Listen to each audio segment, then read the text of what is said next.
their imagination on what they can do in life. That's crazy, man. Hey, CT, when you were watching Star Trek as a youngster, did that influence you to want to be an astronaut? And what happened to where your mind left from sailing the stars to being to having a sociology degree? What changed what changed? And then what changed from that to being a YouTuber? Just a question. Not trying to bust your balls here. Just a question. somewhere between that, you watching Captain Kirk and Spock and all that, and sooner or later you got to a point like, let me go ahead.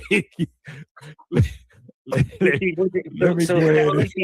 go ahead and get a degree so I could be a welfare technologist. If Captain Kirk said take the helm, would you take the helm and fly the Enterprise? Would you fly it? If I had a good pilot who could chart the stars. To answer your question, Black Moses, I was smart. Hold on, Mike. I was smart, but not that smart, right? Yes, watching Star Trek, it did. I was already smart. My dad introduced me to astronomy, and as a kid, I remember the first book that he gave me and my brother, and we read up on the solar system.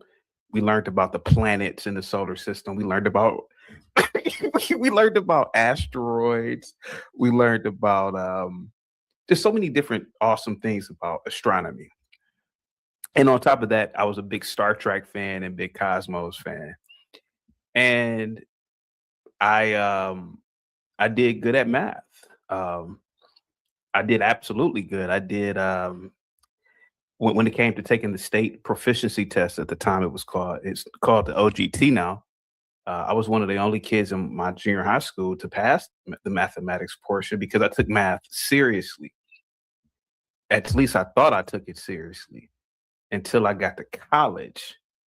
My college did not have an engineering program, which was one of the first mistakes, right?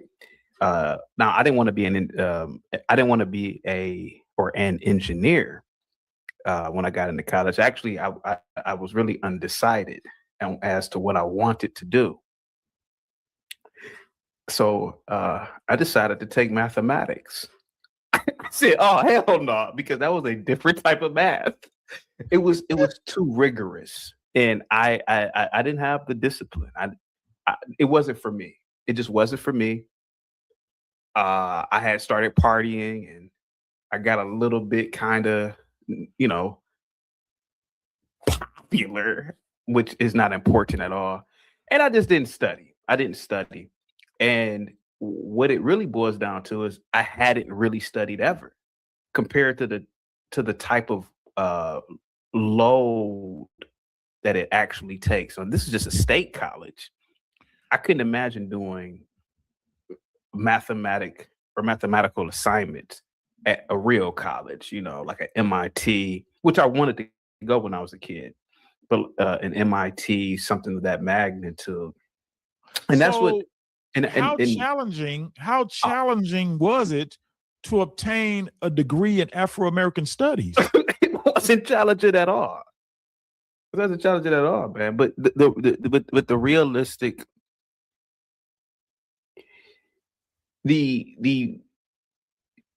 realistically, if you want to get into a field that requires mathematics, right, you have to have actually had grown up in, hour upon hour of studying as even a child.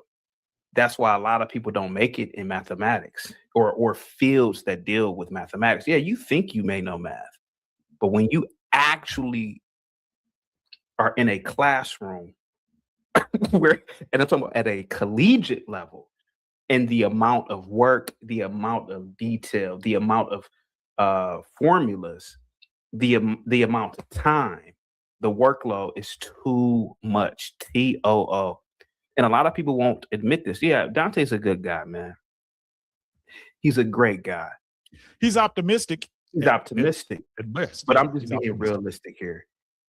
This is why a lot of people who they go for nursing, they may be great when it comes to certain things, right? As an LPN. Lived here and they cannot assimilate. So now they want to feel important by trying to come at us, the Africans. Sir, we are not of the same class. We are here for the new America that the white man built. The white man opened the door. They say, sir, Mr. Damus, all we want you to do is, be a good American, assimilate in this society. That's all we want you to do. Follow the rules and regulations of the country. Do not destroy the country. Contribute, work, and add to the economy.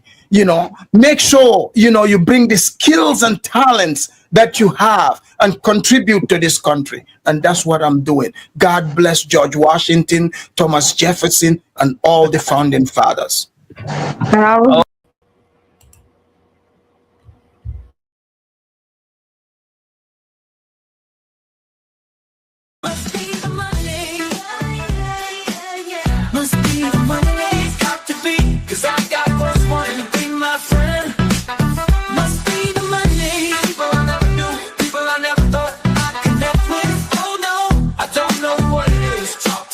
Check it out.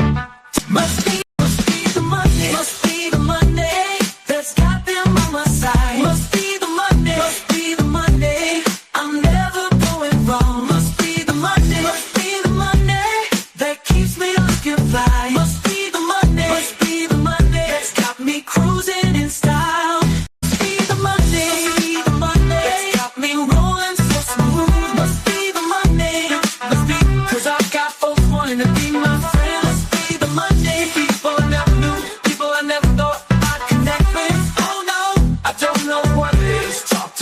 Check it out. Must be the money.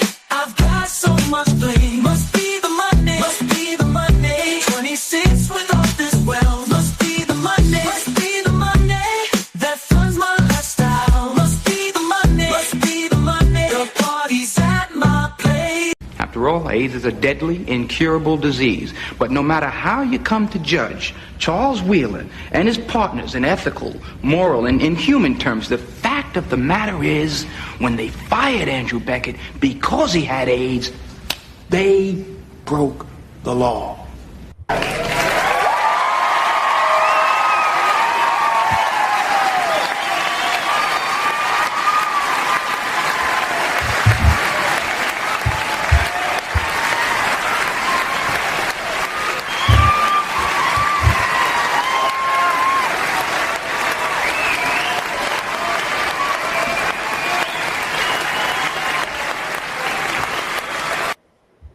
What's up? What's up? Salute to everybody, guys. Positivity is definitely coming your way, guys. Happy Friday. Salute to you, Leander, man. Leander says he's in the building. Positivity is definitely coming your way, guy, at the speed of light. Salute to you, man. I appreciate all your support, buddy. Guys, get the likes up. Share the video, guys. Positivity is definitely coming your way. I have a great show for today, man. It's about yesterday's show. It's about last night. It's about Lena. It's about Ivan. It's about Dante. And this astronaut topic, which is an incredible topic.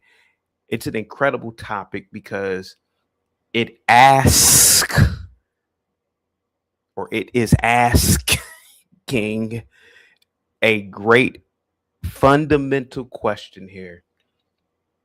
If a child comes to you and is asking you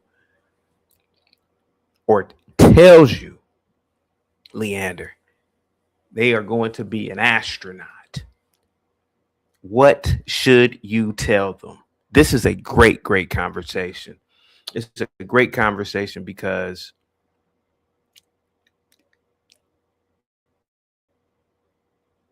it can break a child if you give them the wrong advice. You give them the wrong advice, that child's butterfly effect is based on that answer. And last night, Ivan and me gave an answer, and Dante and Lena gave their answer. And it was an incredible conversation last night, Leander. Salute to you, buddy. Positivity is definitely coming your way at the speed of light. And I'm going to go over the video. I'm going to actually go over the video. And it is an incredible video. And it is very, very funny. Well, it's funny to me. It's funny to me. And it's absolutely phenomenal, man. Here we go, guys. Hater Cell is in the building, man. Salute to you, buddy. Positivity, man, is definitely coming your way, man. FBA kids should aspire to be grifting YouTubers like CT.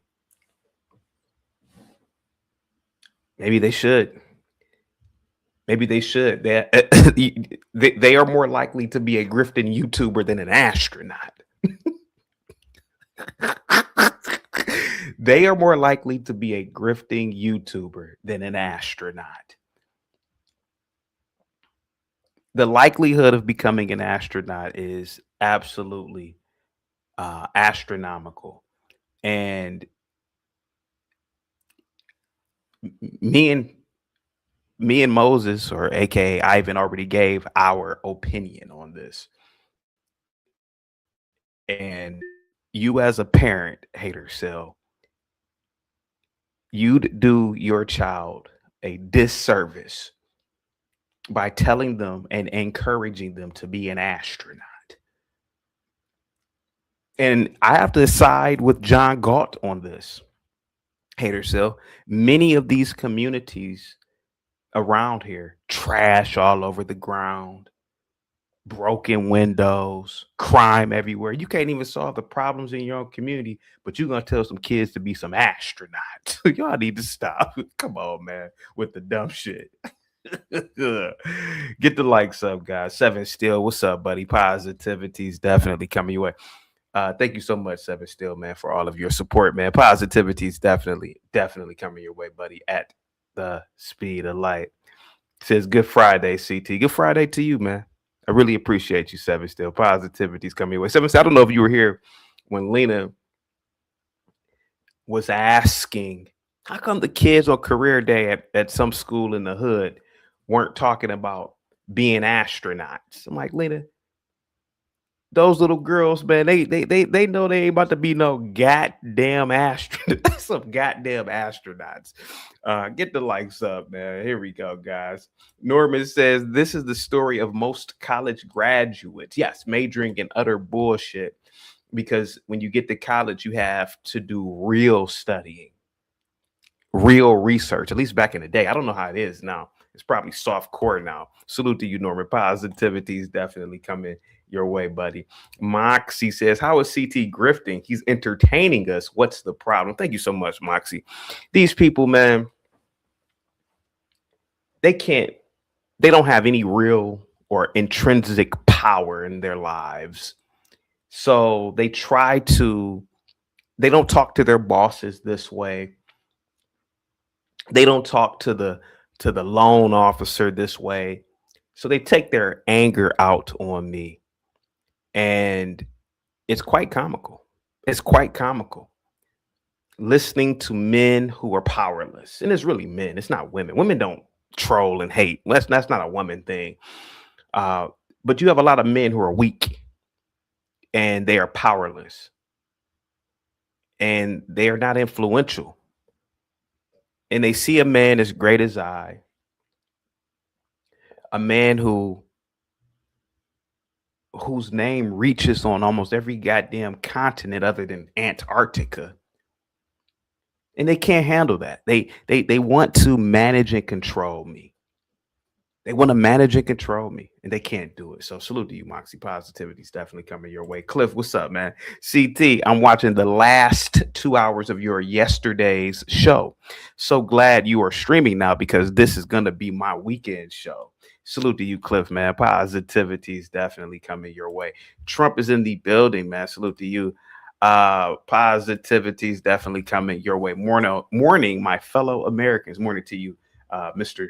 Trump. Salute to you, man. Positivity is definitely coming your way. Chukwu is in the building. Salute to you, Chukwu.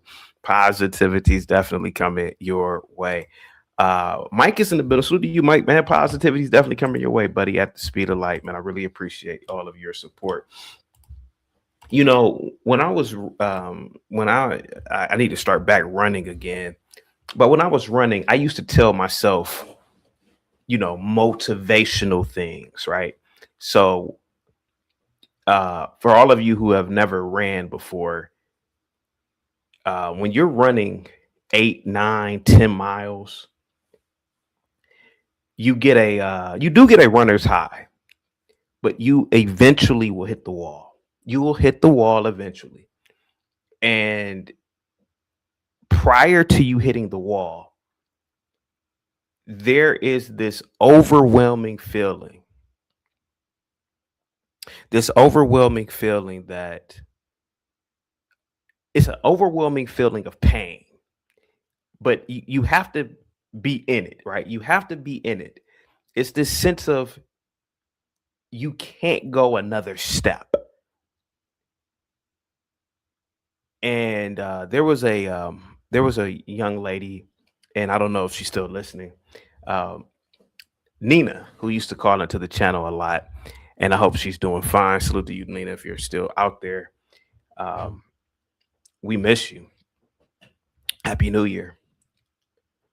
Nina's a runner. And at the time, I was still running. And we used to say 1,000,000 miles. And that was something that I used to do with fellow runners. Like when I used to run with other people, you know, we would be on mile 7 or 8. Not a lot of miles, right?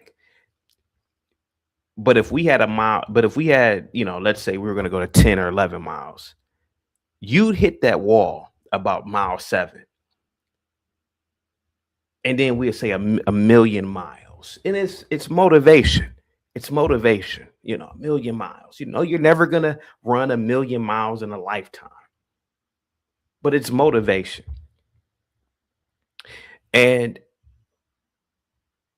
if you ask me, this is what telling a kid to be an astronaut is. You know, let them, hey, you could be an astronaut, but you just know it's a bunch of bullshit.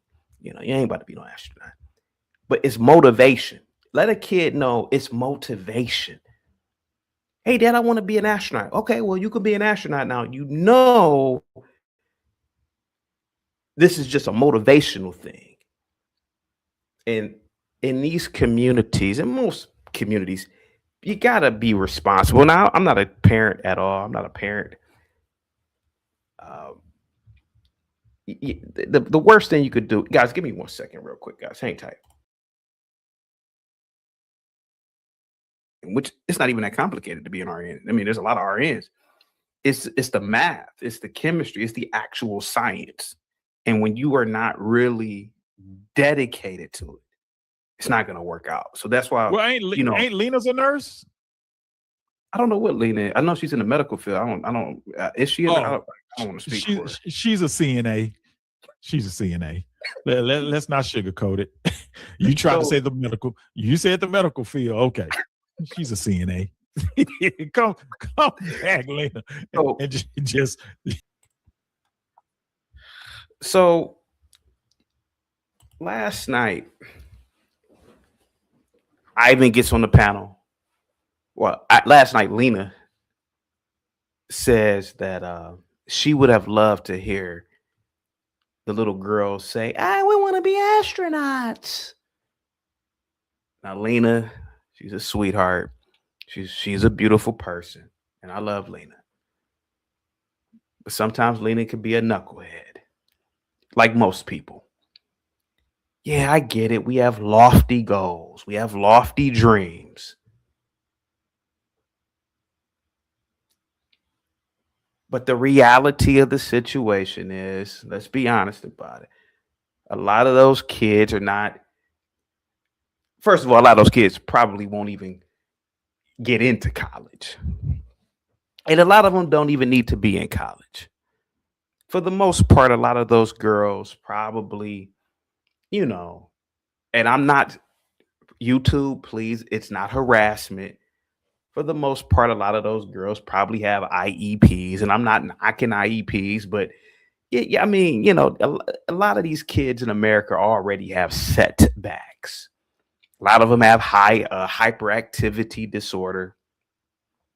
You know, a lot of these kids are on medicine, so they're not gonna. You're not even gonna, you know, even if you applied just randomly, you're not gonna get into the pool. And this should go for a lot of different things in life. You know, you can't, you know, a kid, he's not good at math, right? About a 6th, 7th grade. Hey, Dad, I want to be a mathematician. Yeah, you know, yeah, I don't think a mathematician is in your career field. Well, why is that? Well, you ain't got it. You ain't got it. You don't have it. A lot of this stuff is genetic. A lot of this stuff is biology. And then a lot of it is dedication. And last night, I didn't want to, I know Ivan, you know, he comes off sometimes a little bit. One thing I can say about Ivan is funny, you know. I hope I didn't offend anybody last night. You know, a lot of times when the computer goes off, I don't really think about YouTube. And I love you guys, but last night I looked at Dante. He was hurt, man. He was hurt. He was hurt. He was hurt. He was hurt, man. Cliff says it's easier to be an astronaut. Haha. CT, the people that call in are paid actors. Let me see. Cliff says no more from CT in 2026. You are hitting the gym now. More so those guns are gonna get bigger. You know, I looked at Dante last night. Man, he was hurt, Cliff. He was hurt.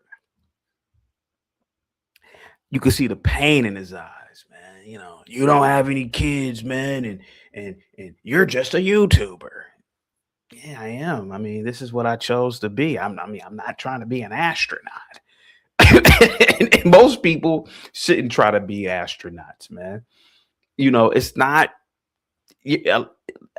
Again, Cliff, there are a lot of careers, man. There are a lot of careers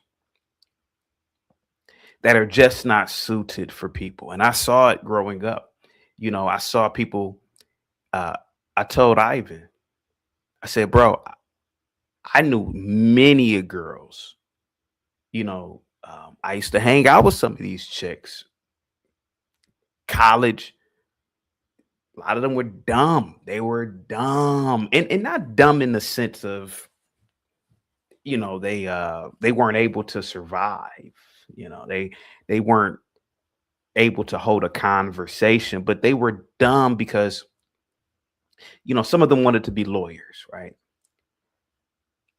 And then you talk to them, they use no logic, they use no reasoning, they have no reasoning skills.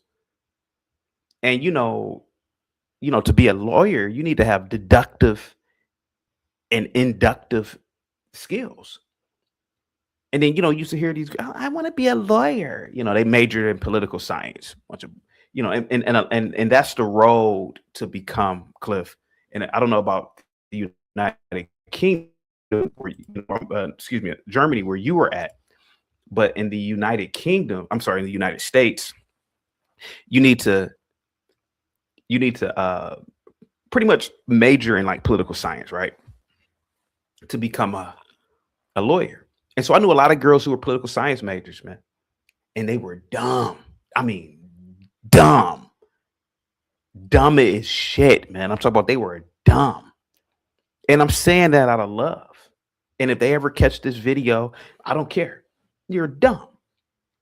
Something that, you know, when I sit back and think about it, maybe you should have been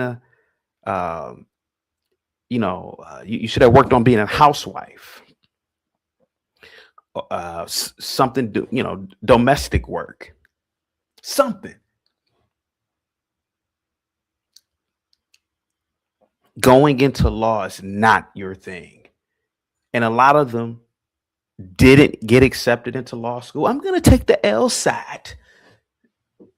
And nobody had the heart to tell them, you're dumb. You're not going to pass the LSAT. You're not going to pass the LSAT, let alone get into a reputable law school, because you're dumb. And these are there's a lot of people, Cliff, in America. And this woke stuff didn't just happen. This was going on 20, 30 years ago, man. Don't let these people in America fool you. A lot of these kids never heard those sweet words. You're dumb. You're dumb. You're not going to do it. And so a lot of these girls that I knew, they didn't get into law school, or the ones who did get into law school, they failed out year one. I knew one girl who made it to year 2 and failed out. And this was not, and they didn't even get into the best. They got into like tier 2 law schools. They just didn't have the skill set. But somebody, and they were, and a lot of them, and a lot of them were devastated. They were devastated, Cliff.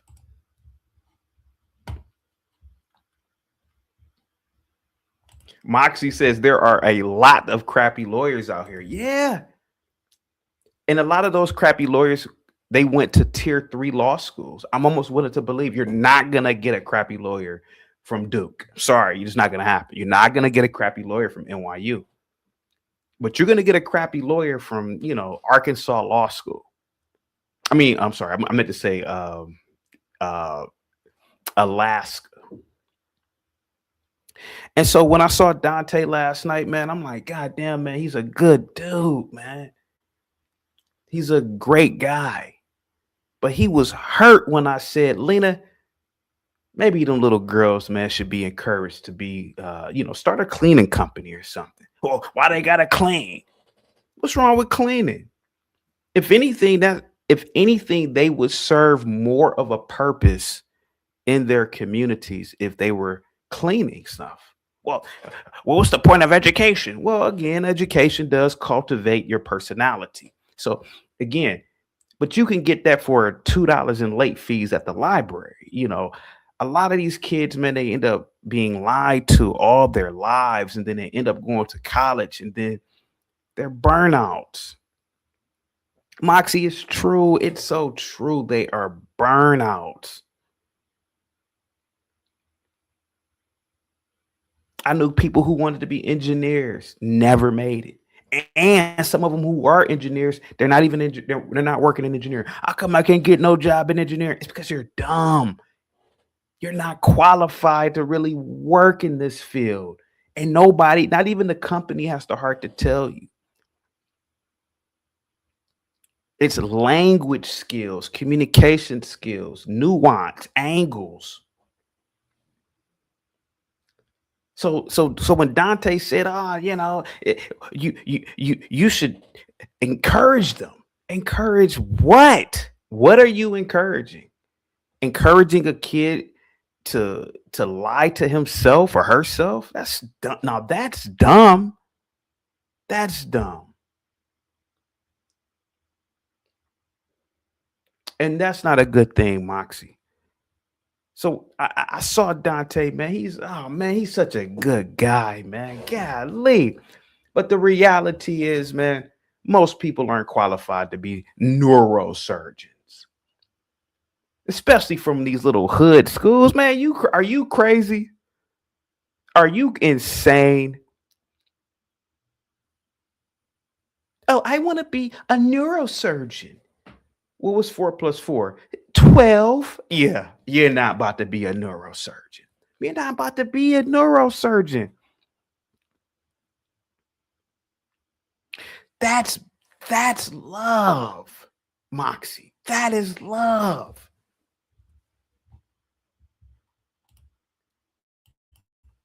Cliff says, what did Cliff say? Cliff says, Gimpy, you are number one. You are the number one Jays. We are fighting different fight, Gimpy. We can't afford to listen to Dante. We take CT's brutal truth. Thank you so much, man.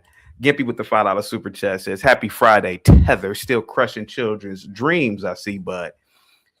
Gimpy, even in your community, man, kids are told the truth.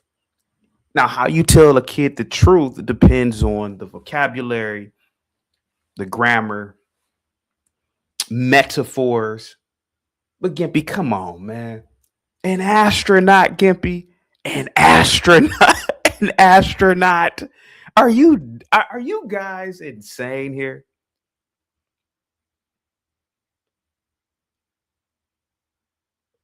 Lena can't be serious, man. I think Lena at this point is joking around.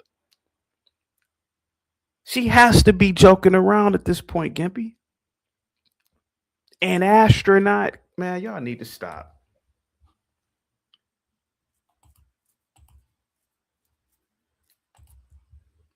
Oh, I want to be an endocrinologist. Well, what's that? I don't know. Then you don't need to. Stop it. Well, she's 10. So what? So what? That's one of the problems in this country. People lying to each other all the time. Yeah, especially women. Oh, girl, you're not fat. This chick get on the scale, she 312 pounds. Man, come on, man. Y'all need to stop lying. And women are the worst with this one.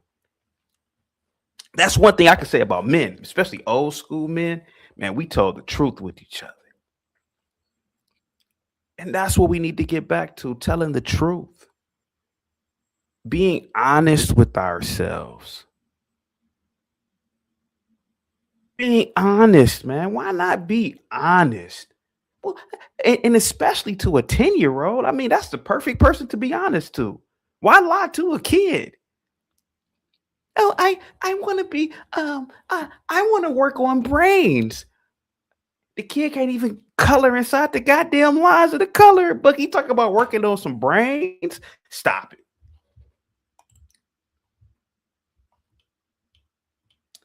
That doesn't even make sense. Questions to ponder. And I get it, man. Trust me, I get it, man. Goddamn. Oh, he's such a good guy, man. He's a good guy. He's heroic. But telling some kids they're gonna be astronauts, well, they might be mathematicians. Dante, stop it, bro. These kids, no black kids ain't about to be no mathematician. These kids can barely do basic arithmetic. Stop lying to these kids. One thing I can say about John Galt, and John Galt, he's pretty raw with it, but he's right, man. How you gonna tell these kids to be building computer programs and they live in dilapidated communities? Man, stop.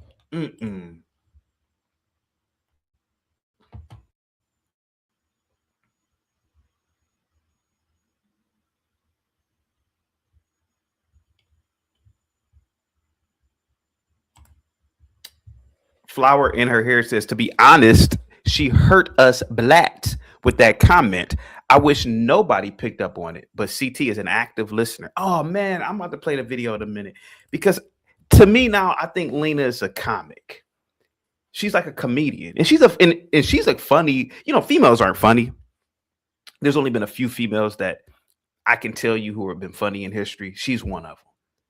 When she said that, how come them girls didn't say they want to be astronauts? Man, I damn near pissed my pants. I was like, what? Are you nuts? If you gave a basic multiplication test to them kids, they couldn't pass it. They'd be up here. What's 9 times 1? 91. No, it's not 91. It's not. Oh, you can't say that to a kid. And then we get this dumb shit going on. Trust me, I was in the education field for many years. Used to get in trouble for telling kids the truth. I said, I can't be around this dumb shit because women lie. I told this story before, Moxie. I walked in on a liberal, older white woman, savior complex white woman. She's with some 15-year-old black boy. He up there counting on his nose and shit. And she's like, oh yeah, Tyrone, you're doing an incredible job. I was like, look at this woman right here. Look at this woman. Lying to this boy.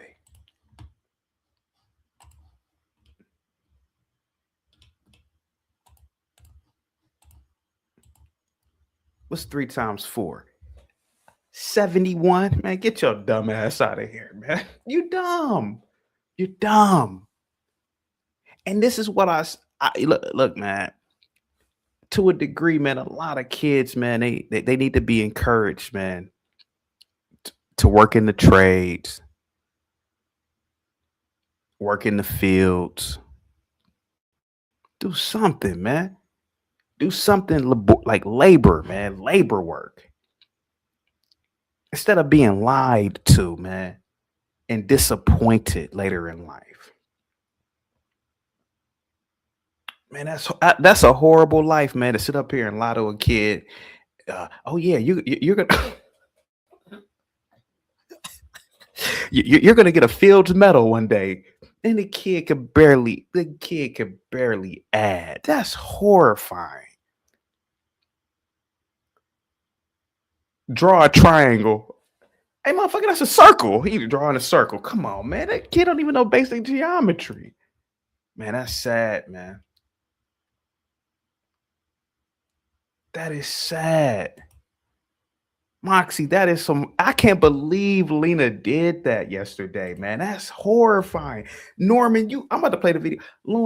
Norman, she sat up here and said, why can't these little girls, she said, oh, we were at career day and none of the little girls wanted to be astronauts. Oh my God. And to me, it's like, I know Lena's not doing it, but to me, that's like making fun of the kids.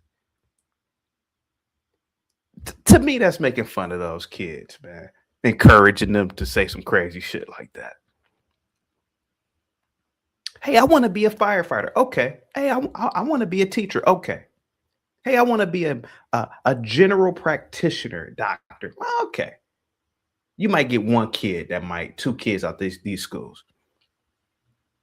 But an astronaut, Norman, man, if y'all don't shut the fuck, man, if y'all don't shut the fuck, come on, man. Get the likes up, guys, man. Clip says, the bitter truth is better than the sweetest life. Welcome to CT's network. This channel is only for the strong. Man, it is, man. It is.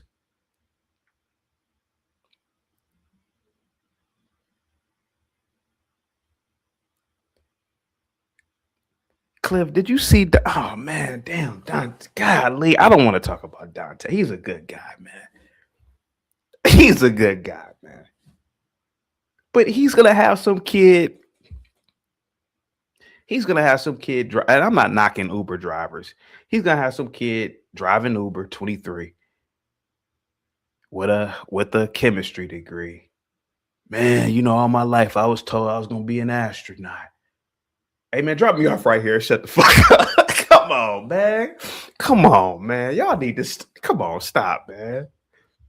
Question to Potter says OCT is a tad bit pressed because Dante pulled the whole checkmate.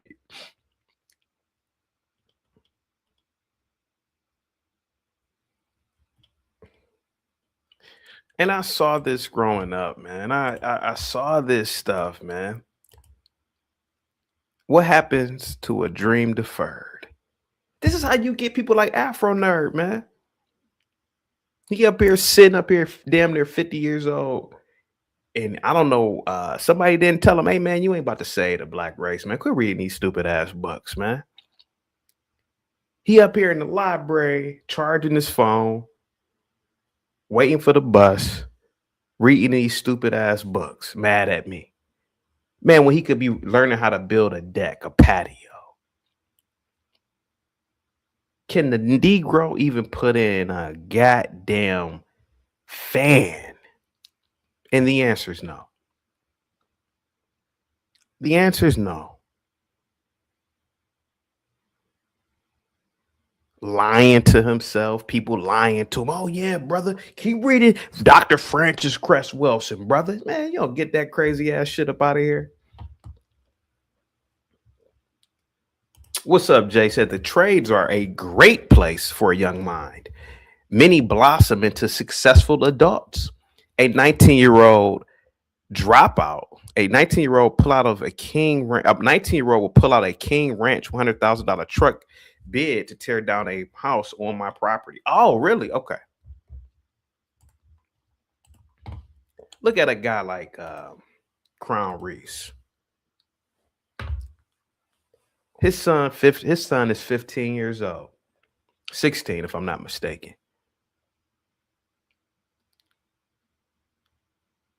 He's about to be a barber. I think he could get his license in Ohio at 17. He's in Cincinnati. So already tons of Negroes there. So he already has a client base. His father owns a damn barbershop. So that's already a secured clientele. And let's be honest, I've never ever met a broke barber. Never. Every barber, now barbers don't have cash on them now because everything is digitized. But every barber I've known, they could pull out 500, 1,000. Ask one of these smarty arties who were told that they were going to be a nuclear physicist while they're driving your Uber. Hey, so you have a degree in biology, right? Yeah, man. I was told I was going to be a nuclear physicist, man. Oh, okay. How much money you got on you, man? Shit, man. Shoot. I'm not trying to knock anybody, but I'm telling you, man, a lot of things just aren't realistic, man.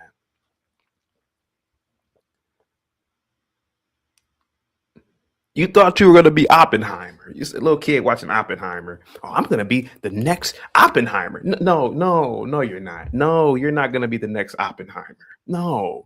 It ain't happening, man. It ain't happening. What's up, Sire? Salute to you, buddy. Positivity is definitely coming your way, man. Sire says, yo, good morning, brother. Cheers from Punta Cana. Sheena says, remember CT African nerd or Afro nerd said Lena is black. Oh, Lena Horne is black. Yes. Wowzer says blacks are the biggest crabs in the bucket. CT, just because you partied and didn't take college seriously doesn't mean you should discourage the few. Man, see, this is the dumb shit I'm talking. This right here is the dumb shit I'm talking about. Wowzers. I'm not being a crab in the barrel, brother. I'm being realistic. How about this? I will, for today, I'll let people call in. You don't have to get on. Well, I'll do it one at a time. You don't have to get on camera. I'll do it one at a time. You don't have to get on camera.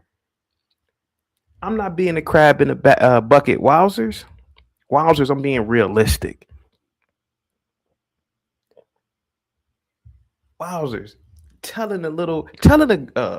Let's use Lena's example. Telling a group of little black kids at Bethune-Cookman Elementary School that they could be astronauts. Don't you see how stupid that is?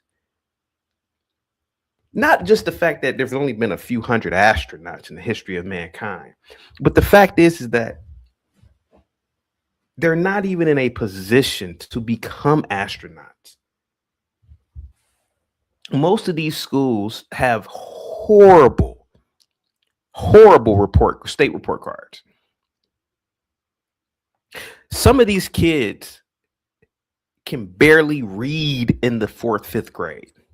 I remember, I'm going to use your comment. When I was in junior high school, one of the baddest kids in the school, and I'm not going to say his name, I ended up running into him later in life, man. He was a good kid, good guy, but man, he could barely. First of all, he was held back.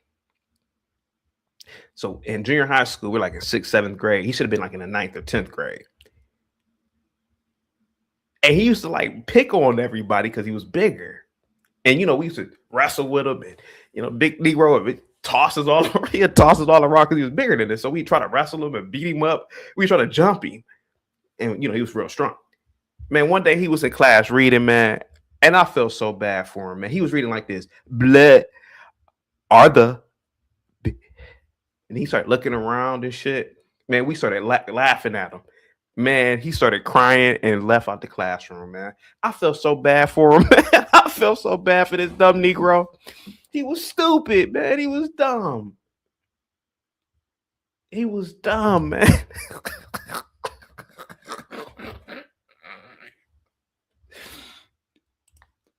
And the problem is, in a school like that, a person like Lena would have came in, she creating some stupid nonprofit. Shout out to Lena, creating some dumb nonprofit, Make-A-Wish profit, or your Dream Big profit organization.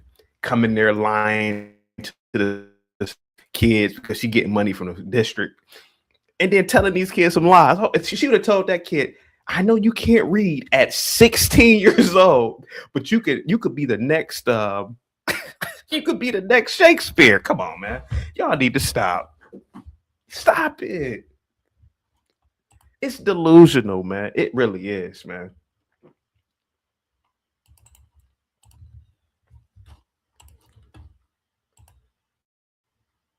Lena should be ashamed of herself for what she did. And this is what I'm saying, man.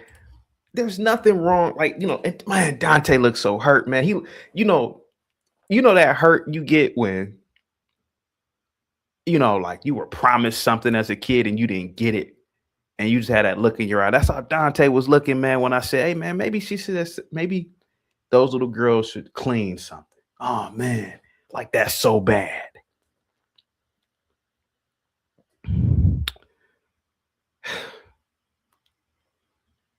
Man, that Negro couldn't read for shit. He couldn't read for shit. We started laughing at him.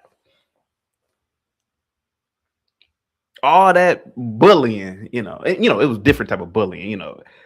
It's not like it was sort of like respectable because we used to wrestle with him back, man. But when he couldn't read and we laughed at him, I felt so bad. I said, "God damn." I said, "God damn, he can't read for shit." And that's how it is in a lot of these schools, man. Itsy bitsy spider dummy. It's the truth, man. Come on, man. Come on. LA with the $10 super chat. CT, happy new year to you. I have watched numerous teacher videos on beyond the Greek tragedy state of kids in schools. Besides taxes, the public education system has stolen so much from the public. You ain't lied about that. If it were up to me, hey man, I'll make it where, hey, after 3rd grade, some kids can stay, some kids.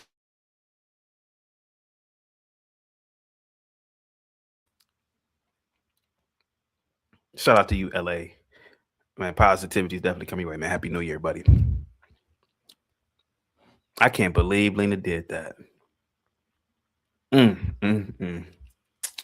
Damn, that's horrible.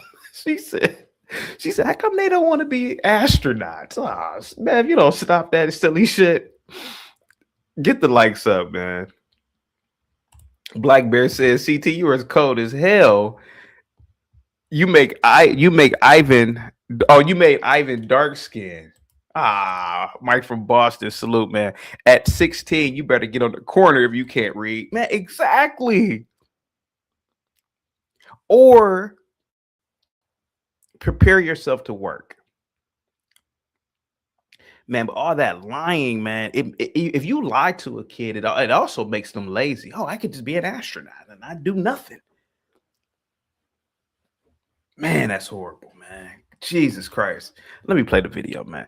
I'll let people call in today without getting on camera, man. But only one at a time today. I'm not doing the panel.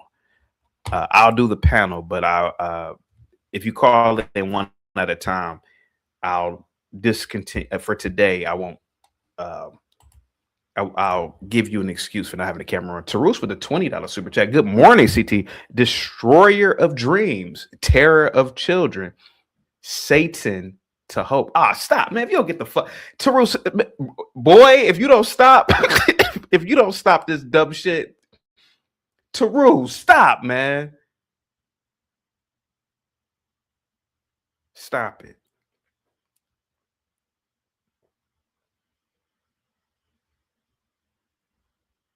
Tarus, I'm not gonna let you woke liberals give me that title. I'm old school, man, in thinking, not age, but I'm old school. Some 12-year-old come in there, he could barely do math, talking about he want to be a I want to be just like that. I want to win the Fields Medal in mathematics. Boy, your dumbass ain't about to win no Fields Medal in mathematics. What are you talking about? There are people who genetically and biologically and study hard who are some of the best mathematicians, and they never even come close to being even on the Fields Medal committee's radar.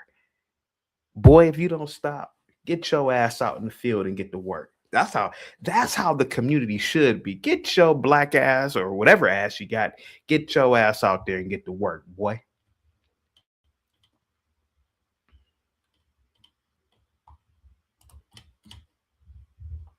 Mike from Boston says, you could be anything you put your mind to.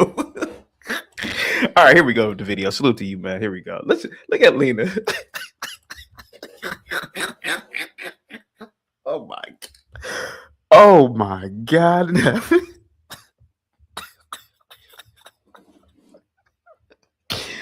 Oh shit. Oh man.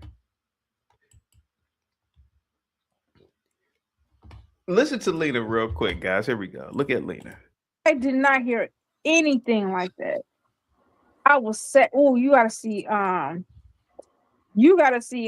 my daughter's school, you should have seen Career Day. That was crazy. It was. What was the average career they was talking about, Lena? We had a few dancers. We did have some people that came. Had some normal stuff like accountant, teachers. We had a lot of teachers. Look at that. So they had teachers, accountants. There we have it. Nothing wrong with that for her daughter's career day. Teachers. It was a lot of teachers. I'm not gonna. That was a good one, but the other stuff where you see a lot of doctors, lawyers, astronauts, scientists. Some. You heard her.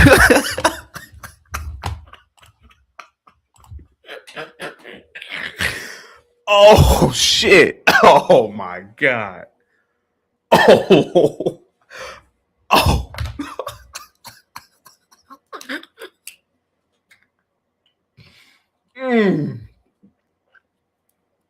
Oh God. How Lena kept a straight face with that, I don't fucking know. She said doctors and lawyers, I don't know why they didn't come. You don't know why an astronaut didn't come to your daughter's school for career day. Jesus, holy God in heaven. Oh God. Oh shit. Man,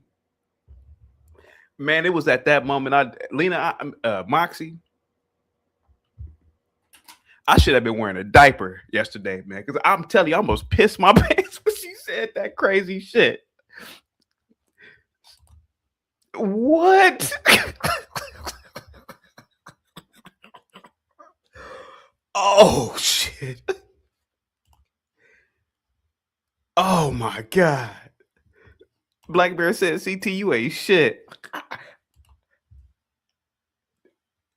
So Lena can say She was surprised that astronauts didn't come to the school, but I ain't shit because I'm laughing at it. Okay. All right. Right. Okay. Okay. Here we go. Here we go. It was a lot of teachers. I'm not gonna. That was a good one, but the other stuff where you see some a lot of doctors, lawyers, astronauts, scientists. Astronauts.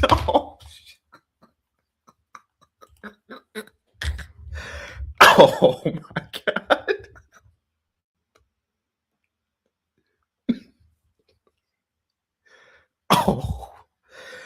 Oh God.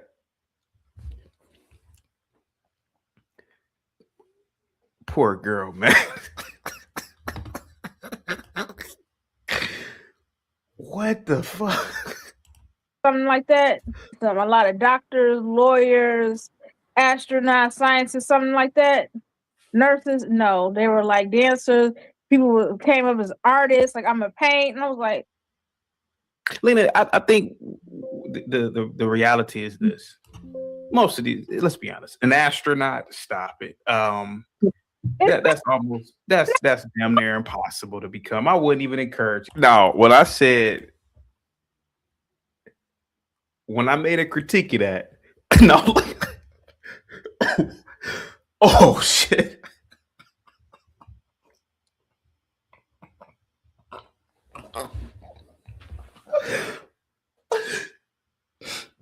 Oh my God.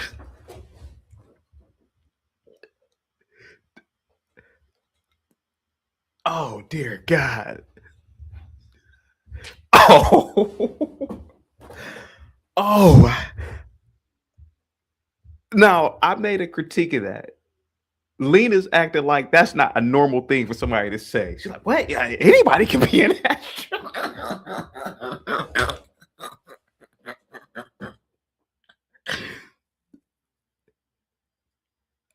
Oh my God. What in the fuck? Oh shit. You going to hell, CT astronaut?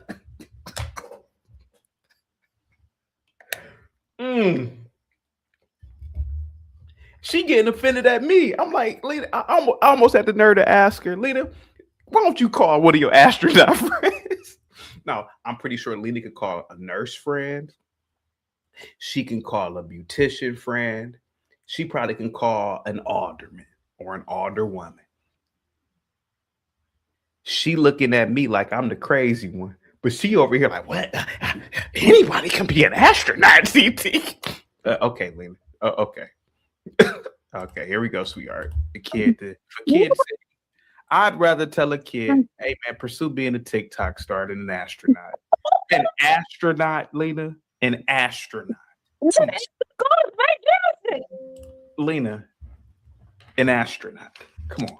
Maybe one or two. The school is made Jimmy, so I thought people would think it. Lena, if a kid told me he wanted to be an astronaut, I'd say, boy, if you don't stop with that stupid shit, what are you talking about? Destroyer of dreams, CT. There goes Tarus. He said, I'm a destroyer. I'm telling you, you can't make this shit up. You cannot make this shit up. Here goes Tarus. You're a destroyer of dreams. A destroyer of dreams? Lena in her head believes that an astronaut should have been at career day and that the little girl should aspire to be astronauts. And then Tarus says, you are a destroyer of dreams. None of them can show us any astronaut friends that they have. But I'm the destroyer of dreams. Now, I could see if I said they can't be doctors or lawyers. But an astronaut, Cliff. An astronaut. Only been 300 astronauts supposedly in the entire human history. Think about that. An astronaut. You might come on. Like, that's astronomically impossible to become. No president. Not one of them wanted to be a president.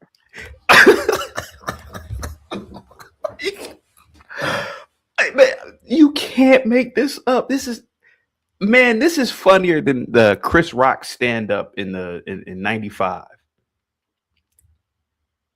or 96.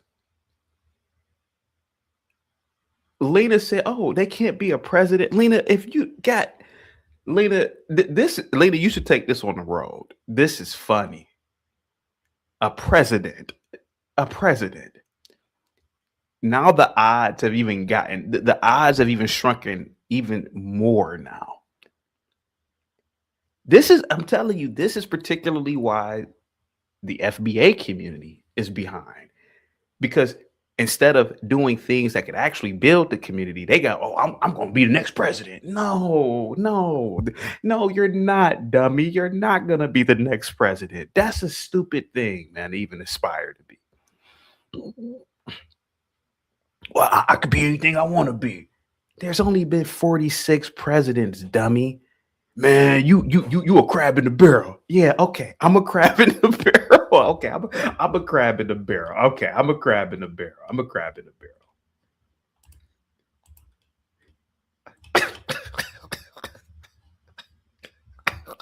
Here goes Sire. Okay, I'm the bad person, right? Here goes Sire. CT, I'm glad you don't work with children anymore.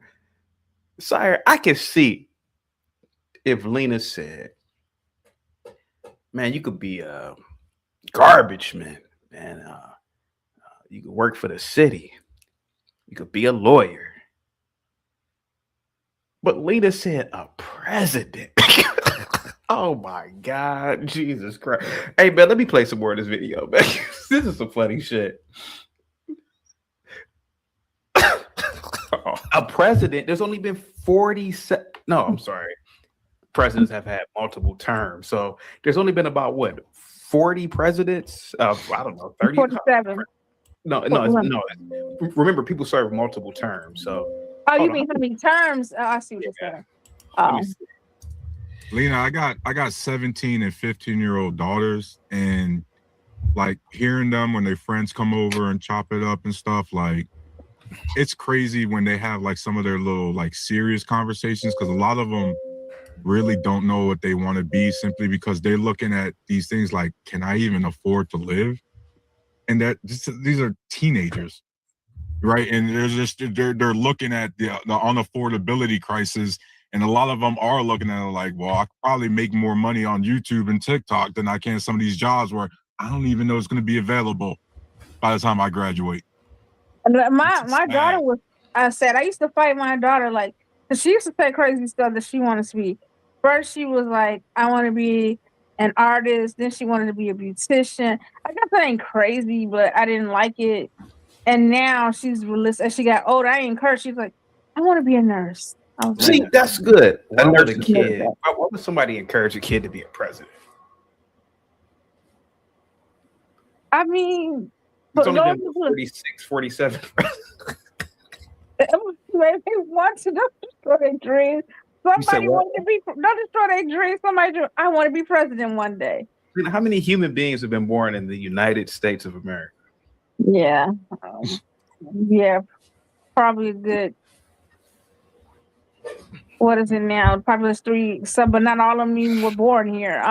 Let's say 1 billion. Wait, hold on, guys, because now we have to ask ourselves, how many of our presidents wanted to be president when they were kids? Somebody had to have that dream, right? Oh, right here. Okay, we keep saying that. Remember, I think right here, I got off the screen to laugh, and I love to be respectful as much as possible, but when there's like a dumb shit meter. And when the dumb shit meter hits the boiling point and explodes, I can't take it anymore. I mean, oh, Jesus Christ. Dude, this is like Comedy Central. An astronaut. Now the president. What else are they going to say? What else are they going to say that is normal for a kid to say? And encourage. Norman says, yo, CT, you ain't shit.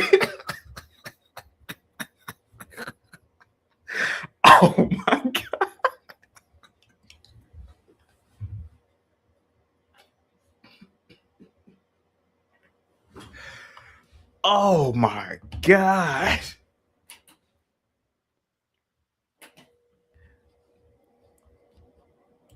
I'm not trying to knock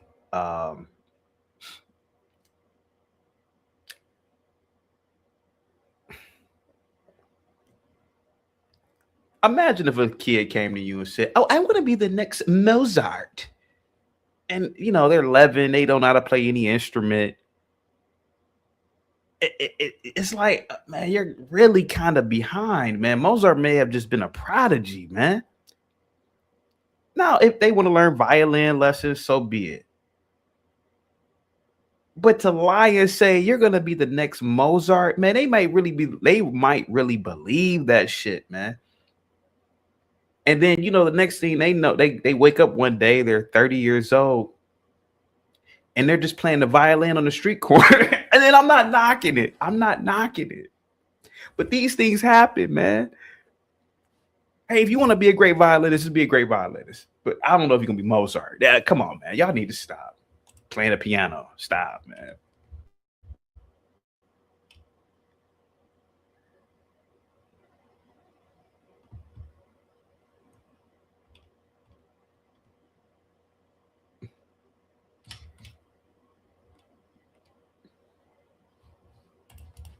Less than 1% of anybody that plays football makes it to the NFL.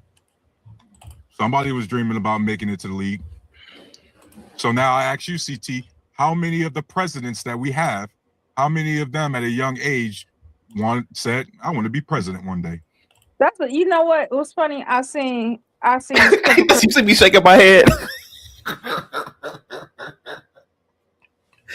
What in the fuck? Wait a minute. Want to be president one day. That's what, you know what? It was funny. I seen this clip of Chris Rock on YouTube. And then he said, only thing I wanted to be growing up was president. That's what he wanted to do. President. He's like, I told my mom, and she said, "You can't be president, they're gonna shoot you."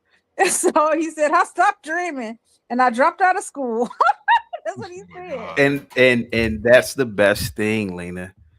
The best thing that his mom did a great job. Now she knew that boy wasn't going to be president of the United States. So instead of telling him that he couldn't do it, she put fear into him. And look what Chris Rock became. That's the whole purpose of the story. Poor child. You gotta see that clip. Oh, even though it was a little opposite. Did you see those people cosplay at some type of Asian Comic-Con or whatever? They're dressed as police assaulting black people. I didn't see that. I didn't see that at all. Oh, Lena, that was crazy. I truly believe that it's time for people to start telling the truth. Mm-hmm. If a kid, you should correct the kid's behavior if they say they want to be a president or an astronaut. Oh my, I couldn't imagine sitting there saying, "Oh, okay, you could be." Now, here goes when Dante calls in. Here we go. There's one thing about having dreams, but there's another thing about telling. No. You know what? I think that let me go to the part where Ivan calls in. See, to me, this is where it gets really wild. I'm not telling anybody to be an astronaut. What I'm saying is if somebody has that aspiration, not to try to crush their dream as a child. That's all I'm saying. But they may need that. They may need somebody. They don't need that, because guess what? If they want to be an astronaut, what kind of classes are they going to be taking? Oh, geez. That's the question. Hold on for what kind of classes? Lena, can you tell Moses what you told? Go ahead, Lena. What about the kids being astronaut? Yeah, Go ahead. Yeah. We're gonna stay on this astronaut. Let Lena tell Moses. Go ahead. So we were talking about. I said the saddest thing was, as a kids, what they're gonna be, at the bus stop, and they 6, 7, and they wanted to be, internet influencers, dancers, shit like that type of stuff. And I was like, it's sad nobody want to be like doctors, lawyers, and astronauts. And he laughed at me. He said, "You just the teacher conference." Yeah, my son want to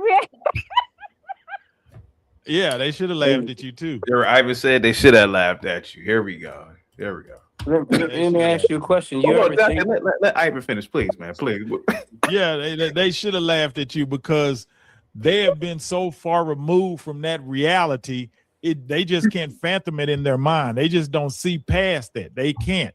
And these kids nowadays are not given what we were given, and that's a thirst or a capacity to learn things like that. They don't have that anymore. You know, that went away it's almost 2 generations now. We're dealing with the crack grandbabies now. And they don't have the capacity. They don't have the capacity to want to learn astrophysics and rocket science. They don't see that in their reality. They just don't. Maybe and they shouldn't see it. Maybe a breakthrough or something like that.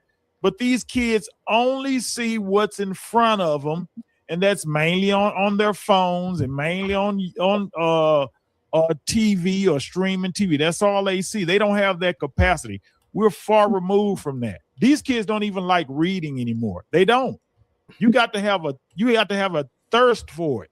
It's almost got to be in you to have a capacity to actually want to learn. And these kids don't want to learn because to them it takes too long. All of that you tell them it's just going to take at least 7 or 8 years of college, and then this all this after grad study just to be an astronaut. They can be like, please, I can make that much money on the block. Or chicks be like, shoot, I can go down to the local strip club, or I can start an OnlyFans. Exactly. And and I wasn't even going to come from that angle. But let's be honest about it, man. I see teachers, nurses, all types of women selling ass on Twitter, selling ass on Instagram.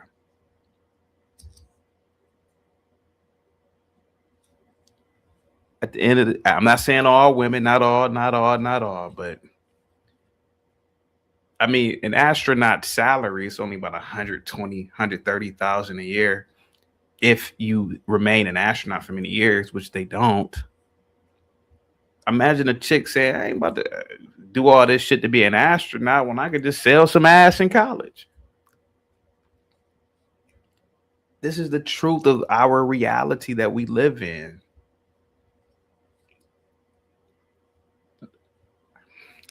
Ivan is correct, man. No female, right? Walk up to any female. Hey, female, what do you want to be? No female's going to say an astronaut. More than likely, a female is more likely to say an OnlyFans model or a model.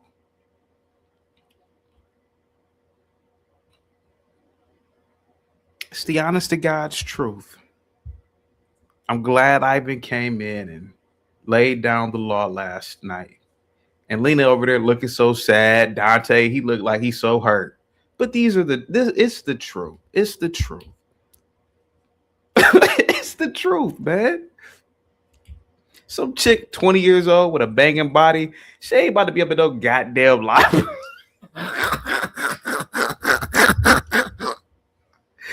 Man, if y'all don't stop this silly shit, man.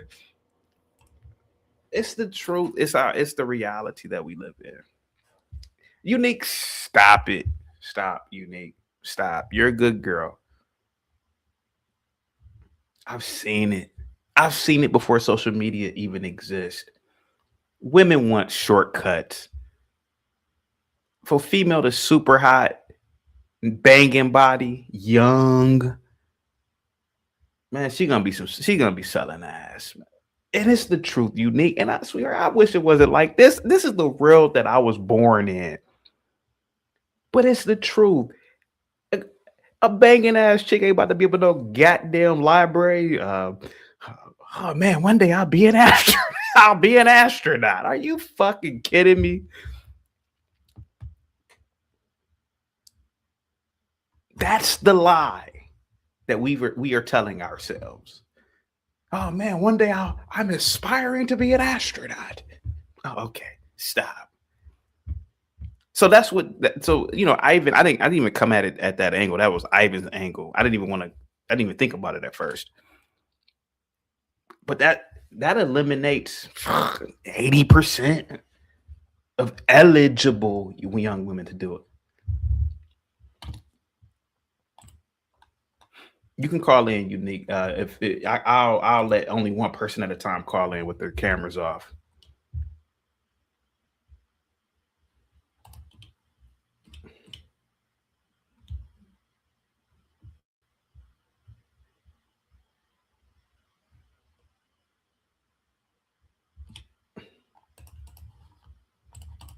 Strip clubs are closing now. Strip clubs are closing because OnlyFans done took over. So now these chicks are like, shoot, if they fine enough, they got little bodies, they'll jump on OnlyFans. You think these people want to be astronauts? Are you serious? I mean, these people want to be astronauts. Are you serious? Come on now. Only multiple, astronauts. multiple things, man. There go Dante. He all pissed off. Dante sitting up there capping, looking serious, like he knows some astronauts. No, he don't. No, he don't.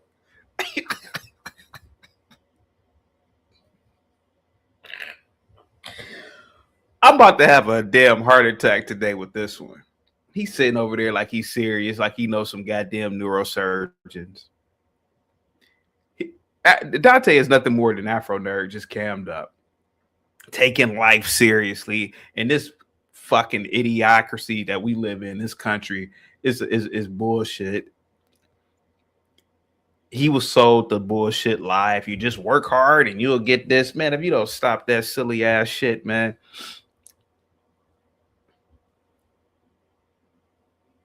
Most women in the heartbeat to jump on a goddamn yacht in a heartbeat. You want to go to the library and say to be an astronaut, or you want to jump on this yacht and put on a bikini? Most women put on, most young girls, they ain't about to leave that goddamn library. They ain't about to be no goddamn astronaut. Hey man, y'all stop goddamn lying.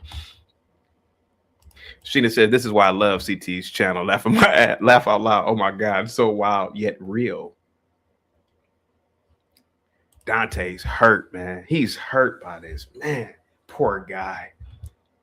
He wants the world to be like the Cosby Show. It ain't like the Cosby Show, buddy. It ain't like it was never like the Cosby Show back in the day. Oh man, the world is like the Cosby Show.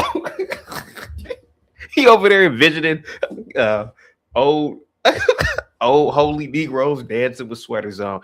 It ain't the Cosby Show, buddy. Most people don't have the intelligence. Most people don't have the discipline to even get into those types of fields. Poor guy, man. He doesn't understand the world, man. And it ain't just FBAs. It's most people.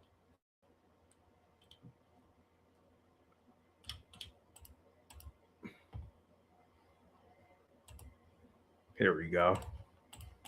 Number one, all that stuff is dead, bro.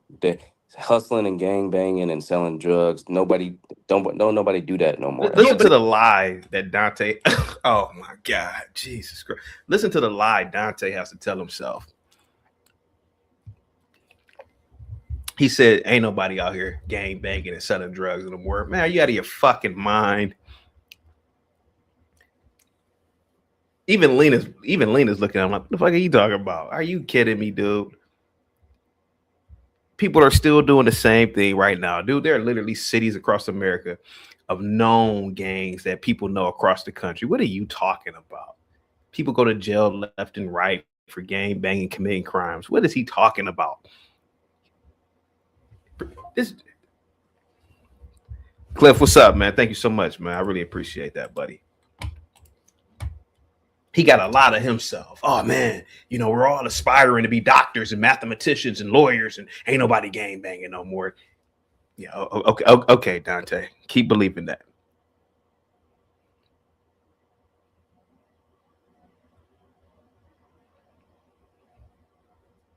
Hey Cliff, I'm gonna keep this on public today. This is safe to be on public, so we're fine. Thank you so much for the PayPal, buddy. Salute, man. He over here lying to himself, trying to convince himself that it's easy to be an astronaut. Well, it's easy to tell people to pursue these fields at a young age, and criminality and all these gangs don't exist anymore. Man, you don't stop lying, dude. Come on, man. Lie to yourself. Don't lie to people, man.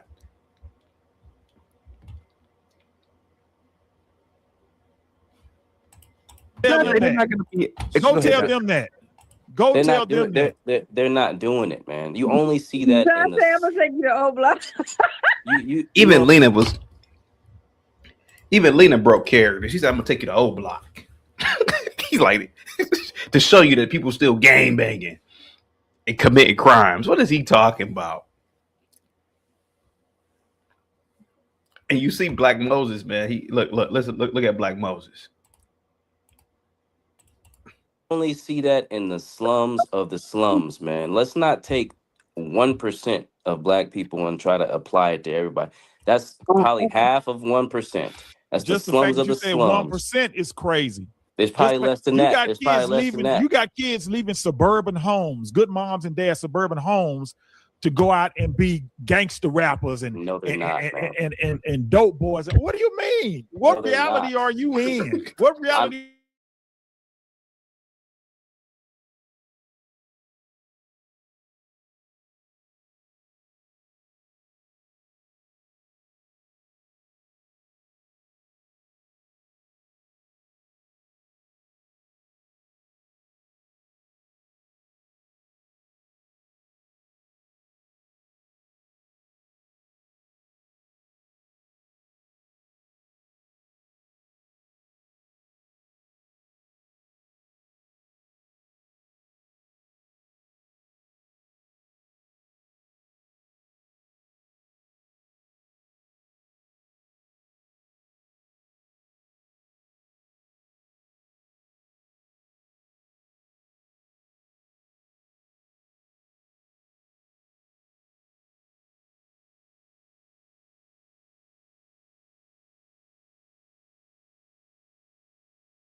I'm back. I don't know what happened. Yeah, Spectrum is down. Spectrum is down on my end. And I had to use my phone. I had to use my phone, so I don't know if I'm back or not.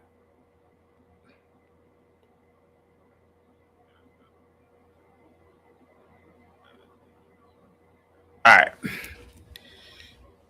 I think I'm at the right. I don't know. Yeah. What up? What up? You gotta unmute.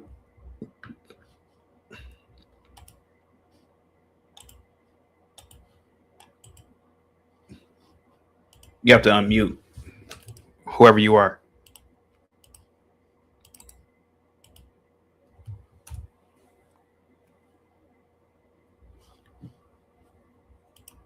You have to unmute.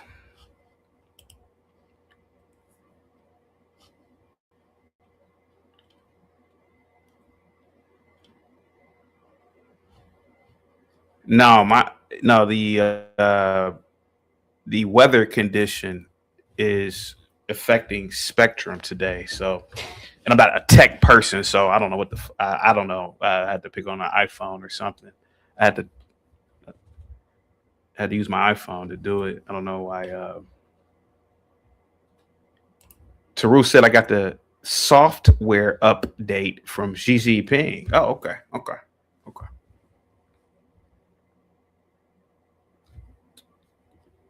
All right, so whoever that person is, he dropped off. All right, anyway. I guess we are back. Here we go. There we go. Small percentage of black people. No, it's not. It's so small. It's so small that they really should be ignored. This ain't the 80s. If you ignore them, you ignore almost half the youth, black youth, 25 and under. Half of the youth are trying to go be drug 25 and under. dealers. So half 25 of the youth and under. 25 if they're and not under, half drug of them are dealers, trying they to want to be rappers, they want to be hood influencers, something in the vein, but far removed from freaking astronauts. Are you serious, man? Come on, man. You're gonna try to inject that, and I'm not trying to bring them down. Oh, see, this is just what they like. First, you have to like something, and these kids like that stuff. The issue they is like that. The issue is the old people like you, man. No, it's not, dude. It's not old people like me. Chaotic is like what? You're like almost 20 years younger than me. You're almost 20 years younger than me, right? And you feel the same way, dude. What are you talking about? This is the same exact thing that old people were saying when I was in high school and college, when I was in my early 20s. Because it was a reality and it's even more a reality now. It's not. None of the people. Yes, it is, none of the people that I know. Go outside. None of the people that I know. Go outside. You sound like an internet dude. I'm telling you, go outside and see the reality around you. Yes, I go outside, and you're talking about it. And you just said it's the slums of the slums. That's an insult. I have actual friends. I have actual black friends, man. And I'm telling you, all the people that I know, the gangsters and stuff like that, they died 20 years ago in the streets. They're dead. See, that's who he knows. And those are old people. These new kids are, they will eventually follow the same path as the people he knew.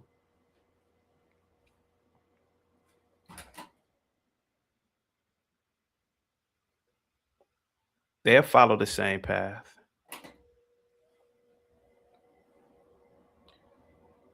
He doesn't understand the world. He doesn't. Hey, Ty, they're gone or they're in prison. Those gangsters did. 90%, those gangsters 99% of the black men I know, they all are working jobs. They have children, and they're continuing to try to grow in their career. That's what I'm saying. Hey, salute to your homeboys and salute to them. Okay, so where are all of these gangsters and drug dealers and so where are they at? Gangster, see, that's because you're trying to minimize it. No, you gotta go to the projects. You're trying to minimize it to gangsters and drug dealers. We're talking about people that just love being in the streets. You can't tag them as gangsters and drug dealers, but they love being in the streets. Doing what? They love hanging out. They love doing whatever kind of content they can make. Fighting content, shooting content. Drug dealers do. You just gonna say drug dealers and gangsters? You don't even. Those words are passe now. Those words are passe now. You're older. You got to be older than me saying gangsters and drug dealers. People are making these guys call themselves what do they call them? Drills, spinning a block. You see how many hours a day? Suburban kids. Hold on. Moses, before you finish. Moses, I was explaining to Lena, I said, you would be doing a kid a disservice if you sold them to be an astronaut, because there's only been 300 astronauts. I'm not saying that you shouldn't, but telling some little inner city, she was wondering why there's a school in Chicago, inner city black school, Macy Jamison High School. Macy Jamison is the first black astronaut. She was wondering why the little girls did not say they wanted to be astronauts. And I said, you shouldn't even worry about that because it's not even realistic any damn way. So if they said they wanted to be TikTok stars, hey man, shit, hey, you direct them to that way, because more than likely that's the better option than going into some field and getting your heart crushed. I saw a lot of this in college, man. I saw a lot of kids. They were really good in high school because they were lied to about being like a neurosurgeon. They get to college, they go to some state college. They can't even pass the chemistry and math at a state college, let alone get into a medical program that will get you into a neurosurgeon program. So I saw a lot of people who got their hearts broken. You even told the story about your sister's friend that went into the medical field and just couldn't make it. Man, a lot of kids, had a nervous breakdown, went crazy, ended up on the streets. A lot of that too, man. So that's what I was saying earlier. Hey, Stanley, you got to get on camera, bro. So that's what I was saying earlier, man. I was saying that, man, there have been about 1 billion Americans born since 1776. Bro, there's only been 300 fucking astronauts. Bro, that's astronomically insane to even suggest that to a kid. Go ahead. Let me ask you this, Chaotic. Let me ask you this. Let me just ask you this. Have the incarcerated populations increased or decreased for young blacks? Yeah, I didn't know that one. So I let Dante do decreased. I don't know. Where's the proof? You got to bring me proof. Don't just say it. Bring me proof. No. See, when you just start throwing stuff out, you got to show me proof. Because right now on all over Facebook, you go over any social media and you see all these prison videos, guys talking about do this when you go to prison, don't do this. They're telling kids, hey, don't go, stay free. And these kids are still going. Go ahead and Google it. No, just give me proof. Okay. That the incarcerated population for young blacks have decreased. Okay. Nationwide, across the board. CT's looking it up. It's decreased.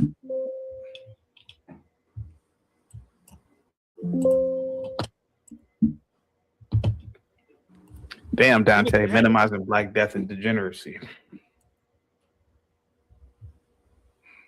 And this is the problem, because you do it sometimes, CT. You do it yourself, and I'll be like, why does he do that?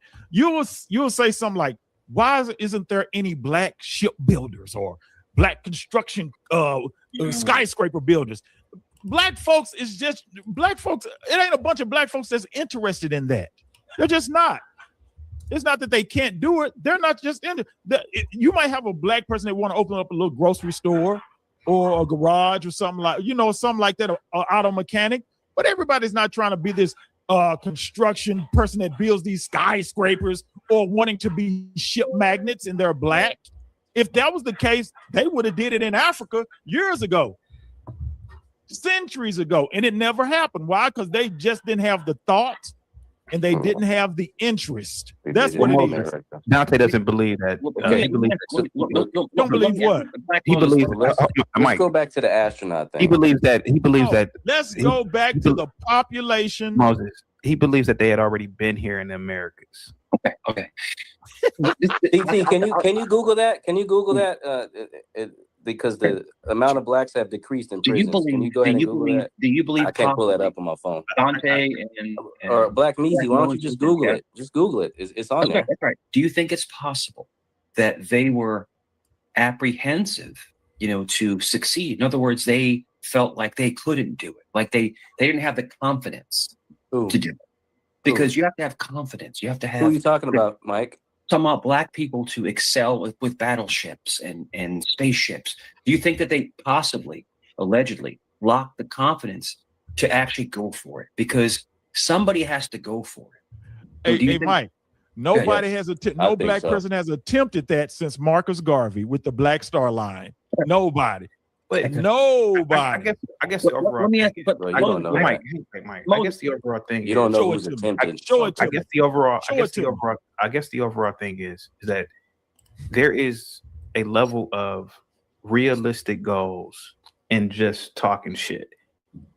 Encouraging a whole bunch of kids in an inner city school or any school for that matter, bro, they're not gonna be astronauts, man. And it's when you get older, man, these are just things that you're gonna just have to come to terms with. Dante, those girls at that school with Lena, I'm glad that none of those girls said they wanted to be astronauts. Here goes Lena. I love her to death. She said, "Why come some of the girls didn't say they want to be astronauts?" There's only been about 4 Black female astronauts and maybe 50 altogether. It's impossible, Dante. Why lie to those little girls? Why, Dante? Why lie to them? Why not say? Why don't you start a cleaning service? Mm-hmm. Well, CT aspirations are admirable. To have if they start a cleaning service, people, what would be the purpose of going to school? But CT, to give people false hope is wrong. Educated for what? False hope is wrong. Clean. Yeah. You see how Dante looks here?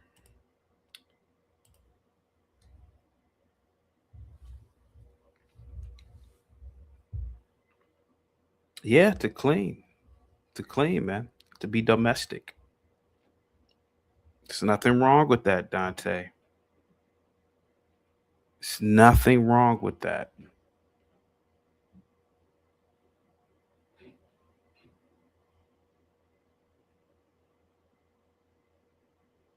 I don't know why we look down upon that. If anything, we should clean.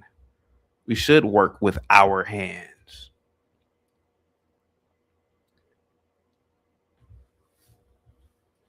That school, they're not going to be astronauts, bro.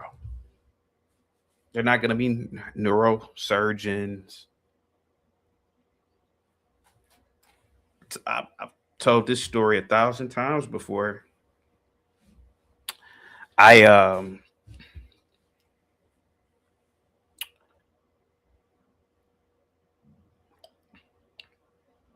was working for a charter school and playing basketball with the boys, going between my legs, crossing little dudes over, trying to dunk, then dunk. And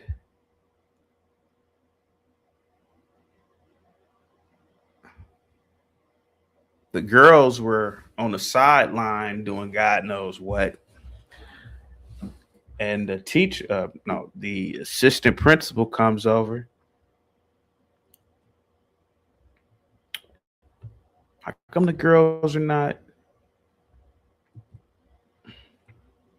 participating? I said, participating? They don't want to play basketball. Well, how come they're not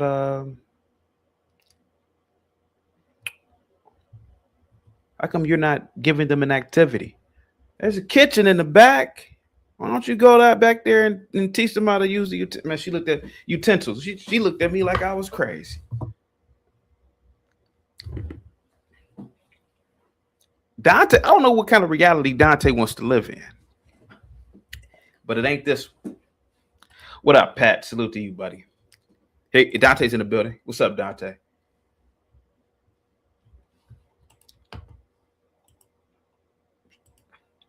Cleaning utensils in the back. Why don't you teach them how to use these utensils? Oh, that's offensive. Okay, that's offensive, right?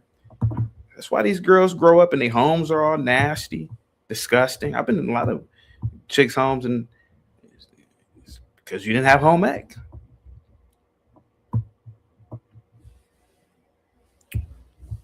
You didn't have home ec.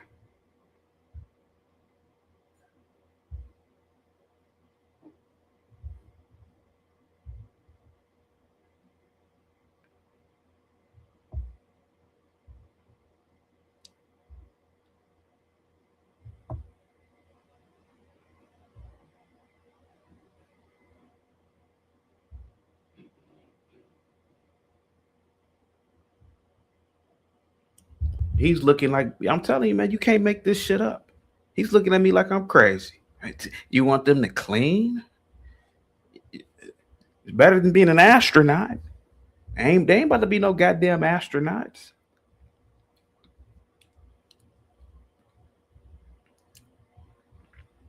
Ain't about to be no astronauts, man. That's the reality, bro.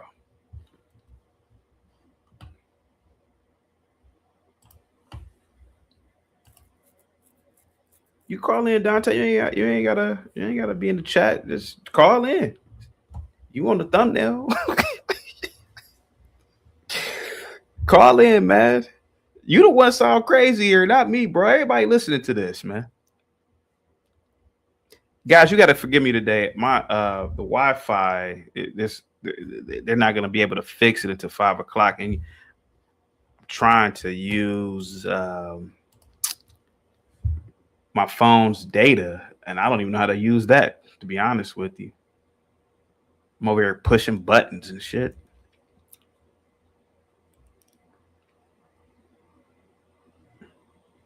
How much money have you raised for your political party so far?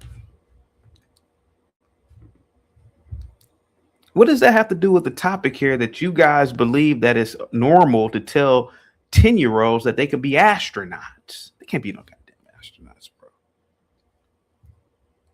And you don't know any astronauts. You don't know any neurosurgeons.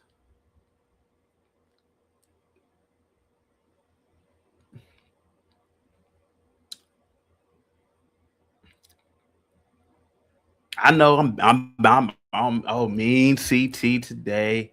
I'm so mean today.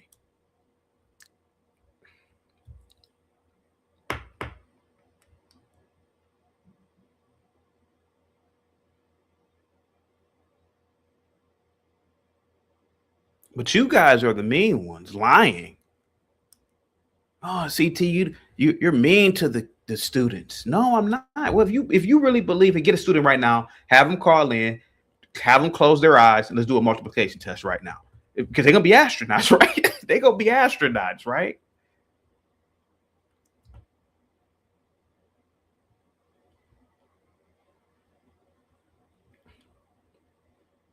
It's not a bad idea, dude. A cleaning service is not a bad idea. Why not corner the market in cleaning? They're not going to corner the market in being astronauts. They're not going to corner the market in being neurosurgeons. Dante, why don't you just call in, man?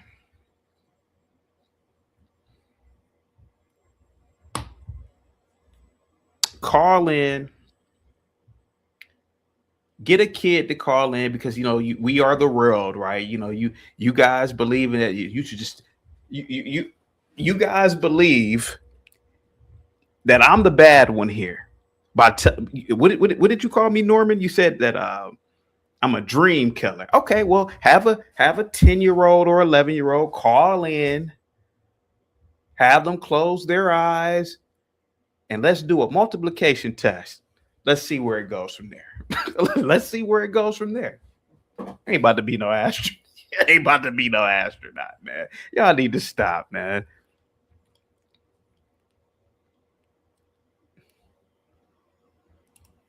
Taru says CT gonna send your student to the coal mines. Ain't nothing wrong with the coal mines. That's where a lot of these students need to be.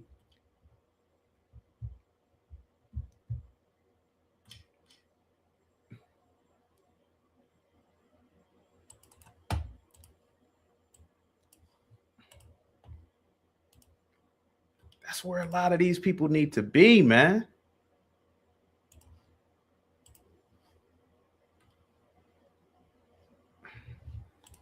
You get educated to clean, learn math to clean. Yeah. You get educated to clean, learn math to clean. Well, what would be the purpose of going to school then? You know, and the killer part about a guy like Dante, he's looking down on what I'm saying, right?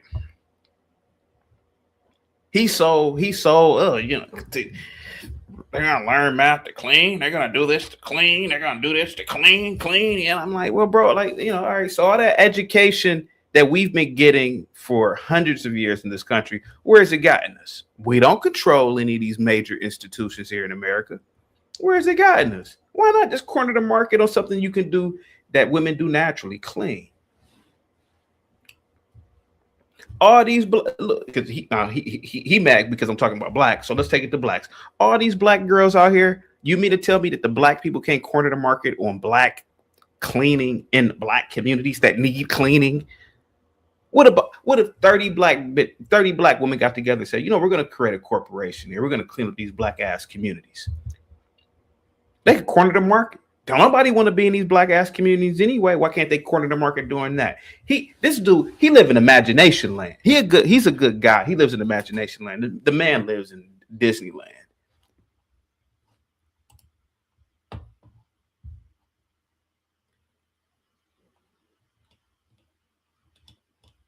Dante, you could say whatever you want to say. You could say whatever you want to say. But at the end of the day, I have a voice regardless.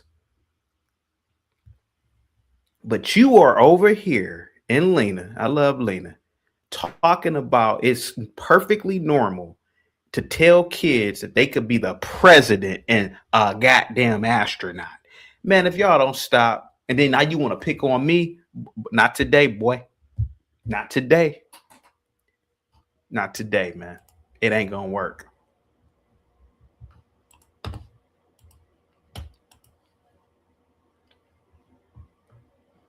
Deja says CT might be right. Cleaning comes cleaning. Wait, I'm sorry. OF cleaning comes clothing cleaning business to hotels. Yeah, man, I'm telling you.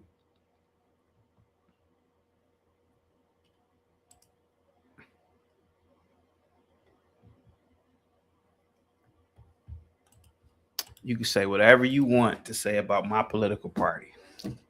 At the end of the day, I'm published. I'm known from continent to continent. At the end of the day, you can say whatever you want to say. I've gone viral dozens of times.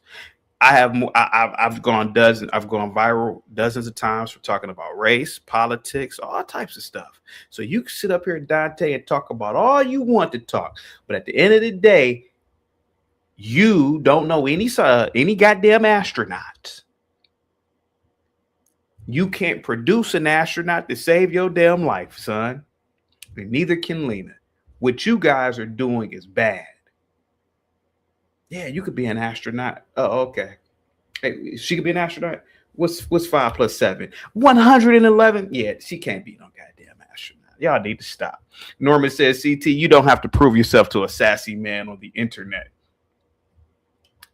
Hey, Dante, you could say whatever you want to say, but at the end of the day, you know you can't produce a goddamn kid that can do simple multiplication.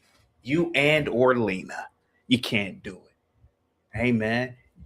Now, y'all made it about black. See, I was talking about 99% of Americans. But you made it about black, so I'm gonna take it there. You can't produce one kid. I challenge you because it's perfectly normal to tell a kid they could be an astronaut. Okay, let's do high school. Get a ninth grader to call in, and let's ask a ninth grader just trigonometry questions. Let's see if they can be an astronaut. Yeah, okay. You want to play hardball, son? We could play hardball. We could play hardball. You want to really do this? We could play hardball. You want to do this, Dante, while you're yapping in the chat?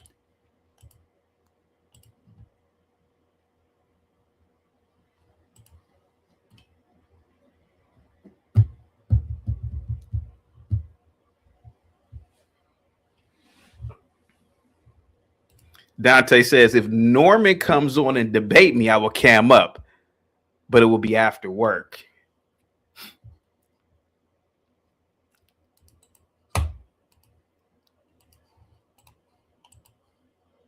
And matter of fact, if anybody is upset with what I say, get your ass on camera and let's test this out right now. well, here goes a ninth grader, and I believe that they can be an astronaut, and they believe it. Okay, let's do simple multiplication. Let's give a ninth grader just simple. Let's do ninth grade. Hey, ninth grader, what's 6 times 9? 48. No, dummy. It's 54. You can't be an astronaut. You can't be an astronaut. You failed automatically. G Dizzle with the $10 super chat. There's a black YouTuber named AJ Simmons from Alabama who's a millionaire from starting a cleaning business. He also teaches other blacks how to start their own biz. See, Dante would look down upon that.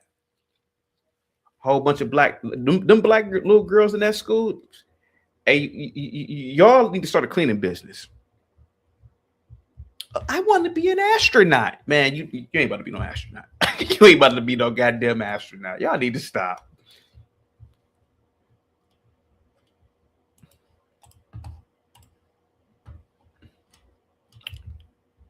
An astronaut. Man, if y'all don't get the fuck, man, y'all need to stop playing, man.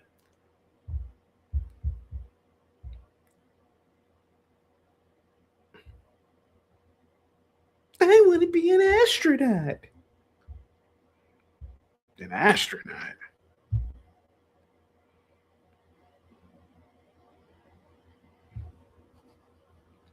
I want to be a nuclear scientist. With 6 times 4. 64? Yeah.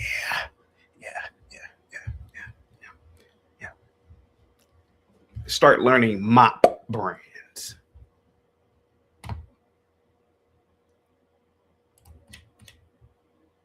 Hey, Tarus, I rock with you.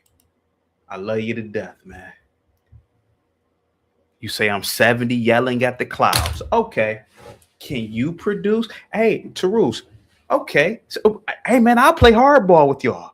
Hey, I'll do it.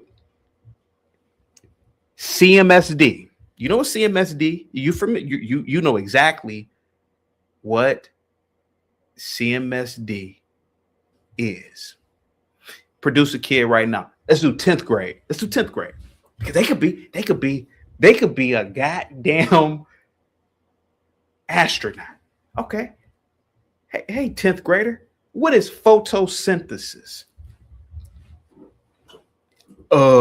Is that a Twitter app? No, you ain't about to be no astronaut, man. Get your ass up out of here. Y'all need to stop lying, man. Y'all need to stop lying to yourselves. There we go. Sir, there are astronauts. Cleaning service. Sir, there are astronauts that make, there are people who start cleaning companies that make way more money than astronauts. That's fine, but what would be the purpose of telling somebody that that's going to school? Get educated, because I will admit a college education does cultivate your personality. To me, it makes you a better person. It makes your communication skills better. It makes your networking skills better. Bro, I'm telling you, it does make you better as a person. There's nothing wrong with saying, sweetheart, I don't know if you can be an astronaut. That's very difficult. That takes an extensive amount of studying. Are you willing to dedicate your life to mathematics, science, aeronautics? It takes a look at him. He's so man, dude. Chris with the hey, Mr. CT, they can go on YouTube and learn how to be an astronaut. Oh my God, it doesn't stop with you people, man.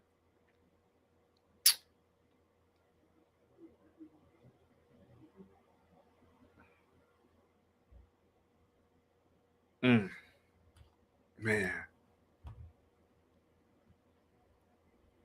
Sire says, CT, you truly ain't shit, man. Nah, man. Nah. Sire, did I say that the kids could be astronauts? Did I say that the kids could be anything? Or did Lena and Dante say this? I didn't say this shit. Dante's looking at me like I'm the bad guy. How am I the bad guy? Give me all these scientists right now. My motherfucker, Sire, I told you this year is showing and telling.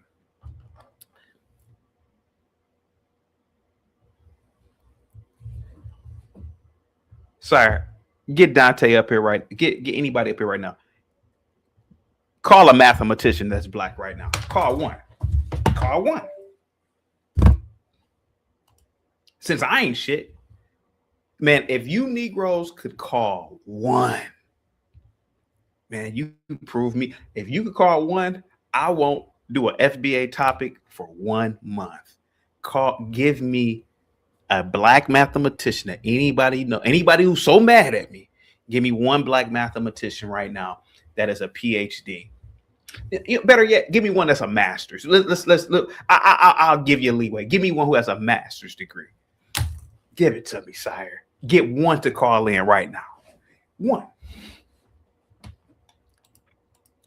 Y'all ain't dreaming about being no goddamn astronauts, let alone no mathematicians. Y'all need. I'm gonna whip y'all ass, boy. Sire, this Negro right here, Dante, he could look all mad that he want. He can't get one mathematician to call in right now. They're lying, man. They're not into these fields, man. They're lying, bro. I went to school. I know who I saw in those buildings. Man, it wasn't us, bro. And it wasn't us who made it out. We ain't into that shit, man. Sorry, we got to stop lying to ourselves, man. Tell these kids, hey, man, ain't nothing wrong with being a janitor. Ain't nothing wrong with being working in the field somewhere. There's nothing wrong with that. But stop lying to them saying they're going to be goddamn astronauts, man. They can barely clean up their own goddamn community. That's the stupidest. See, they ain't shit for telling those kids that shit.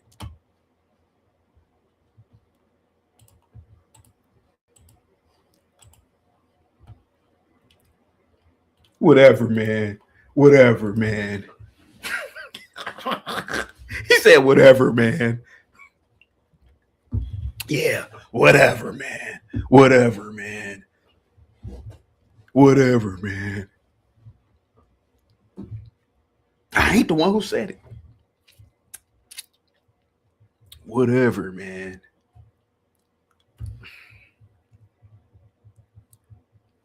Whatever, dude.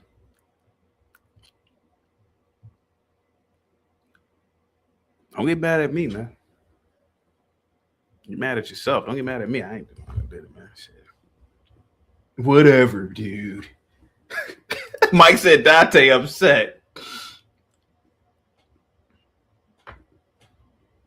Y'all could be mad at me all you want. Telling kids to pursue these esoteric ass careers. Yeah, I'm fucking right. Astronaut. Man, that's a wild shit, man. Astronaut. Man. An astronaut.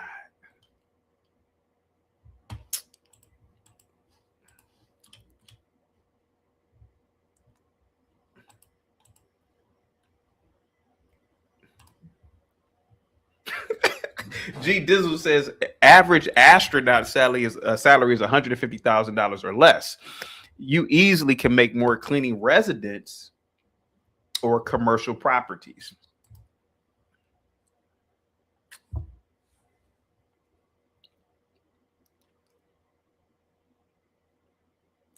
Imagine you a chick, right? All your life, Dante has told you could be an astronaut. And you 18, 19, got a banging ass body, dumb as a box of rocks, and you could sell that cooch. Man, you ain't about to be no goddamn, you ain't about to go to no goddamn library and waste your time studying. You gonna sell coochie, man. And I like, man, Dante's a good guy, man. But dude, he ain't about to tell no 18-year-old girl off the street, hey, I heard your teacher's been telling you could be an astronaut. Yeah, maybe you should continue to pursue that. She's like, man, get the fuck out of here, man. What the fuck you talking about? Manos with the $5 super chat. They better go to African studies and learn Afrosynthesis.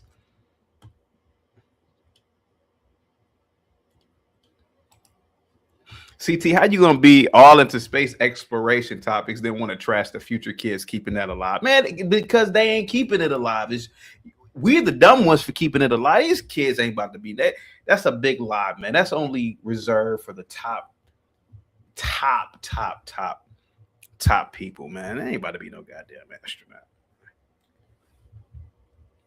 Y'all need to stop. Care about no goddamn space.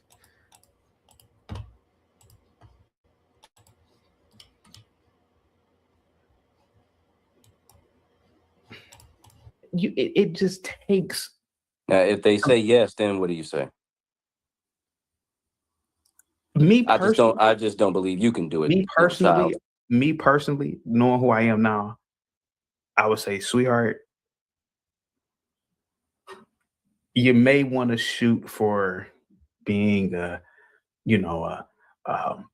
mathematician, a scientist, but an astronaut. There's only been about 300 out of 1 billion Americans ever born. It's not likely to happen. Okay, so you would tell that to an elementary school student.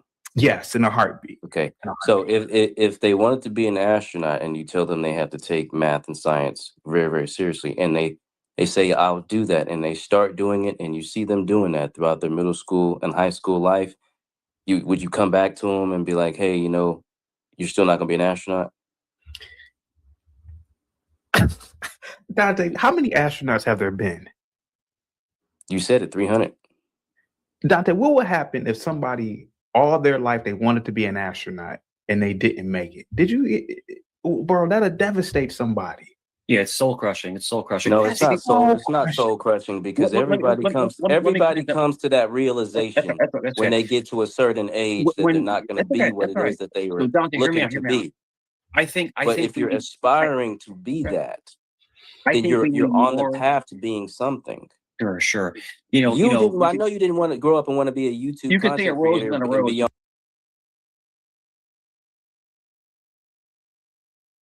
Did you hear what he said? So I know you didn't grow up and want to be a YouTube content creator. Actually, I did, even though YouTube didn't exist at the time.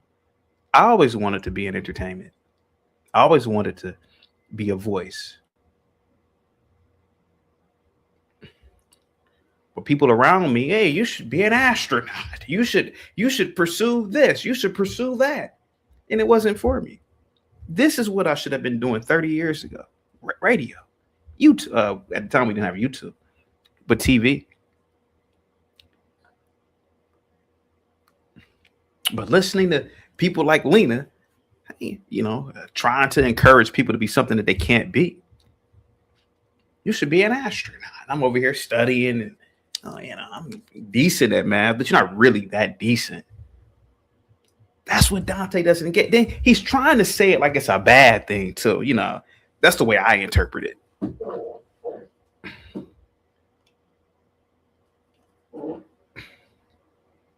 you want to grow up being a YouTube guy? Yeah, I mean, my life is awesome. I'm not lying to myself.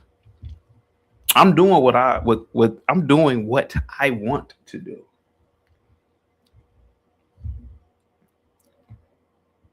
It is what it is, pal.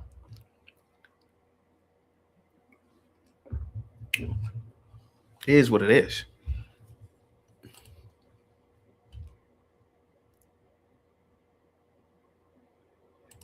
.1 WZAK. Yeah, I wanted to do that when I was a kid, man. Believe it or not. But listening to people like Lena coming in there, oh, you guys should be astronauts. Now we over here studying all this shit. We don't really know it. And that's one of the reasons why people, end up driving Uber with chemistry degrees. Because somebody lied to them saying, yeah, you're going to be the next great person to come up with some sort of chemical formula that saves the world. They're selling you some bullshit.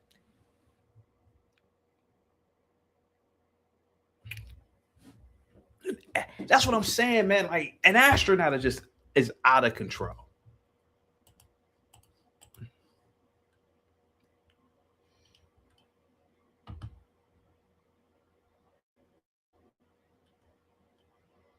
Exactly, sire. Let them know about truckers, man.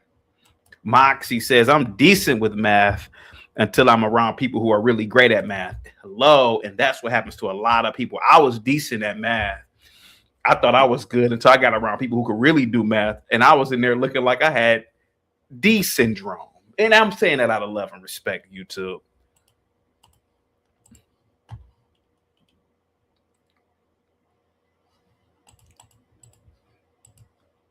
All right, here we go.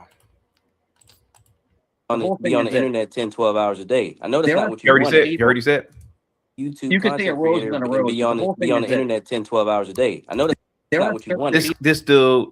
Now, you already said, Moxie. You said, I know you didn't want to do YouTube and be on here 10, 12 hours a day. Hello. As long as I'm having fun, I don't mind being here 10, 12 hours a day. If I didn't have to go to sleep, I would be here 24/7.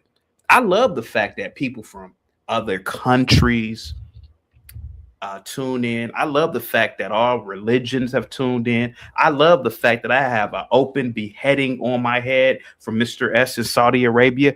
I love the fact that racist, anarchists, capitalists, people living in abject poverty. I love the fact that all types of people tune in to me for whatever reason is. A lot of people say therapy. A lot of people are at the gym. A lot of people are at work. A lot of people listen to me for background noise.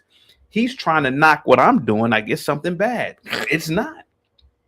And he's on here talking to me. I didn't call into wherever he's working at. Call it. Hey, let me speak to Dante. What is he doing? Dante, what are you doing, buddy? I didn't call in for Dante. He looking at me. I ain't looking at him. And it's no I mean, I ain't really trying to go in on the guy, but I ain't looking at him. He looking at me. For whatever reason, why? For whatever reason. Not why, for whatever reason. He's trying to make it seem like it's a bad thing, Moxie. He's a good guy, but he's a little bit. He's calling in here all mad. Oh, you said that little kids can't be rocket scientists. How the fuck can they be rocket scientists, man? And the entire school district got F's on the mathematics portion of the state exam. Man, if you don't get your ass up out of here with that bullshit.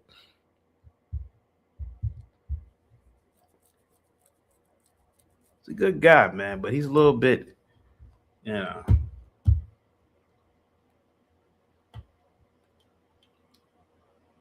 RLM says, preach, CT. Love what you do. Thank you so much, RLM. See, and that's the difference, Dante. You're a good guy. You're an electrician. Nobody comes to your job and says, you're a great electrician, man. And bro, trust me, I am pro worker. There was a time where all I ever did in the morning was congratulate the workers. Trust me, I'm definitely not knocking the electrician. But brother, look at this, man. Look at that. Preach, CT. Love what you do, man. And I appreciate you guys. So you could try to knock what I'm doing all day long, bro, but I know my reality.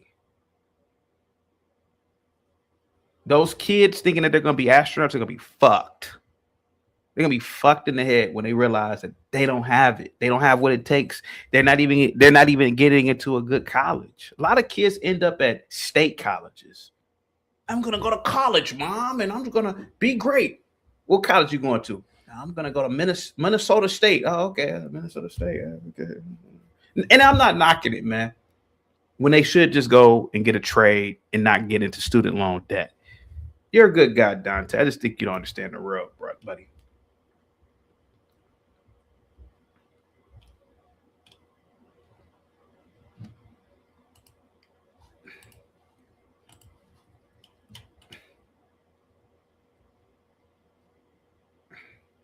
You can call in 777. I'm only doing one at a time. I'm not doing a panel with 1,000 people on with no camera on. So I'll do one at a time. He's a good guy, man. I don't want to pick on the guy, man. He's a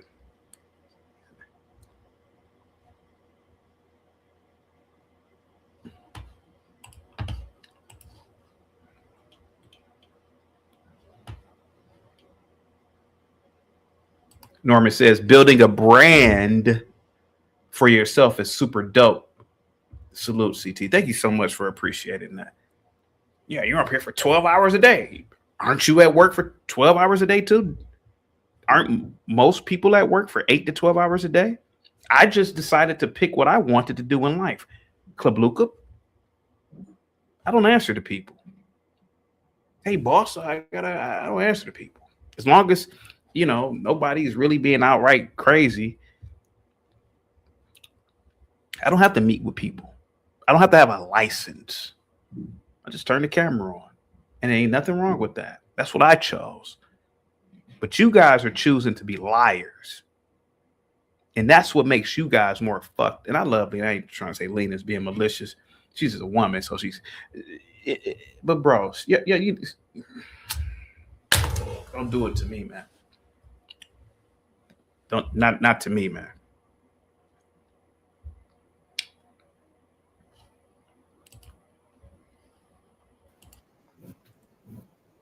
Bro, don't curse. Don't say the F-bomb. But just don't do anything sexual, man. You know, none of that sexual joke shit. Go ahead. You just swore. Yeah, I concur. Yeah, no, but there's no sexual jokes, man. So I could say shit. So I could say you can say shit. You can say fuck. You can say damn. I could say fuck. I could say damn. I could say shit. Ass. Ass. What's some other curse words? Ass fuck. You can say ass fuck. You can say ass fuck. Happy New Year, young Happy man. New Year, man. How's it going? What are we doing here? What's the show about here? What's going on? Yesterday, Lena and Dante said that if a little kid wanted to be an astronaut, you shouldn't discourage that. And I said you should discourage it because it is never going to happen. Yeah, it's never going to happen. Yes. And they were mad. And Dante was really mad at me. Lena took it to heart, but Dante, he's up there mad at me. Yeah. And now he's saying, "Oh, did you really want to do this?" And I'm like, "Yeah." But go ahead, buddy. Go ahead. Okay, sure. Let's go ahead and give him the chaotic truth live.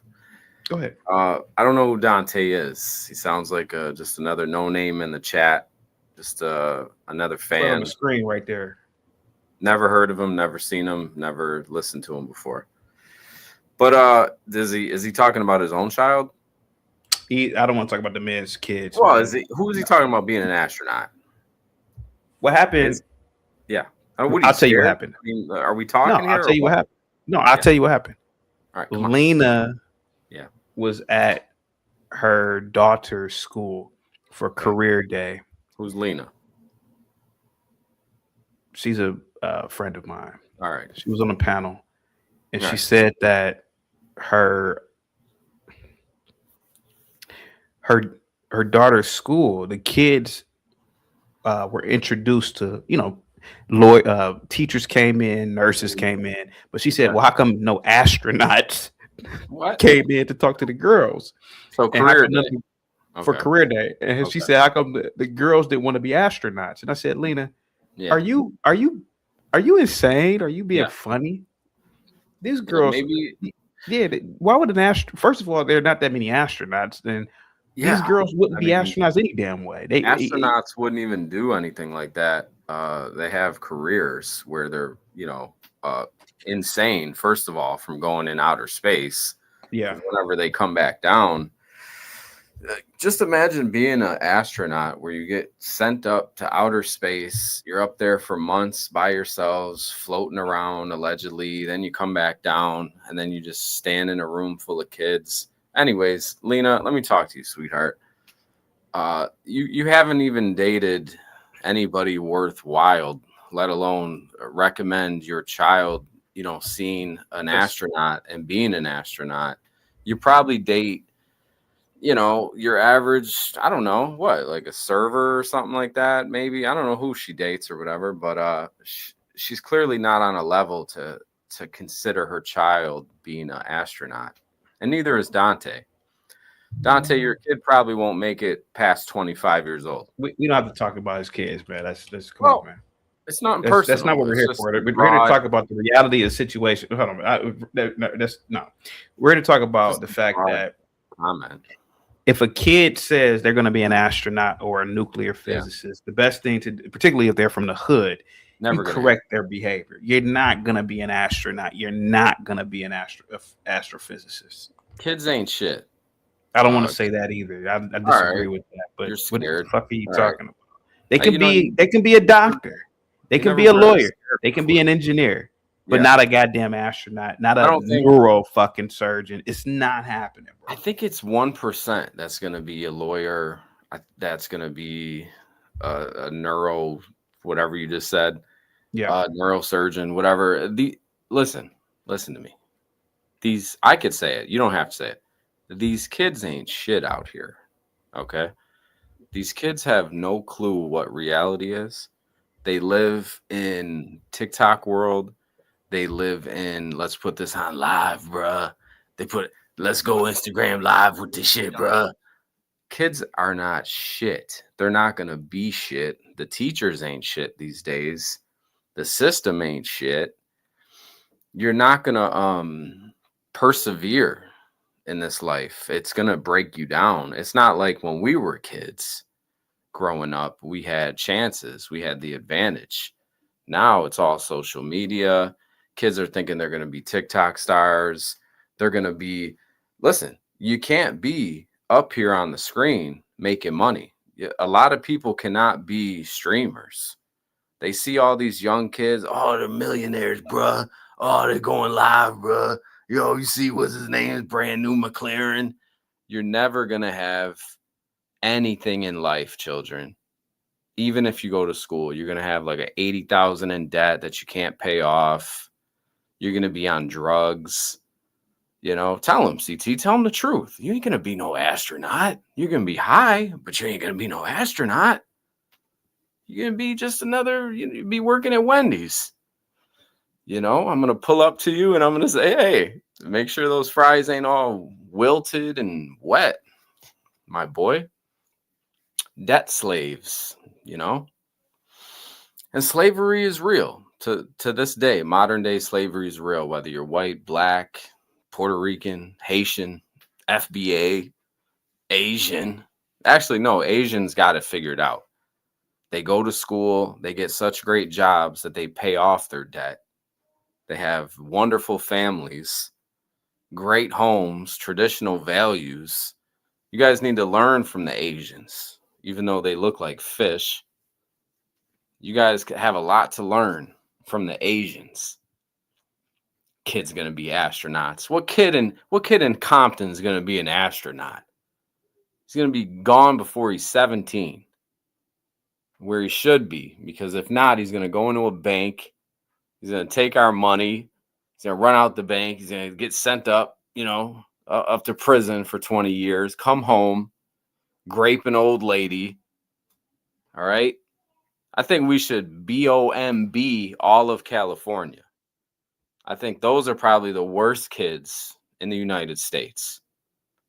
Let's go ahead and bomb Cali, bomb New York, bomb Florida, and I think this world will be a better place. Matter of fact, the people from Cali, New York, and Florida call in, because you guys are degenerates, low-life individuals that raise terrible children, just horrible, just disgusting, deplorable people. Happy New Year, though, to everyone in the chat. Why is it that I made a statement about most people in America, but now, you don't think FBAs can do this? FBAs can't be astronauts, bro. That's not no. I don't understand. Like, what? If we're gonna talk, let's talk. Let's talk, man. Go ahead, man. Yeah, if we're gonna do it, I know the chat's gonna get triggered, but that's the job of content creators. There's really been not a lot of black astronauts, first of all. It's not a lot of astronauts, period. It doesn't make any goddamn sense to even say something that crazy. It's a strange career, it's a strange career. So if shout out to the lady that said, oh, how come there ain't no astronauts in here? My baby could be an astronaut. You know what it takes to be an astronaut? You have to go through, what is that? Is that like the what is the what's it called when you're in the little thing to try to see if you could take the 4, not wins. What am I talking about here? Help me out here. I don't know what you're talking about, to be honest with you. the kind of talking crazy. like when a plane, like when a plane goes up or fast as far as when a plane the altitude. No, you know what I'm talking about. Like when the plane is going, they got you in the little thing to see if you could be an astronaut and withstand the G-force. Yeah, the G-force. It melts your face back, and you're just like. Most people faint. You ever see those videos? Can you play one of those videos? The G-force. I can't. No? Okay, that's fine. That might be like, YouTube might get me for violence. Right. I know there's a lot of stuff going on. There's a lot of people just can't make it out here. They can't play videos. Yeah.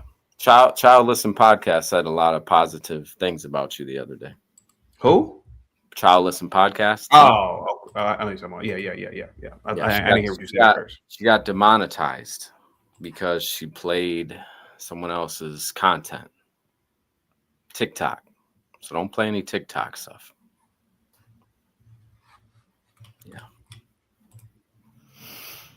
Yeah, I think we should destroy California, New York. I hope that these places. I see that Trump brought. That's not the topic for today. That's not the topic. Well, the kids ain't gonna be nothing, and that's what the topic's about to be. It's not even just about the kids, man. It's about most people. Mm-hmm. They people are mad at me, right? Today they're saying, you ain't shit, CT, this, that, and the other. Well, I just challenge people, have a 15-year-old call in, and let's just ask the 15-year-old, put your arms up like this so we know you're not Googling. Yep. And let's just do a multiplication test. They're worthless. They're worthless. Now, I don't know if they're worthless, bro. It's just that they're not. Hold on for a second. Now you're being ridiculous. You got to remember YouTube's algorithm. All right. They're not worthless. It's just that most people aren't really mathematical. They're not really mathematically inclined. I talk. Put your hands up like this, right? A kid. What's 7 times 9? 104. Get your ass up. Yeah. A lot of kids that are like 15, 16. Yeah. I'll say, hey, what do you want to be when you grow up? And they'll say, I want to make video games. There's nothing wrong with that. Right. But they're not. But they're not gonna. Mm-hmm. They're not gonna go to school to learn it. Yeah. They're not gonna be a programmer. They're not gonna do anything when it comes to computers. They're worthless. I don't know if they're worthless. You gotta stop saying that, bro, because is that what are we getting kicked off for saying? Yeah, let me get you out of here, man. Let's get you out of here. Yeah, all right, let's get you out of here. Gibby with the tell this camera-less toaster no one cares what he thinks. I gotta get 777 the fuck up out of here. He's a dummy. I keep telling him to stop saying that. CKJ says, yes, ET, I can picture you and Kim Sellers doing the Quiet Storm. That's guys, get the likes up, share the video, man. Go ahead, Mike. CT, salute, man. No, salute. I think salute to you, man. Another great stream. I was gonna just jump and add in real quick. I think it's just disingenuous for parents to mislead their children's hopes and dreams. Not everyone can be an astronaut. I think that's what you're trying to implore on people. It's like, look, there's nothing wrong with being a plumber. There's nothing wrong with being an electrician. There's nothing wrong with owning a cleaning business. There's nothing wrong with cleaning carpets. And you working at a shipbuilding. Like I'm close to Newport News Shipbuilding. I have a ton of friends that work there. They're not the smartest, tools in the shed. But CT, they have a family, they pay their bills, they help build ships. Now, they're not the engineers, but you still need someone to do rivets. You still need someone to, clean the yard. You're still an integral part of infrastructure in the future of the country. But I hate the fact that certain people think that every single person can do every single job. It's not true, man. It's not true. I'm a pretty intelligent guy. You're an intelligent guy. Now, I don't think you could be. I don't think you could be an astronaut. I don't think you could. I think you get close, but I don't think I could either. But I don't know. I don't unless you take the tests and really see if you can do it. Not even. Yeah. Mike, the real problem is Lena and Don. Not necessarily Lena. Lena is more playing this one fun. She's. Sure. But when she said, how come it wasn't any astronauts here? I said, Jesus Christ. Lena, stop. Lena, gotta- please stop, sweetheart. Stop it. You got Why not something, Lena? Mike, I know you don't really like the black topics, man, but I do. Mike, I do. I love it. why? I mean, I know you don't mind, like you don't really get into the whole. Yeah, but we could barely fix our community, man. Why don't we fix it by cleaning it first? 30 women, man, they get degrees and they come up with we're gonna start a cleaning company. And we're gonna corner the market in the hood.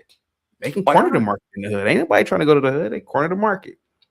But astronauts, neurosurgeons, man, if y'all don't quit that shit out, man, that sounds absolutely fucking stupid, man.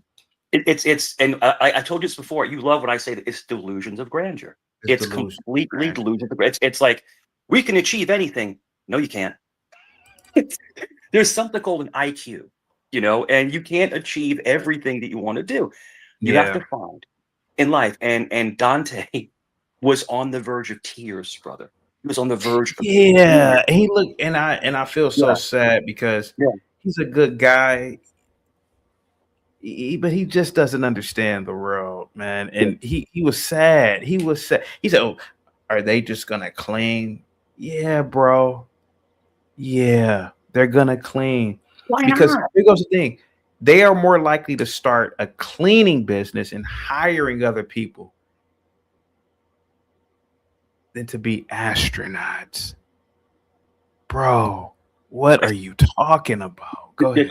It's babble. And I saw him on the verge. And you saw how I backed off. Remember, I started talking like really, because I can go in on somebody on your behalf when you let me. When you put your hand up, I go. But the thing is that I saw him breaking down in tears. You broke him. You literally broke him on that panel. And he said we don't even change the smoke detectors and batteries. Oh my God! Yeah. I don't feel compassion very often, CT, for people that are disagreeing with you, but I actually felt sorry for him, and I think you felt the same. And I feel sorry for him too. Yeah, I don't know why. Maybe it's because he's a good guy, and he's new. He's not really like a character.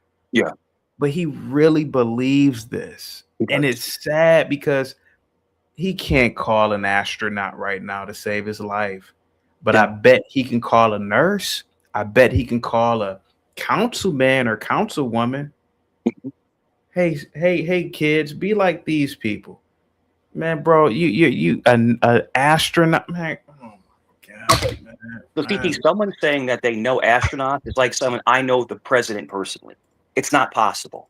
If you're a regular person, even CT, even a governor will meet the president a couple times a year. Yeah, they don't just hang out with them. You know what I'm saying? Look, an astronaut. You got to be in the car, G-Tron. I rock with you, man. You got to be in the car, buddy. You got to be in. I mean, you got to be in not in the car. You got to be at a desk, man. Yeah. But the whole thing is to be in the presence of an astronaut is like being in the presence of, in my opinion, because we're space. Yeah, and Lena said it's like being with the president. It's like being with the president. Lena said they could be a president, CT. I said, Lena, shut the fuck up. No. Lena, stop. CT, I don't think it was a troll, brother. I don't think it was a troll. I think she I don't think it was a troll. It.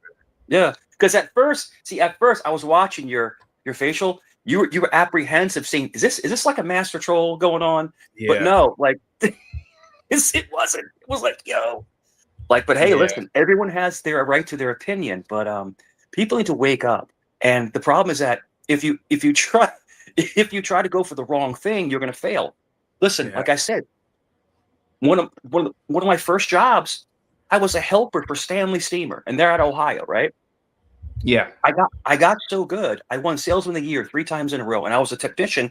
They sent me to Columbus, where their headquarters is in Columbus, where you're at, close to where you're at. Then I went to Dublin.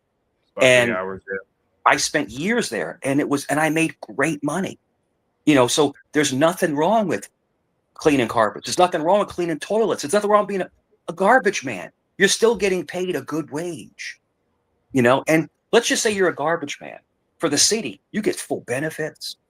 You get a government job, just doing menial tasks. If you don't have the know-it-all to be an engineer.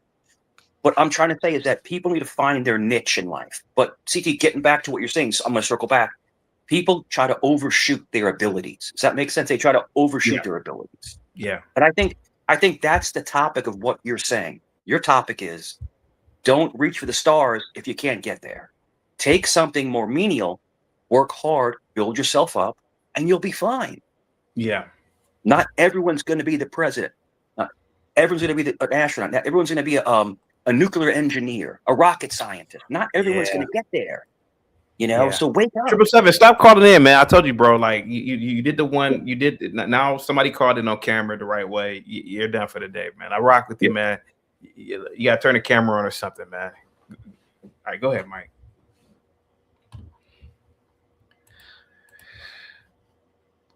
Go ahead, Mike. Go ahead, No Mike. problem. No, but I think, and I hate the fact that people try to derail your topic, but no, I think your topic is concise. It's on point. It's like an intervention, man, for particularly Dante. Okay, I'm gonna tell you something.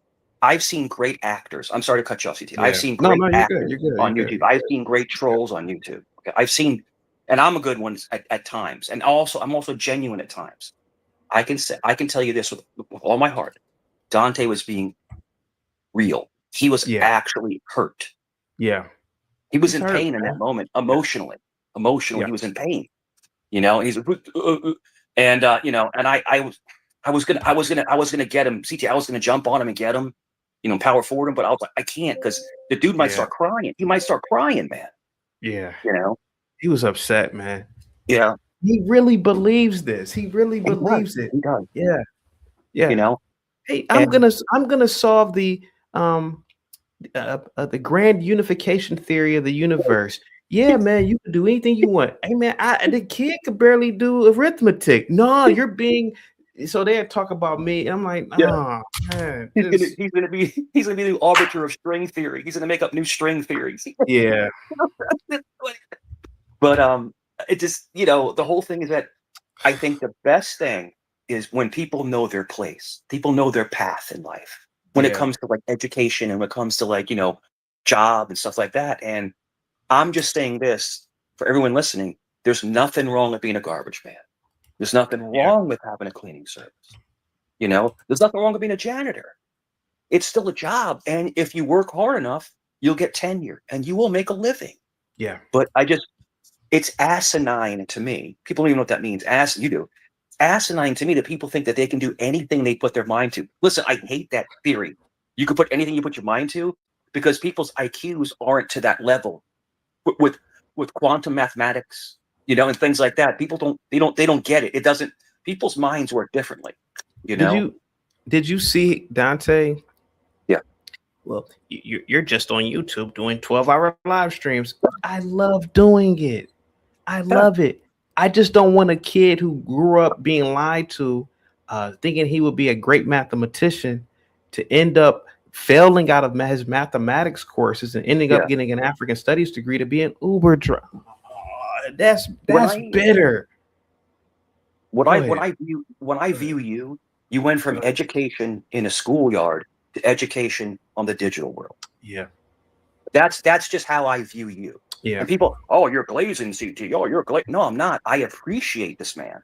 And you're teaching people on a digital platform, just not in a building. And I think that's very influential for a lot of people's lives because people do come up here and they need to listen to somebody who talks sense into them. And they're going to be apprehensive. See, they're going to fight you at first. They're going to give you crap back. But the more that you stay on course, the more that if you notice, they start to change the way they think. It's like you're turning something within their mind. You want to go over the video with me, buddy? Sure, of course. This is sad. But it's better to be a mature mind, to be an adult and say, okay, I'm gonna have to tweak some things. I'm gonna have to go a different direction than what I thought. Delusion than to crush a child's dreams. I know, but delusion, what drives me crazy, like delusion. You know, so CT's right. So listen, if they're not built for it, you have to let them. You know, he says something really interesting here. I don't have any kids, but if my kid wanted to sit around drinking Kool-Aid all day, eventually you would say, you know, you need water.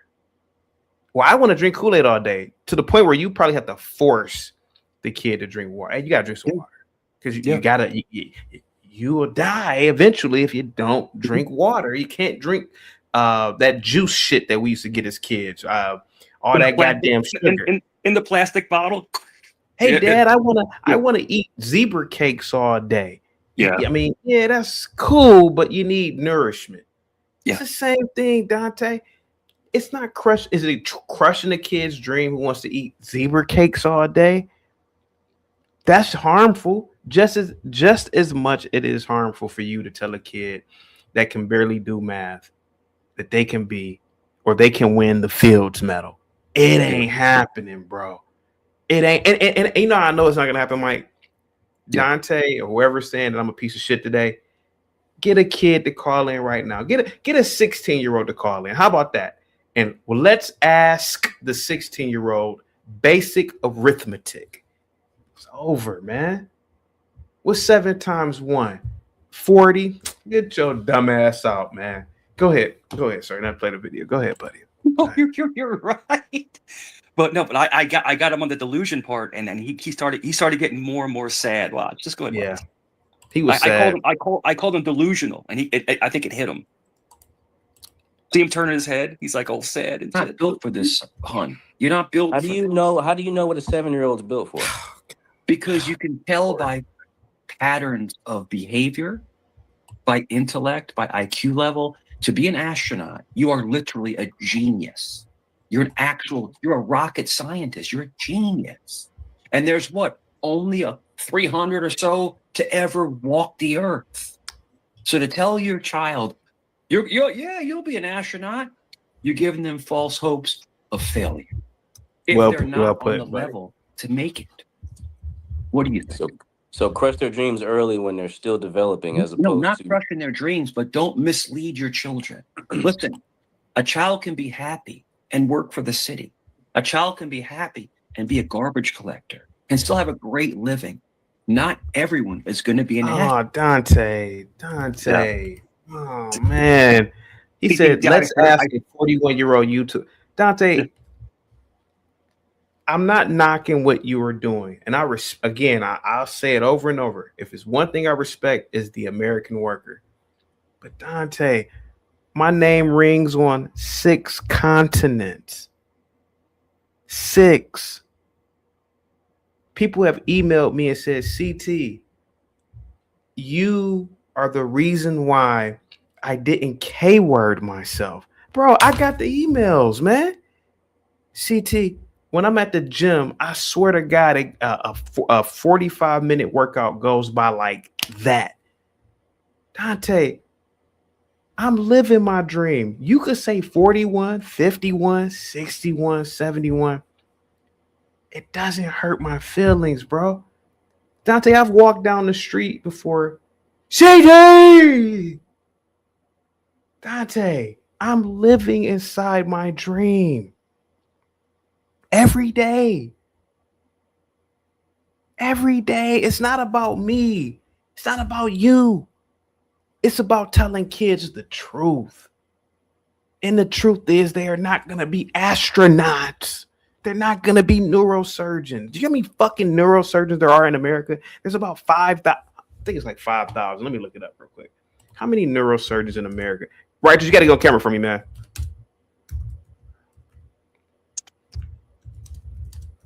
I've had multiple knee surgeries, right? Knee reconstruction. 3,000. Oh, I was off. 4,000. Yeah. 4,000 neurosurgeons. Dante, you know how stupid that'll be for Lena to go into a school? All you little girls could be neurosurgeons. No. DT, 4,000 people out of hundreds of millions of people. What is that? Under like 0.0 something? You know, 0.00000 something. Yeah. So, and this guy's talking about, yeah, you're a 41-year-old. Yeah, but I'm a 41-year-old who I'm more, sir, Dante, brother, you're a good guy, man. I don't want to talk. Dante, I'm more influential than most college professors, man. I'm more influential than Harvard white papers that nobody reads. You know, I tried to read Harvard white paper. I'm gonna read this Harvard white paper. The idiosyncratic layers of the universe at the quantum scale. Some Asian wrote it. But 5 people read that. Thousands of people. Dante, you're taking it personal, man. You're taking it personal. Go ahead. Oh, you're taking it personal, man.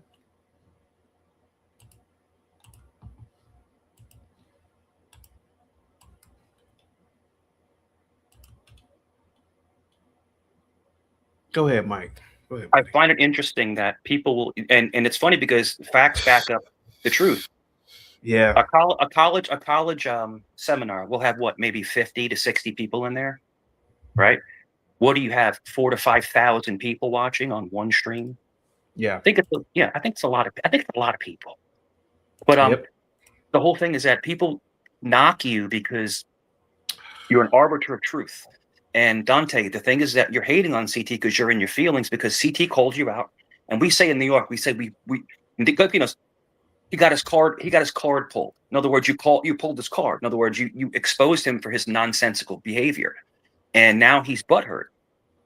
Dante, why don't you just come up and apologize and just be like, you know what, you were right. CT, you were right. You were right on everything. And just start over again.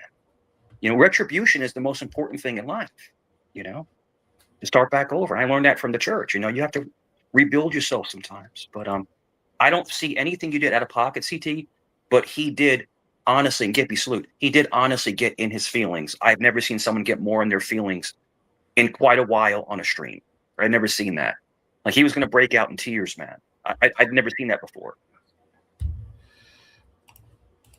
Astronaut. That's what CT is trying to say. Right. So but not everyone wants to be Stop one. faking the funk, man. Because listen, but not everybody wants to be one. There's only in a whole grade level, there might be 1 or 2 people that say I want to be an astronaut. And CT says no, tell them that they're not going to be an astronaut. Those 2 people out of 300. Brother, listen to me. It's not about race. It's about, I said people. It ain't about race. People, period. Brother, intelligence. Brother, there have been millions of podcasters and people who've gotten on the computer. This is a dime a dozen what I'm doing. But an astronaut, come on, man. Come on, brother. I didn't say that the black kid couldn't be a doctor. I didn't say that the black kid couldn't be a structural engineer. But an astronaut, Dante, an astronaut. Wait, you said a doctor. You're not understanding the psychology. You said a doctor like that's a walk in the park. Dante, they're putting a human being on a $1 billion. You're not understanding the psychology. You have to be literally like a genius to get on that spaceship. A genius. Real quick. Nobody knows Moses, can you requirements to be an I astronaut. have all the same None of y'all questions. know the requirements to be an Moses, astronaut. can you briefly tell Dante the You have this whole trauma bonding session with you and Mike up here, and just address, how are you supposed to find astronauts? What defines the fact that you're making this determination at 10 that your kid isn't smart enough to do these jobs that you're saying you should be more realistic about or talented enough? Right? Like, you have to define for me where that line is, because you're saying you're not saying all kids. You keep making that clear. It's not all kids. It's just these kids who aren't qualified. I'll be back in 5, brother. I'll be back in 5 minutes. Thank you. Dude, you're not answering any of that. How do we find astronauts then if we don't groom them? If you find them like you find the best football players. Those guys spend their whole lives playing football. Exactly.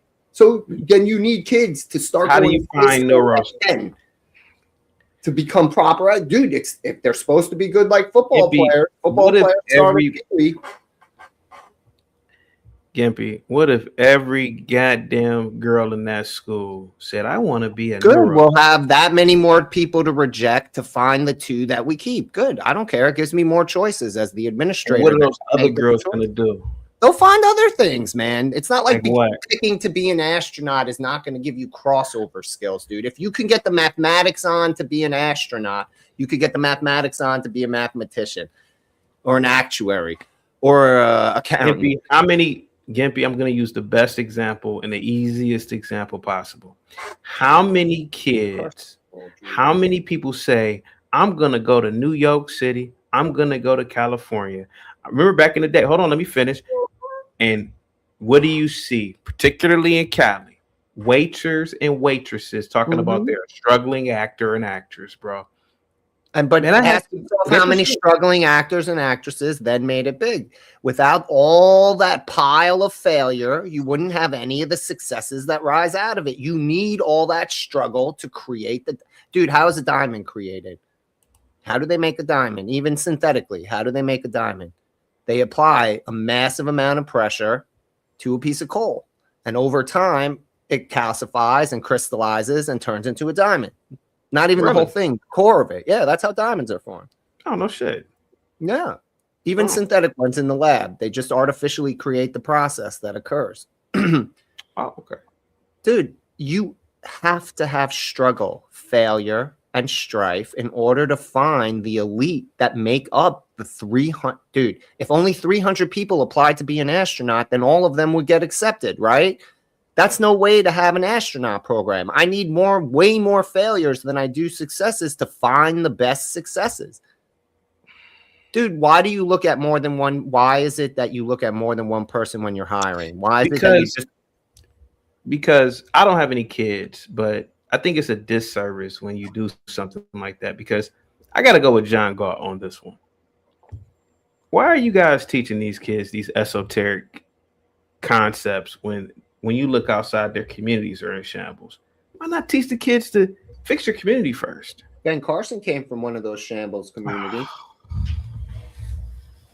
Again, how do you get the Ben Carson without the 200 other failures that live around him? Without the struggle and strife, you cannot create the diamonds. Let me read this real quick. Righteous with the $10 super chat. This is why we should be doing IQ and competency tests throughout school, so we can actually judge kids and give them a realistic perspective on their opportunities for jobs. Now, this is absolutely absurd when I believe in a goddamn Neo over you, Gib.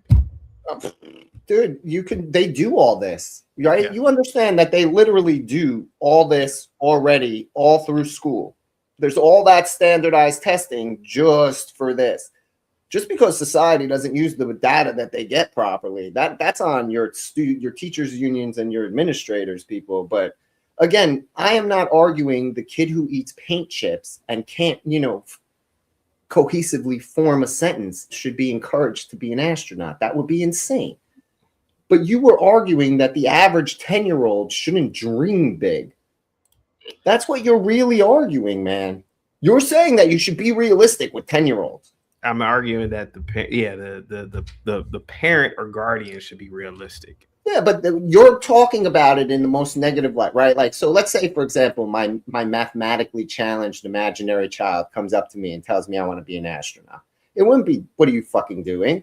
It would be, you would explain to the kid what it takes to be an astronaut. And you would say, don't you think is that something you're willing to tackle? These are things that you have to have a conversation with your kid. You, again, your position is to just explode the dream and say, target something else.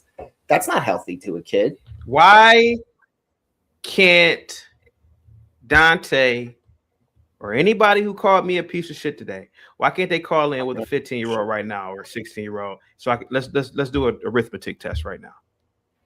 Give me the math as a kids, man. I'm not saying they're not stupid. I'm the biggest proponent that they're all stupid. I'm not saying they're stupid either, but they're being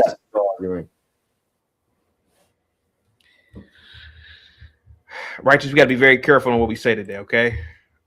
Yeah, we got to be. Yeah, okay. Go ahead. What's up, buddy? Yeah. No worries, man. No, I think this is an important topic, honestly, and I think a big part of the problem with the 90s and probably the late 80s as well is that we spent so much time, the parents, and look, yes, it's majority parents, absolutely, but we also have to recognize the government propaganda. So, but I'm just to put this out there, we have to recognize that through the majority of all of the 90s and early 2000s, what were kids told? You can be anything that you want to be as long as you work hard and you can, you can do it. But that's just not the truth. And this astronaut thing is a perfect example of it. Same thing with being a doctor, a lawyer, engineer, anything like that. It's the exact same thing. Look, we have to recognize all of us, black, white, yellow, brown, whatever, it doesn't matter. Not every single one of us can be an astronaut, a doctor, an engineer, or a lawyer. And we have to recognize the problem is that we've been so propagandized to believe that, you know, if you're a construction worker, a potato picker, a farmer, something like that, then you're less than these other people. But you're not. That's the problem. We have to recognize that not everybody can be those things, because guess what? We still need those construction workers and those potato pickers and those farmers and everything like that. The problem is, again, the biggest problem is thinking that I'll be right back. everybody can become one of these things that they cannot. So when all of these kids are told that you can be whatever you want to, and then, you know, look, Gimpy, to your point, the parents are not taking an accurate assessment of their kids to lead them down the path that they should go down, which is more realistic for their abilities, their competency, intelligence, and everything like that. I will say that that is the bigger problem. Right. Let me ask you a question, because you're a parent, right? If your kid came to you with a wild-eyed dream when they were 10 years old, because I'm not exactly sure the ages of your kids, okay? But I know you have older one, right? At 10, and said, I want to be, I don't know, a conductor. How about this? I'll give you a perfect example, okay? My daughter's But wait, so let me just give you the question before you give me the example then. So the question is would you handle it with CT's mannerism, that you take a sledgehammer to their dreams, right? Because that's what I'm not arguing he's wrong. With a kid who's retarded, you shouldn't tell them to be a mathematician, right? Like, I know, I got you. I'm telling you, I can give you a perfect example because I've already been through this. Okay, so years ago, probably about 5 years ago, I started talking to my daughter about, like, hey, you know, we need to start talking about, what do you want to do in life? What do you want to be when you grow up? And my daughter told me she wants to be a cop.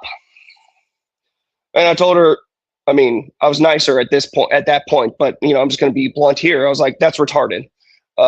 You're a woman. You're a girl. It's really not best for you to go down the line of becoming a police officer.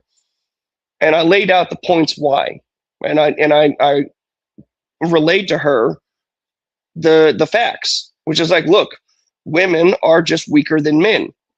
The majority of people who get arrested, they are men.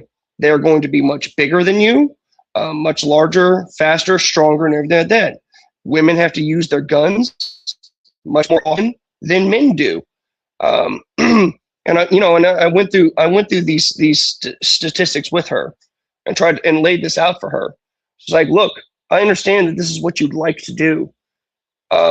But realistically, it's not a good decision because not only does it put your life at risk, but you're more than likely going to be put in a situation where you may have to kill somebody and use your gun way more often than a man would have to do. so your actions relayed in this story match my method.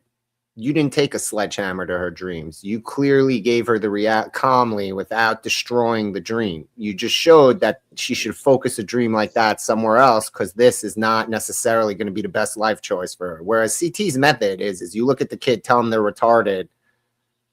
You actually should be a janitor.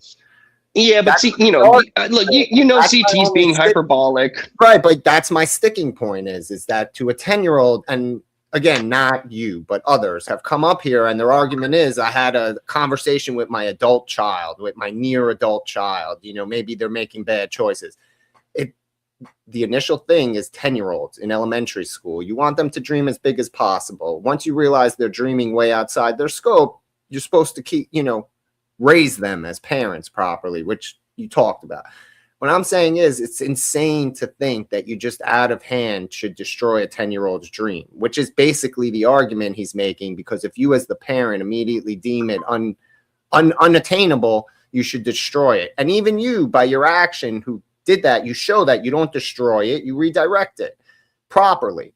You don't take a sledgehammer to it. You don't undermine your child. You find a way to empower them, right? Yeah. I mean, yes, but at the same time, you also got to think about, like, when we're thinking about from a child's perspective, a 10-year-old's perspective, like, in their mind, there is no difference than the way that I did it and the way the CT did it. Honestly, you're still doing the same thing. You're still crushing their dream. Now, again, I can agree with you that there's a nicer way to do it, but I would still argue that, like, in the 10-year-old's mind, you're still doing the same thing, and it may or may not work. I mean, in all honesty, like, you know, my daughter just tries to go against me so much that, like, she still tells me that's her dream, even though I repeat the same things over to her. And I even tried to tell her, it's like, okay, look, if this is what you want to do, that means then you're doing a good job, bro, in the sense of being consistent, right? In the terms of consistency, if your kid feels that way, that means you're giving the same message over and over and over, and you're not giving wiggle room for her. That's why she's doing that. Again, dude, I'm sorry. Even though I don't work in my degree fields, all my degree fields are in specifically this, right? Like child development, family development. That's what I studied for years before I became a computer nerd or whatever, right? But I'm just saying, like, dude, that means you're like dead center consistent if that's how your kid feels. It means you do not change your messaging at all since the beginning. So, I mean, if that's your, I'm not, you know, but if that's what it's not, you're getting the result that's expected from that, man. She's a teenager, right? Yeah, I mean, yeah, she's about to be. But she, I mean, she's basically been a she's been a teenager the majority of her life, honestly. Yeah, I hear you. But anyways, so look, that's my experience right now. We'll see how things go. I've got to work on a bunch of stuff. But I was kind of pointing more towards what I can remember from my childhood growing up in the 90s. And that's more of what. The 90s was totally unrealistic. They had a very unrealistic sense of everything. Right. But again, like, the problem is that no parents gave any direction. They were like, oh, you can be whatever you want to be. Whatever you think you could be, you could be that. Treated like free range chickens that just wandered around and did whatever the fuck they wanted. Sorry, what was that? You didn't have any kids that were free range parenting kids? That was invented in the 90s. Where kids ran their own lives and parents just sort of let them roam like chickens. Oh yeah, I mean, yeah, I was one of those kids because I was raised by a single mom, and she was invented in the 90s, man. That free roam, it was a reinvention of the hippie parent model. It was crazy. Well, it started with the boomers. Honestly, it started with the boomers and their kids' generation being raised by television and that sort of stuff, and then it bled over into the 90s. So, like, how old's your parents right now? My dad is about to turn 63. So that's my sister. My sister's 60. What is he? 61. So, like, I'm telling you, I know. My nieces and nephews are your age. Oh, okay. Well, then, all right. Then I guess my parents are boomers. Sorry. I forget the generations. No, they're the kids of boomers. You're right. No, they're okay. They are. Okay. Yeah. I'm much younger than my siblings. I'm like the accident. All right, boomers were born in what, the 40s or 50s? Yeah, they're the kids of World War II. Are boomers. Okay. All right. So these are the kids of that, right? Your parents, my sisters and brother. They're that, and then I'm the end of Generation X, and you're the next. You're right under me. Yeah, but, I think I'm like the beginning of millennial. I think. Yeah, right. Like you're 83, right, or something like that. I'm 89. Oh, 89. So yeah, you're a decade after millennials start, right? Because I'm 79. Dude, that whole thing that you experienced was your parents rebelling against the boomers. I mean, I know it. I saw it. I witnessed it growing up. My siblings, they purposefully raised their kids different than how they were raised because they wanted it to be easier for them. Well, I heard that all the time.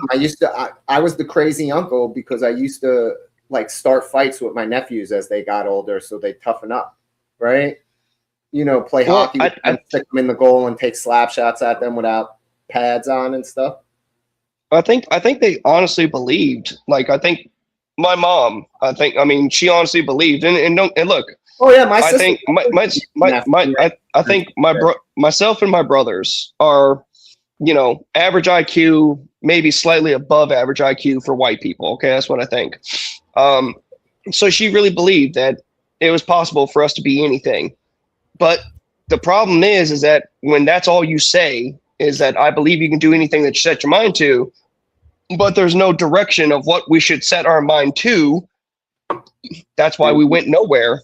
We had no goal in mind. We weren't giving any structure on how to do that sort of stuff. Free range parenting, buddy. My nephew is because of that. And look. You know, I love my mother. She did the best that she could. Okay, but my mother was a full-time nurse and everything like that. She worked 12 hours a day. She worked 12 hours during the day. She worked 12 hours during the night. So, a lot of the times my brothers and I were raising ourselves basically, and so, we messed up a lot because of that. We didn't have father figure in the house and everything like that. So we came out the way that we did, and I think unfortunately that's the story for a lot of kids. Way worse. Like, to be fair, for the beliefs you hold, you could be way worse, my friend. I've met way worse versions of you out there. Yeah, well, also you also, as I've said, like, dude, I used to be a far leftist. Bernie bro. Yeah, I was a Bernie bro. I mean, so I've come a long way, and it took a long time for me to get to where I'm at now. Do you feel that your journey from left to right went across the horseshoe, or this way, where the two ends met, that you jumped from the left to the far right? Or did you travel that at some point you were a moderate for a while before you became?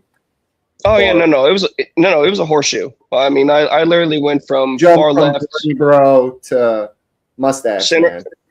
man. Well, no. I'm saying so. I went from far left, Bernie bro. I went to the middle. I went to moderate right. I used to. What brought me back? What brought me to the center and to the center right was listening to Ben Shapiro.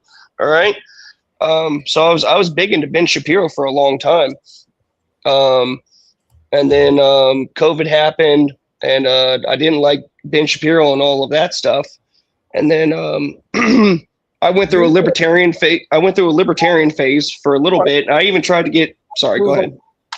Before you move on, you know that Ben Shapiro used the Daily Wire to sue the government to stop the private shot mandate, right? During COVID? That doesn't earn him any credit?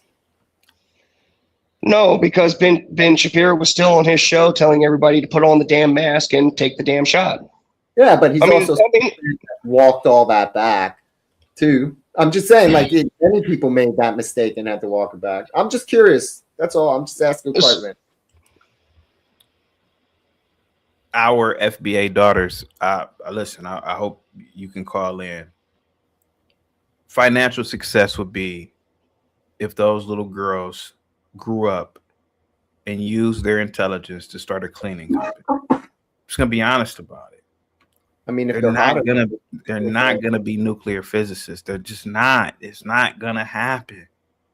We're not. Yeah. So I rock. Hopefully you can call in. Go ahead, guys. Go ahead. Go ahead. Keep talking. Keep going, Righteous. I'm more curious about your journey than arguing. I'm just very interested. Yeah. No. I think it was great that the Daily Wire. Look. Nick Tile, you got to get on camera, Nick Tile. I'm not. Yeah, I'm bringing up anybody on thumbnails. Go ahead, Righteous. Go ahead. Yeah, I think it's great that the Daily Wire, filed a lawsuit against the government for the jab and everything like that. That's great. That for the mandatory jab and everything like that. But like Ben Shapiro still was on his show telling everybody to get the shot and wear the mask. True. And then the thing is like, so during that time, I really stopped listening to Ben Shapiro and I started moving to Steven Crowder, as well as Matt Walsh. And I hated Matt Walsh because, he calls himself a fascist theocrat and everything like that. And I've never been super religious. And mostly Steven Crowder was putting out the data for C-19 and all that sort of stuff. And so the thing is like, I'm listening to all this and it's like, okay, well, Ben Shapiro has all this data too. He knows all this stuff. So he's just wrong. And then I went down the libertarian path.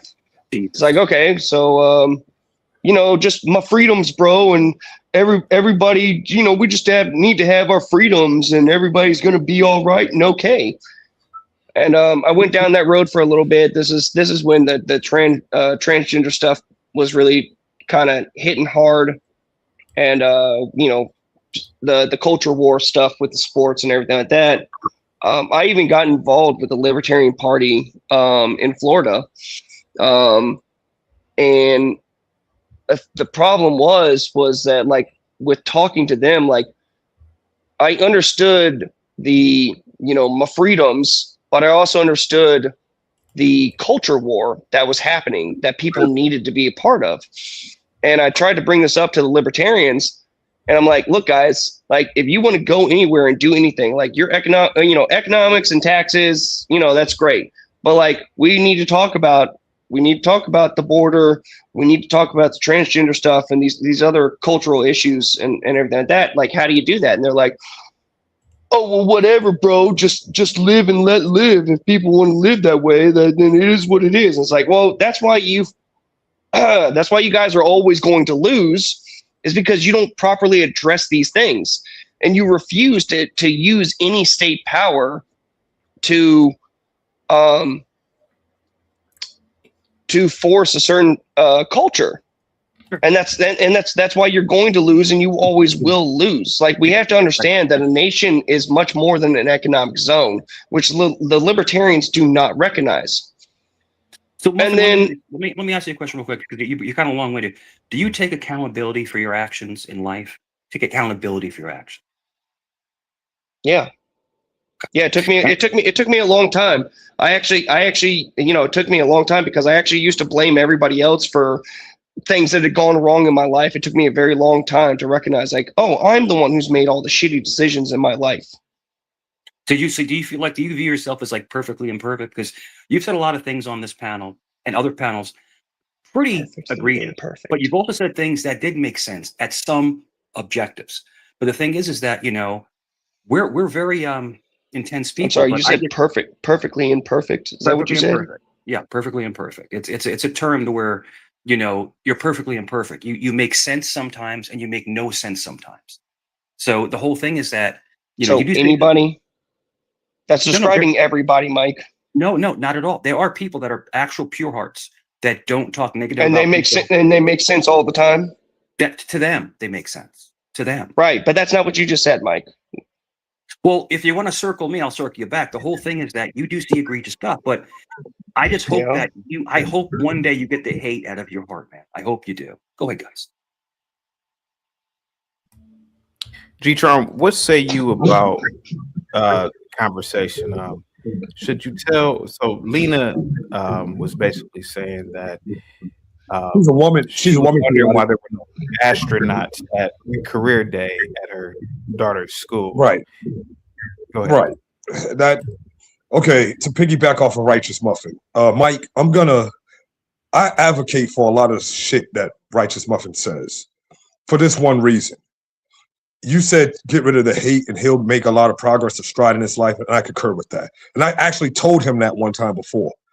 If you take away some of his personal disregard or hatred towards, like, other groups or disdain for other groups, a lot of what he said, if it was applied universally across all spectrums, would make society a lot better place. But when you try to differentiate amongst people groups, then that displays hatred, and that's when you have fallout. So I have actually tried to tell Righteous Muffin that before, but a lot of his talking points are actually correct if applied correctly.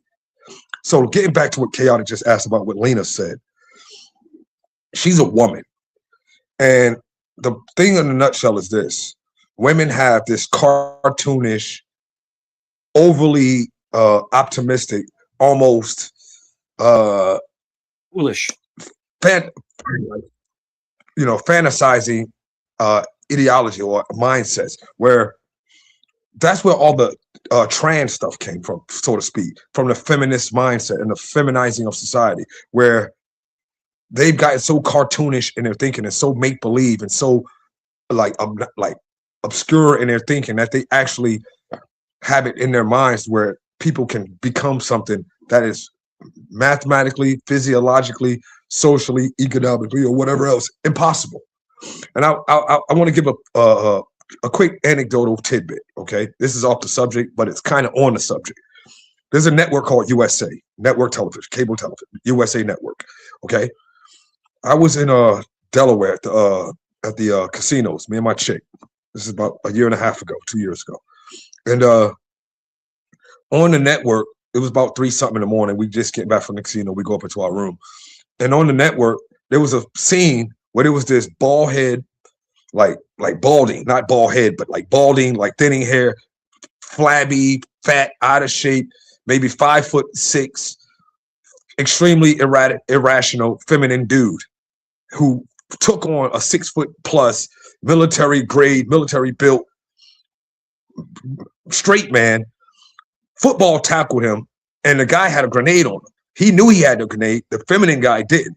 He wrestled the grenade away from the military age, military physique guy, and was able to use both hands to pull the pin and then shove the grenade down the guy's pants and then get away scot-free while the grenade blew up and blew this dude into nothing. My point is, that would probably be the most physically impossible thing imaginable. But women were, because it had to be women and it had to be lesbians who wrote that screenwrite, scripted that into the movie or the show that was being seen. That goes to show the level of delusion and impossibility and disbelief that women. Shut up, Gimpy. Wake your ass up. Gimpy, wake up. Don't be falling asleep on me. Anyway, my bad, chaotic. I just ran off on the tangent. Anyway, getting back to what you were asking about, Lena. Women should say less, and what they say should be taken even less seriously. We need to start putting these people back in their place, point blank. A woman's thoughts and a woman's right to freedom of speech and protection under the law doesn't make them equal to a man. It just means they have equal rights and protection under the law. Doesn't mean what they think, what they say, or what they feel is adequate or equal to what a man says or thinks. And one other thing, I just want to add this as a footnote. Remember, there was this chick who said something about a society with people like Lord Jatrone in it. They wouldn't feel safe. Okay, well, feeling safe subjectively doesn't equate to objectively being safe. And I'll leave you with this. If you don't feel safe, that's fear is an attribute of 3 things. 1, godlessness. Because with God in your life, you have no fear. You have reverential fear of God and fear of nothing else. 2, corruption and evil, which means projection. You're an evil and bad person who isn't to be trusted, and that's why you are able to be fearful of others. And 3, cowardice, which means you're just not a good person. In order to have fear or not feel safe, you have to be in your own mind and heart, know that you're doing something wrong and bad, where somehow karma is going to come back on you. And chaotic, you an asshole. Here, let me take the video real quick. What the hell? Here we go. Go ahead. Dory, your sister's friend. Just brief. Dude, Yes. on Dante. My older sister, she had a friend, a childhood friend. She grew up in the neighborhood. Her name is Sylvia. Biracial. She was biracial. Sylvia was very smart, always celebrated in school. She's always on A honor roll. Her parents put it in her mind that she's going to be a doctor, right? They put it in her mind. So when she graduated from school, that's what she pursued. She went to college and it was to be a doctor. Somewhere down the line, during her initial studies as a doctor, and I remember my sister telling me this, it got so bad and so hard for her, she had a nervous breakdown. And when her parents passed away and there was nobody else there, she actually was so out of it, she actually ended up being homeless. I saw her when I started working downtown.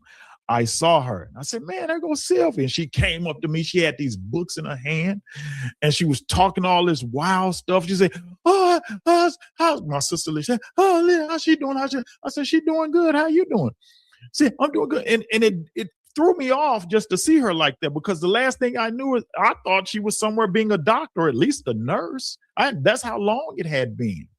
And I called my sister. I said, hey, I just seen Sylvia down here. My sister said, yeah, she's not doing too good. She had a nervous breakdown a long time ago. And I saw her too. When she came, I saw while she was walking across, because my sister worked downtown. And she said she saw her walking across the City Hall building. And she came and talked and said she was talking all this conspiracy stuff. And I was like, whoa. And she had these books, because what had been happening is she had been going to the library and stealing books. So she had this cluster of books in her hand. They found her, last thing I heard, they found her downtown, homeless. She had passed away. They found her downtown. Everybody thought she was going to be this big doctor. She was so smart, and got in it, had a nervous breakdown. And that's just, and like, I'm sorry. It's hard to take Ivan serious. That's a large feat. Go ahead, Gimpy. It's hard to take him seriously because some rando girl in the crowd traumatized him 40 years ago, and he's still talking. That's a different.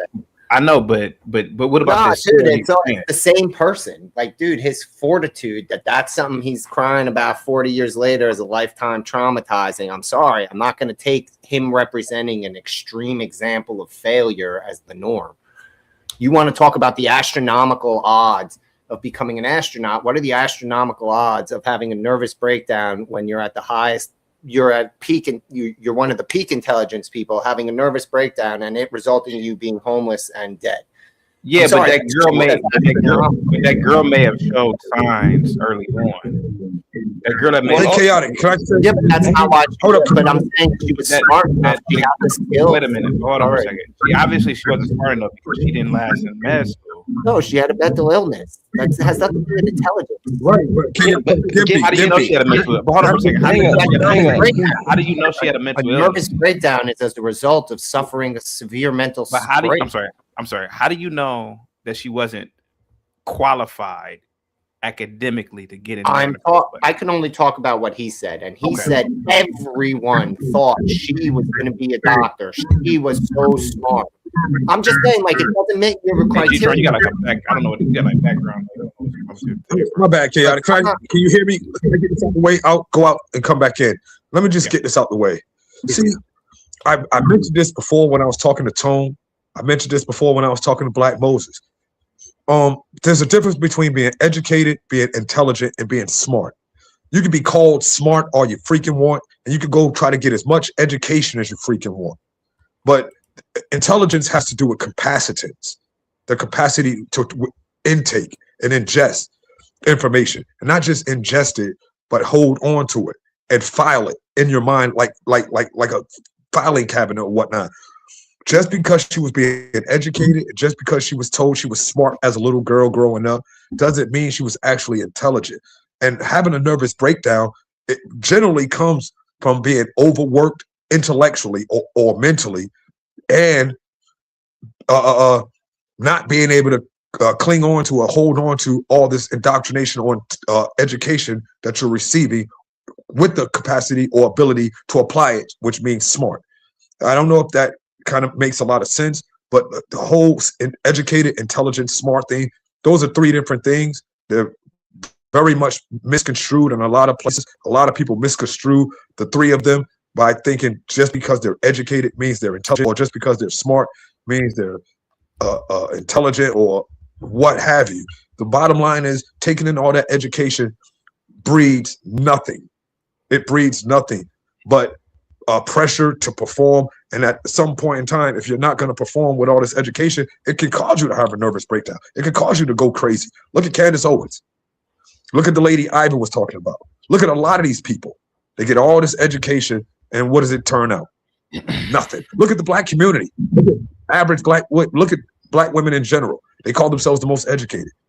They're the most overweight, the least married, the highest level of infidels, the highest level of bastard children, the highest level of incompetent, illiterate children, and so on. They're so educated, and yet everything that's influenced by their leadership is the worst in human history. That's all I'm saying. Like to I would like to agree with everything you just said. Your brain, what Gio, I think what you're saying is your brain can go into overload, and half of it is not processing it properly, and also failure to not achieve what other people are pushing you to. Does that make sense? Now, what he's also talking about is the fact that we've had affirmative action and DEI policies for, the last 20 to 50 years. All right. And so they're trying to meet their quotas of having Black people in areas that, like, they're trying to find any Black people that they can to go into these areas when a lot of them should not be in those areas. That's just a reality of the situation. Sure, but and this has happened throughout so much of the last 50 years. Like, dude, like that's why that would happen. Like Geotron said, like, yeah, her family believes that she's smart as hell, but like the average IQ of Blacks is about 85 to 90. How right? You know do you go randomly and check IQs of Black people? Because I've known Black teens. Right. Yeah. Let's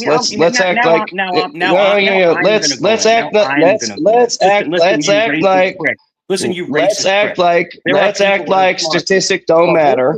No, that's okay. Don't overtalk me, Nazi. The whole point is CT's panel is basically saying we're all. We can't say that word either. Yeah. Okay, I'm sorry. N-word. With the Z. Mm-hmm. The whole thing is that you are an extremely prejudiced person. There are extremely intelligent Black men out there. Now, didn't say there weren't. For you to say the didn't say there weren't of Black people are less than 80. You've never known a Black person. You've never had a Black friend. You've never had a Black friend. What did I just say? What did I just say? The average IQ of a Black person is what? 85? 85 to 90. How do you know that? Because there have been studies done on it, Mike. You can look it up. Where? At the KKK Museum? At the KKK Museum? Mike, he's not wrong. Mike, he's not wrong. Mike, he's not wrong. I'm not. Yeah, listen to the Black guy, Mike. Hey, Mike, you feel your mouth is like black cock. There you go. The average IQ. There's also white people. 85, 90. Hold up, white people with IQs of 50. Brother Mike. Yeah. Listen, Brother Mike, we're talking about the averages. Yes, there are fringe. In fact, I was talking to Jay Rillo. I think I was on a completely different panel than this one. I ran into Jay Rillo. We were talking about IQs and things of that nature. My IQ was of the sort that I'm not even going to say what it is because I'm going to be called cap and people are not going to believe. And because of the failures of my behavior in my life, because of those behaviors, no one's going to believe it. But I have one of those IQs that's north of genius. It's high. Okay? It's high. Yeah, mine's really high as well. I understand. Approaching weapons. Listen, my IQ is one of those IQs that's approaching weapons grade intellect. Okay, but getting back to what Righteous Muffin said, on average, the average Black, we're not talking about the fringe outliers or the retards, but the average Black person's IQ is about 88 to 91, and he's not lying. He's not wrong. But I choose not to. No, bro, it's not something we could choose. He's objectively correct. What objectively means, whether we believe it or not, whether we think it or not, it's a fact. In your opinion, it's a fact. Gio, and Gio, I respect. No, it's not my opinion. Opinions are subjective. I'm asking you, who do you think has the highest IQ of any nationality of people? No, that has no bearing on the conversation. No, that has no bearing on the conversation that I was having. Now you're trying to say that, like, oh well, who has the highest IQ?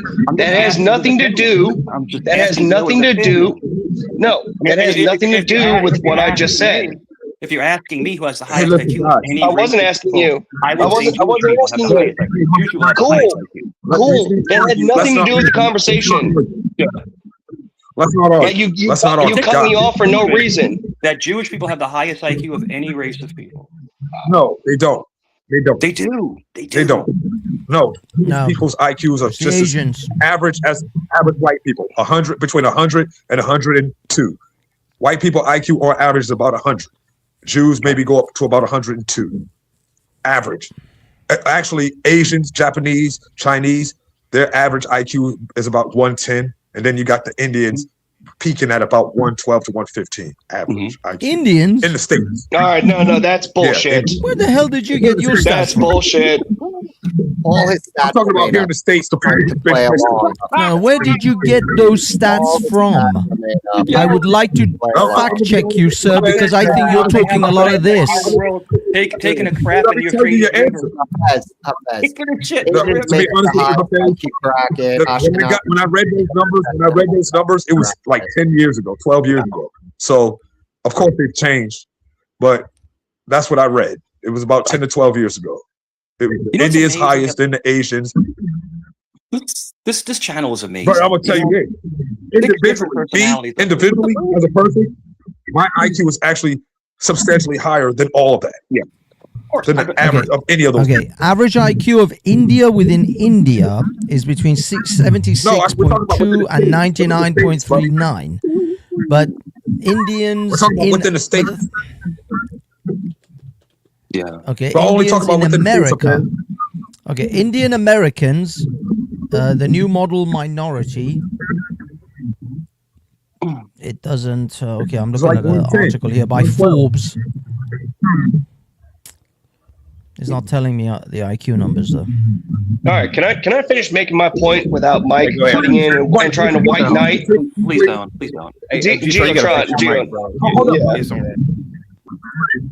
No, I was in the middle. Okay, thank you. I was in the middle of trying to make a point. So, look, Mike, you don't have to believe me. I really don't care. All right, but you can look this up. If you didn't care, you wouldn't address me. If you didn't care, you wouldn't address Sweet. me. Sweet. Yeah, go ahead, sir. Yeah. So, as I was saying, the average IQ for Black Americans is about 85 to 90. Now, when we're looking at people who should become doctors and engineers, lawyers, and everything like that, they should have a much higher IQ, probably, 100, 110, 120, something like that. So, because we've had programs like affirmative action, DEI, and everything like that, where these colleges literally have a quota system where they have to have a certain amount of blacks and others, into their college, then they're automatically going to lower the standards to be able to accept these blacks, which the Asians literally have a lawsuit against Yale or Harvard, whichever one it was, where the Asians proved that the colleges held the blacks to a lower standard than they did the whites and the Asians. So we already know that this is an absolute fact. You have nothing to say against that.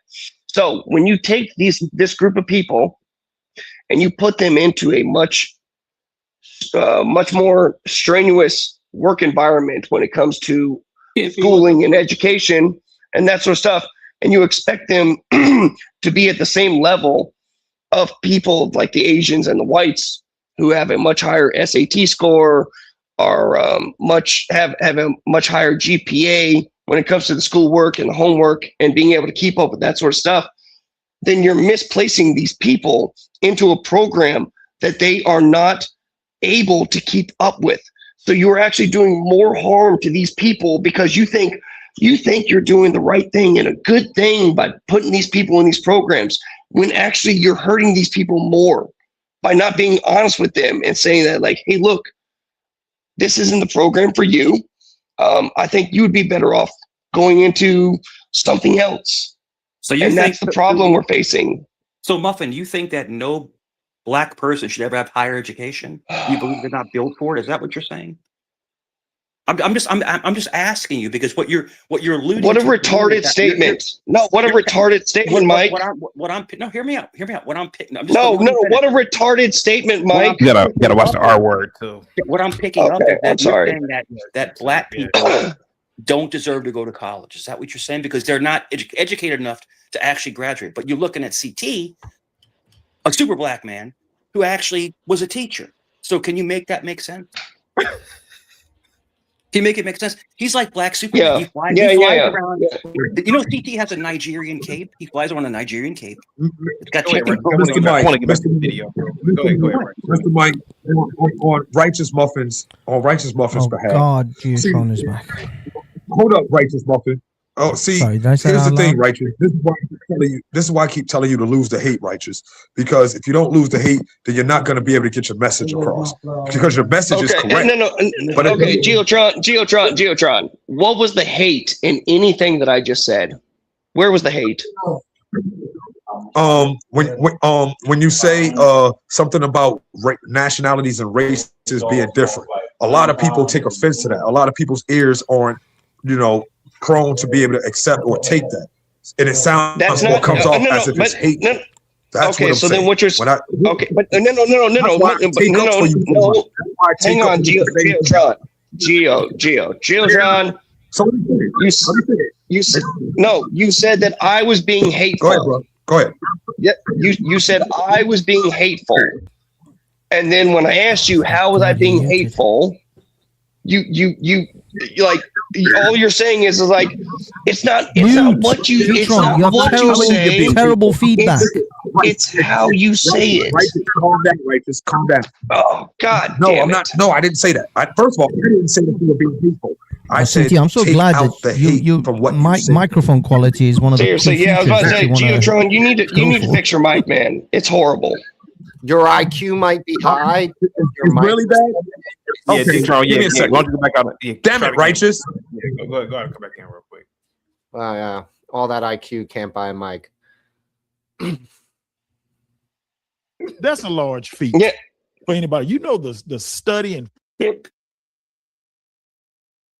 Sorry, can I just quickly correct Geotron's couple of his so-called facts? Number one, Indians in the United States have an average IQ of 102, and that it seems, at least from this thing, it says it seems that it's proportional to the socioeconomical growth of a country. The other report that I found that says that actually, in proportion to their numbers, the Ashkenazi Jews actually rate as the highest IQ because given their what was that? That my people are the smartest walking around on the earth? Yes. no. It's in proportion to their numbers. Persian, Because get that straight. The average Ashkenazi is on earth. Smart ass. Yeah.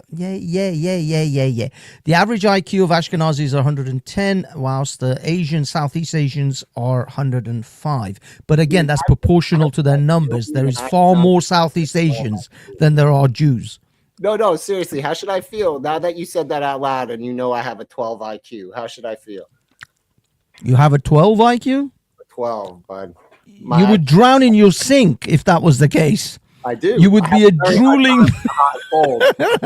focus and concentrate, especially if you're trying to be a surgeon, let alone just a run-of-the-mill foot doctor, whatever, But she tried it. She had a nervous breakdown. Oh, no. In between that, when I went over to the neighborhood, we was in the neighborhood because we still had that house, and we saw her. This was before her parents had passed, I think it was her dad that passed last. And my dad said, "Hey, Sylvia, I remember you used to come to my candy store and take stuff." She broke down crying. No. This woman was in her, what was it, they were in their 30s, late 20s or 30s then. And I remember he was joking with her. "Yeah, I remember you, Sylvia, you used to come to my candy store and steal my candy." And she just had a, "No, I didn't. No, you don't know what they did to me. You don't know what they did to me." Just from that. And we was looking at each other like, whoa, what the fuck is going on with her? She was gone. So when her dad passed, she couldn't even stay in the house anymore. The house was gone. I don't know what happened with that house. She ended up homeless downtown until her passing. And it started with the heavy expectations that was put on her by her parents. She had went to college, and sometime around college, after college, when it was time for her to get into those studies, she went berserk.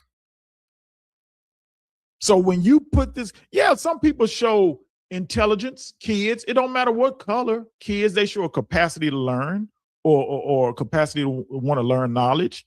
But sooner or later, if it's not meant for that, it can be too much for some, because the line between genius and insanity is very thin. It's very thin. Very thin So line. So if you're trying to convince a kid that's minimal at best, he's average at best, but he says, "I want to be an astronaut." Yeah, you're right. No, you're right. Now, I won't douse his dreams, but I'll say, hey, that takes a lot of work, hard work. You got to be focused and concentrated, and you got to do your schoolwork. You got to do your studies. That's all I will tell them, especially when they're young and impressionable. I won't just tell them, hey, why don't you try this? I'll just let them know there's work to be done. That's just not like you could be a mailman. You know what I'm saying? We're talking high level studies, astrophysics. Most astronauts are engineers. They're engineers out of school.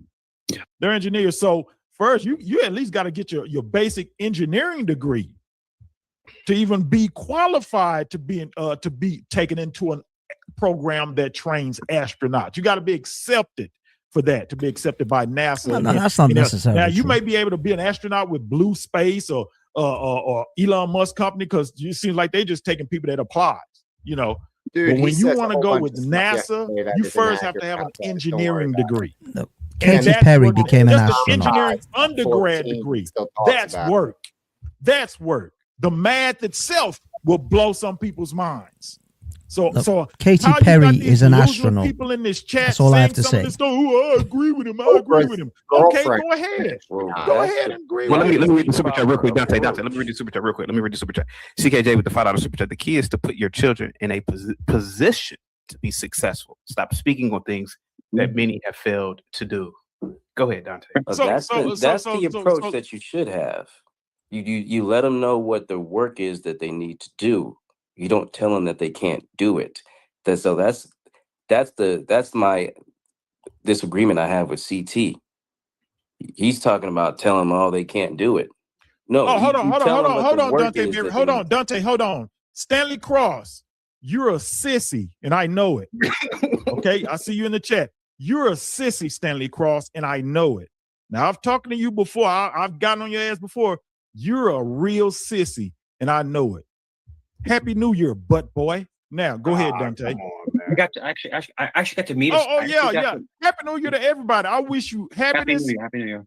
Love, peace, prosperity. Everybody, the dumbasses, the butt boys, the carpet munchers. I wish you all a happy New Year. I actually got to meet an astronaut, and at Little Creek base in Virginia Beach. I got to meet Johnny Kim. Johnny Kim is an astronaut. He was a Navy SEAL, and he was also a doctor. He graduated from Harvard, and I got to meet him. These are the most intelligent. Look up Johnny Kim, CT. Johnny Kim he's Korean, and he was a Navy SEAL, and he become a doctor, and then he became an astronaut. Oh, he's my age. Talk about he's 41 years old. Yeah, he's 40. Yeah. Yeah. Talk about achievement. But these people are so highly educated. I can't explain it. He's probably got 160 IQ. He's like, but the whole thing is this. What Moses and CT are alluding to, and Dante, you're not getting this. Don't mislead people thinking they have delusions of grandeur. There are some people not built for certain careers. Yeah, that's all because if you gaslight them, they're going to fail. Understand that. Does that make sense? They're going to fail miserably. That this is everybody understands that. Yeah. We're not talking about grabbing kids by the arm and telling them you're going to be a doctor, you're going to be an astronaut, you have to do. It's funny. He said that because okay, so now the one thing about it with Lena, we talking about Lena saying about the astronauts showing up at her daughter's school and things like that. Everybody doesn't know this, and the proof is in the book. No, there were no astronauts. Okay. There were no astronauts that showed up. Right, and the proof is in the book. Everybody doesn't know that everybody can't achieve anything. Everybody doesn't know that, and the whole thing in a nutshell is this. When you get people like Mike said, don't get them to think that they can, or like Ivan said, don't have them seeking delusions of grandeur. And like Righteous Muffins is saying, college was about, back in the day before the femtard movement and civil rights movement that had nothing to do with black people, by the way. before all that crap was going on, college was about seeking and finding what was beautiful, what was true, what was pure, and what could build up societies as a whole. And since those times, society, sociology, communications, North African lesbian dance theory, underwater basket weaving, and all the crap that makes society crap has been, implemented into institutions of higher learning. College. Anyway, you got more social science and soft sciences than you do STEM. And that's a problem. But the whole thing is women fill all those positions and roles. And I said this, Republic Tea Room tried to diminish what I said. I said he got that from Elijah Muhammad. Elijah Muhammad is the one who said a nation can only rise as high as its women. I didn't say what Elijah Muhammad said. I didn't say a nation can only rise as high as its women. I said a nation can only rise as high as the morals of its women. And when the moral decay of the women sink below the morals of the men, which it has in the West, civilization is doomed. Because without chastity, without virtue, what the hell? We're men. We keep the society operational. We build all the infrastructure. We maintain all the infrastructure. We keep the place safe. We keep it livable. Without women with virtue, what the hell is the purpose of keeping them alive? They're not keeping themselves alive. And that's why society is on the brink of collapse. And like I said, everybody doesn't know that, particularly women.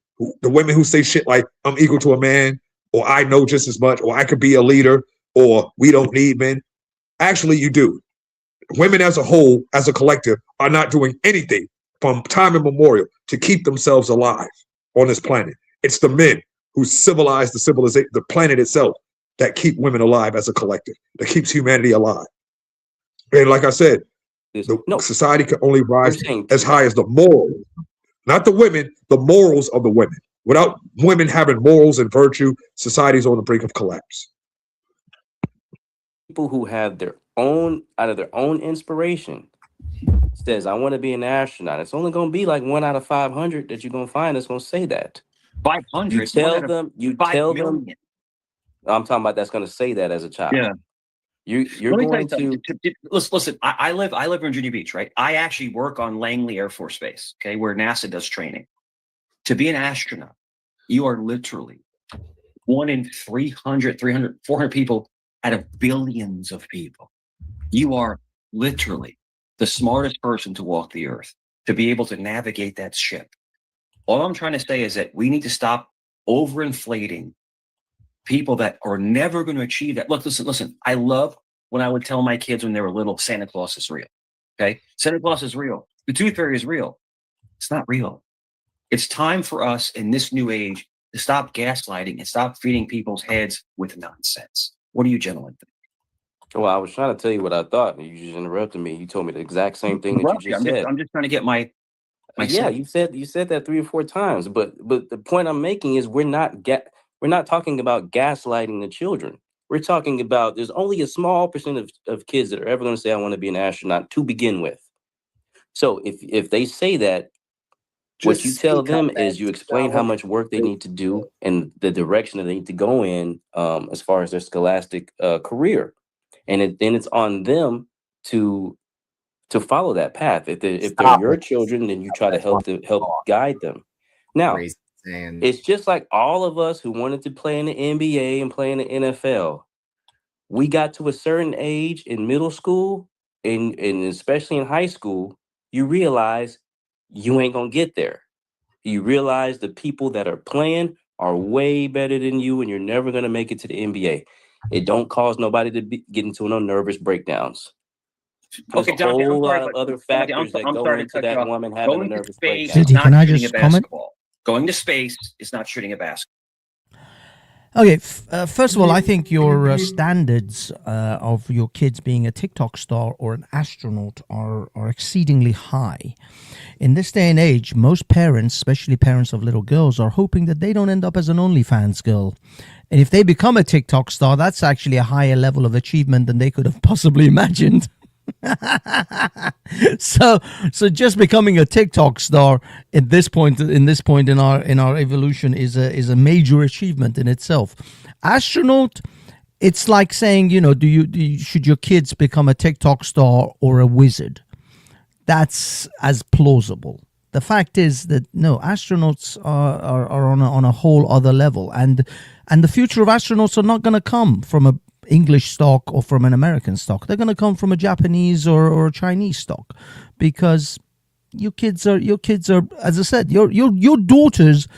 I think most men who have young daughters right now are just keeping their fingers crossed, going, please don't look up OF. Please don't look up OF. Please just stay away from OF. Don't be a hoe. That's it. That's like the bottom of the run expectation of most men in the West. Most English, German fathers are just praying that their daughters are not taking 14 penises in a Bukkake movie, or not getting manjangoed in the next Blacked. That's all they're hoping for. Dude, it's a diabolical landscape you're facing right now. Astronauts, it's not even for this generation. Hafez, it's amazing to me, my friend, it's amazing to me how people sell themselves out now in this generation, because we're from different generations. How young people sell themselves out for a few dollars. They just sell their entire. It's like, I've never seen anything like it. Like, there's always been, the walking girls. I'm not going to say the word. That's the oldest profession in the world. But this digital amateur pornography, these young people don't understand. It's never going to go away. It's forever. They'll try to go get a corporate job somewhere 10 years later. Hey, weren't you that person blowing those 4 dudes? I mean, it's never going to go away. Mike, And Mike, it's just like, I don't get it. For what? For a couple bucks? Mike, you know what I saw today on Instagram? Yeah. Okay. I saw Lily. Oh shit! What was her surname? Lily something. Phillips. Damn it. Lily Phillips. Thomas. I saw Lily Phillips getting baptized. Lily Phillips got baptized today or whenever. So Hafez, let me ask you this. Hafez, is she trying to wash the nut off of her skin? Is that what she's doing? Most people were like, "No, that's not baptism water. That's just cum." Dude, did the baptized pool evaporate instantly? Hafez, they got a little scrub brush. Trying to get That's a what I little mean, man. These born to be these 304s want to be born to be virgins again. And the messed up thing is, the worst part of this is that she'll find some simp in a church that will put a ring on her and wife her up. I guarantee you, in 5 years' time, that's a 304 is going to walk the aisle with some simp. Or she'll find a 6-year-old rich white dude from somewhere that's got divorced to, yes, babe, whatever you want. The sugar daddy, right? Hafez a sugar daddy. These girls. Yeah, she's going to find the Piers Morgan. She's going to find the Piers Morgan. Have you seen Piers Morgan and his debacle of his wife? Yeah. And how she hates his guts? Look at Jeff Bezos. Jeff Bezos married a hoe. The richest man in the Straight world. up. Straight up. In the world. I know it's not, but it's still an 2%. aspiration. It's still an You don't need a aspiration double that master's people degree and a have. PhD to go to And when you figure out that if you figure out, oh, I'm not going to be an astronaut, it's not going to break you down any more than all the people that think they're going to be in the NBA when they're in elementary school, because they get to a certain age and you're like, man, I don't even want to take these classes. I don't like physics. I don't like, then they'll realize, okay, well, let me be something else. But while they're young, you don't want to break their confidence while they're young. Life itself is going to lead them in the direction that they're built for. If they're only built for, hey, go into the trades to be a carpenter, cool. When they get in high school and they realize I don't like all this math, they're gonna come to you and say, hey, I'm gonna go be a carpenter. They're not gonna have no nervous breakdown, man. That stuff is very rare, and it happens for a whole multitude of different reasons. A lot of times it has to do with drugs. So, but as a child, you try to guide them. If they tell you want to do something, give them the resources that they need to do it, and find out if they actually are interested in it.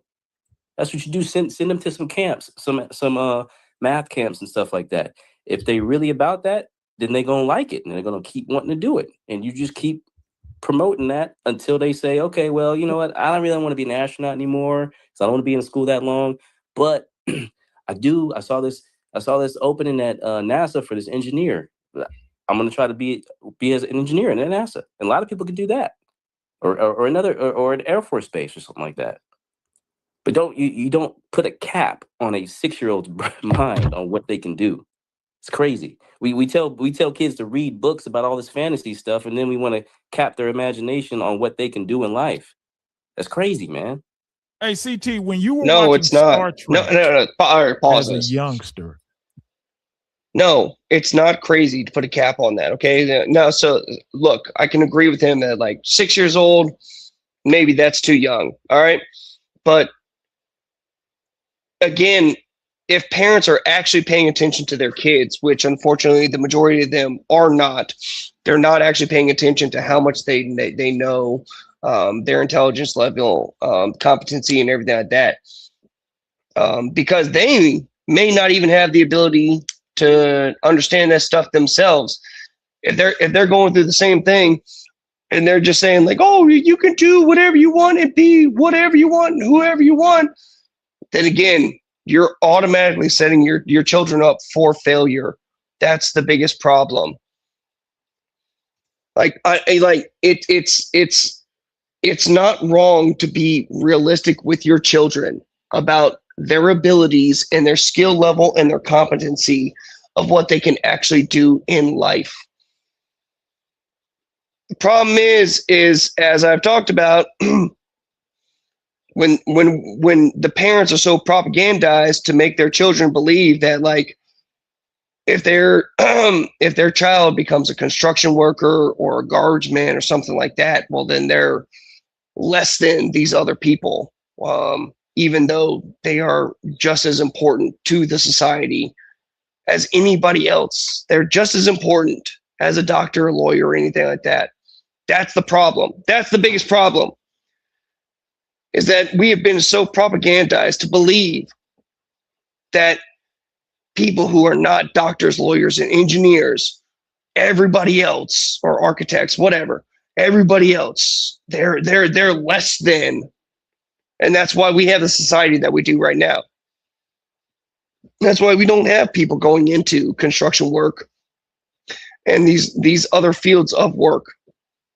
Is because we've made these people believe that like you will never make a decent living doing something like that. When actually, right now, guess what?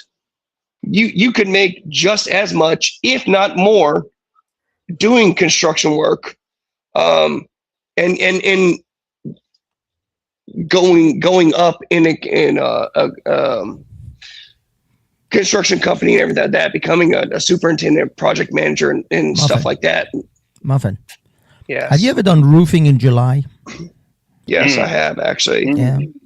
Was that fun? Yeah. Was that a whole lot of fun? Was that a barrel of laughs? No, it fucking sucked. So who wants to do that shit? Imagine this. Imagine it's not. working. No. Shut up, Mike. It's not about who. I'm not going to shut up. Imagine breaking a ceiling and poop falling on top of it. Shut up. That happened to me before, but I was making $90,000 a year. No, what? Right. Okay, cool. Shut up, Mike. All the kids. Muffin, go back. So, put your big white hat on. Put your big white hat on. Hafez, to your point, that doesn't matter. What matters is that we need people to do that. And the people who should be doing that, who, in all honesty, are not qualified to do bigger things than that, we should be pushing them to that. And we should not be talking down to them about that. We should not be belittling, Jesus Christ. Belittling. Thank you, Mike. Yeah, we shouldn't be belittling them for doing that job, because that is a much needed job. There are not many people who can do that job, who cannot build a roof in the middle of summer in frickin' Florida or anywhere else. That's a hard job. And just, it's the same thing with road construction workers. That's a hard job. We should be praising anybody who has the strength and the fortitude to do that job. It doesn't matter their IQ level or anything like that. They are hang on, I'll finish right here. What we need to recognize is that those people are very important to the society. And we need to make sure that those people understand how important they are to society. The problem is that we've been doing the exact opposite and making people believe that if you do that job, you are less than other people. Yeah, no, I think the labor force is very integral. I think it's very integral. Like I said, I helped run a carpet cleaning restoration company, and we would clean carpets, but we specialized in floods. Houses flood. It's a lot of work. You have to basically outpack everything out. You got to rip the carpet out. You have to rip the walls out. You have to mitigate from mold. It's a lot of work. But you make I did asbestos and mold. I know what goes into it. You make really good money. You make good money doing that. So what I'm trying to say is this: you have an astronaut who makes $140,000 to $150,000 a year. It's not uncommon for a restoration tech who is very good at what they do to make $100,000. So it's possible for common working people, when they learn a trade that's important, you can make a good living. Go ahead, Mike. You see, this is the problem. You guys are, I think, out of touch or just ignoring reality. How many Academy Award ceremonies do they hold for roofers and carpet cleaners? How many award ceremonies have you ever gone to? Red carpet treatment did you ever get for being a teacher or even a freaking doctor? Most doctors don't even get the kind of... You see, people want to do the things they see with their eyes. Back in the day, back in my youth, it was the red carpet at the Oscars. It was the BAFTAs. It was those, and people looked at those Hollywood stars like gods, and they wanted to be them. But the requirement for entry was exceedingly high in those days. TikTok and YouTube have made that requirement for entry almost zero. Any asshole with a phone can be a TikTok or a YouTube star now. So what do you think kids are going to aspire to? You think they're going to want to be some carpet cleaner or they want to be Aiden Ross? I tell you what, they're aiming for Aiden Ross far more than they are for the average carpet cleaner, roofer, or construction guy. Yeah. And just imagine being, imagine going into a home that's flooded and ripping walls out and breaking ceilings, and that's a real tradesman. But no, you're right, Hafez. In your defense, these young generations now, they just want to make money digitally and not even break a sweat. I think that's what you're saying. It's almost like I mentioned this way earlier, and how propagandized the last few generations have been about the only way that you can make really real money is if you go to college and get some sort of fancy degree, whether it's sociology or some other. Gotta watch my words here for CT. Any other underwater stuff, basket weaving? You can say underwater basket weaving. All right, you gotta get a fancy degree like that. That's the only way that you can make any real money. I literally already talked about this, and just because this is what's highlighted in the media. Go ahead. I see you guys super chat. Let me say this real quick. Lord Jatron with the $20 super chat. Support for the platform. CT, when I get back, may I have a few moments to share some insights. Shout out to the whole chat. Big shout out to CT. Salute to you, man. Thank you so much, man. Positivity is definitely coming your way. Go ahead, Ryan. Shout out to the HBU. Yeah, I was just gonna finish with it. I literally said this earlier. Is that's one of the biggest problems? Is that the last few generations have been so heavily propagandized to believe that the only way that you can make a good living is by being having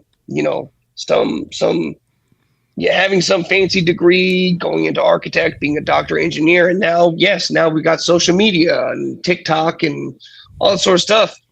But it doesn't actually fulfill anything in someone's life, and also it doesn't actually add anything to the country and the nation, the society, and the people that we're talking about. And we don't talk about that at all. Look, righteous. The fact is that being a roofer, being a garbage man, I've actually recently started to thank my garbage guys who come down, with the garbage truck. If I'm about and I can see them do it, I literally go, thanks guys, you're doing a great job, because I appreciate what they do now far more than I ever did when I was a child, because I know that if these guys don't show up for a few weeks, I'm living in shit. I'm in shit up to my neck within a month of these guys not showing up. So yes, I appreciate these works. Do I want to do their job? Not in a million years. Unless you held a gun to my head and a poking rod, a hot rod to my testes, I would not do that job. I don't want to do that job. I don't want to be deep in my hands, elbow deep in other people's garbage on a daily basis. I'm sorry. That's just not attractive to me. But I appreciate what they do, and I know what they do is vital. And it's exactly the same with your bricklayers, your plasterers, your roofers, your plumbers, and your electricians. I need them all, but I don't want to be one of them. Hafez, check this out real quick. I'll be very brief. Hafez, check this out. In Virginia Beach, our garbage man, and I know his name is Charles. He always comes every Thursday, right? It's a claw. You ever see the claw truck? Now, remember, we grew up where the guys were riding on the back. Kip, you remember in New York, the guys are on the back on the handle? My guys are still there. My guys are still the same. But no, here in Virginia, it's the claw. So in other words, the guy never gets out of the truck. The claw goes out, picks it up, puts it back in the truck, puts it back down. And then when they get to the station, there's people that dump it out. The garbage man now I'm just saying in Virginia Beach, I'm saying they never even get out of the truck. Dude, it's a match. It's beautiful. And they make like 70, 80 grand a year. They're city works and they get all the city benefits. Full medical, dental, health, everything. And they never even get out of the truck. No, this is Mike, I give it to you. Yeah. I've seen those. I've seen them in Japan. Yeah. There's the ones who literally have this thing on the side of the truck as well. It comes, it like two forks, goes into the bin, dumps it in, all that jazz. But, if you have the technology, that's good. But what I'm saying is, no man, doesn't matter. It's not even just a mere fact of the job being disgusting or hard work. It's a status thing as well. Nobody wants to say I'm a garbage man. No, when a girl at a club asks you, what do you do for work? You say, I drive a garbage truck. But Hafez, the only reason for that is because we have made a TV show about a garbage man being a Oh my God, let me finish my point. Hafez, the only reason that people believe the way that you do is because we have so denigrated that job profession. That's why people think the way that they do. Oh, you don't want to be a garbage man, do you? Even though everybody believes and thinks the exact same way as you do, which is, oh my gosh. Well, if I didn't have my garbage man for like a week or two, I don't even know what I would do with my garbage. So you sit there and you talk shit about the garbage man, but you also recognize that without the garbage man, you wouldn't know what to do. You wouldn't want to take your garbage to wherever it needs to go or anything like that. So you sit there and you talk shit about the garbage man, who in fact actually make a very good living because the majority of them are unionized and they make very good wages. They have benefits and everything like that. But you sit there and you think that like, I don't ever want my kid to be a garbage man because God, no parents wants their kids to grow up to. Did you? If you asked your father when you were 10, and if your father asked you, what do you want to do when you grow up, and you said garbage man, you think he's going to be proud of that? You think he was going to? Oh my son, come here, give me a big hug. I've got a single tear rolling down my cheek.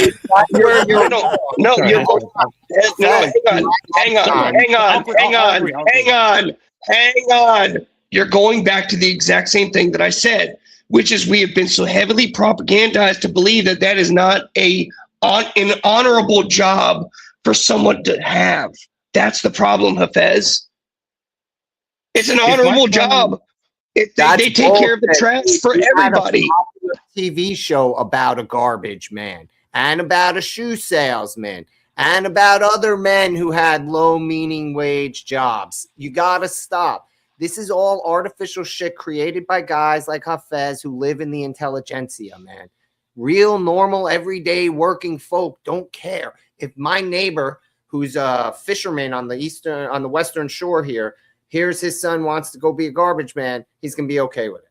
He's not gonna have it. He's gonna be like, good, get one of them union jobs, make sure you work for the city, not one of the contractors in the state, so you get the pension, blah, blah, blah.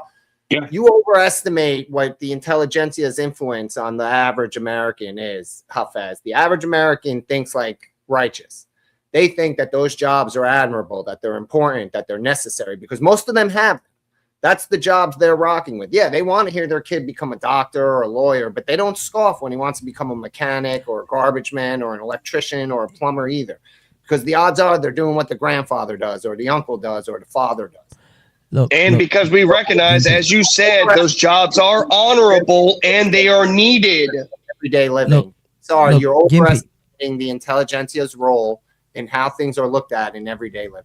No, look, Gimpy, this is why I opened by saying how exceedingly necessary these people are. The garbage guy, the bricklayer, the electrician. I opened with that because I wanted you guys to know I appreciate that. Kid coming to the parent, I want to be a garbage man, would be, oh, no, dude, you're wrong. Exactly. No parents wants that. Blue collar Americans would be okay. No. Even blue collar Americans would want more for their 10-year-olds. I'm sorry, Mike. Let me just they want more for their 10-year-old than to collect garbage. They only accept that when the guy is 20, he hasn't achieved much, he doesn't have much qualifications, and the father is like, just go get a job. Okay, Hafez, you want to know what the truth in real life is? They have garbage truck toys. They have toys for garbage men, for construction work. They have toys for every blue collar concept you can think of. They sell toys for parents to buy their kids to engage in it in pretend and fantasy. So stop. If my son came to me, the intelligentsia mindset onto the blue collar. The blue collar doesn't think like you. And look, pride in being salt of the earth, man. I'm not like what you said. I'm just telling you, it's not true. I can go in any direction where I live, ask any of my neighbors, because 99% of them are blue collar, and they will all say they'd be happy if their kid took a sanitation job in the city of Baltimore with the pension and the union and everything. They wouldn't even in a heartbeat. They'd be like, he has more security than I do. You live in a world created by smart people that doesn't translate down to the working class. I'm sorry, Hafez, it's not true. I see it every day in every direction. There are blue-collar millionaires in every direction where their mattresses are filled with dollar bills because they don't trust the banks. And I am telling you, if their kid came home and said, I'm about to go apply for this job in Baltimore City garbage, they'd be fine with it. You are making a thing that doesn't exist amongst the working class. They are proud of what they do. They think they're more necessary than me and you are. Okay, we as the intelligentsia, we're the odd ones. We're the ones that don't actually do anything that they can translate to useful in society. You live in an imaginary world where me and you, because we sit in the seats of power, we're the managers, we're the bosses, we're the ones who, like that, the people who work for us and enjoy life the same way we do. They do not. They are the exact opposite of me and you, bud. That's the facts. I had to come to terms with that when I started managing people, man. Because I wanted my people to think like me for job completion, effectiveness, cohesion. They don't. I had to think more like them so that we could work together and be effective. And dude, these people are proud of what they do. Proud of it. I live surrounded by it. And look, Hafez, to your point, yes, I can agree with you. Like, look. Okay, sorry, I thought you were about to read something there, Chaos. Look, Hafez, if I knew that my child was destined or should be much better than a garbage man or a construction worker, something like that, then yes, I would want them to do that.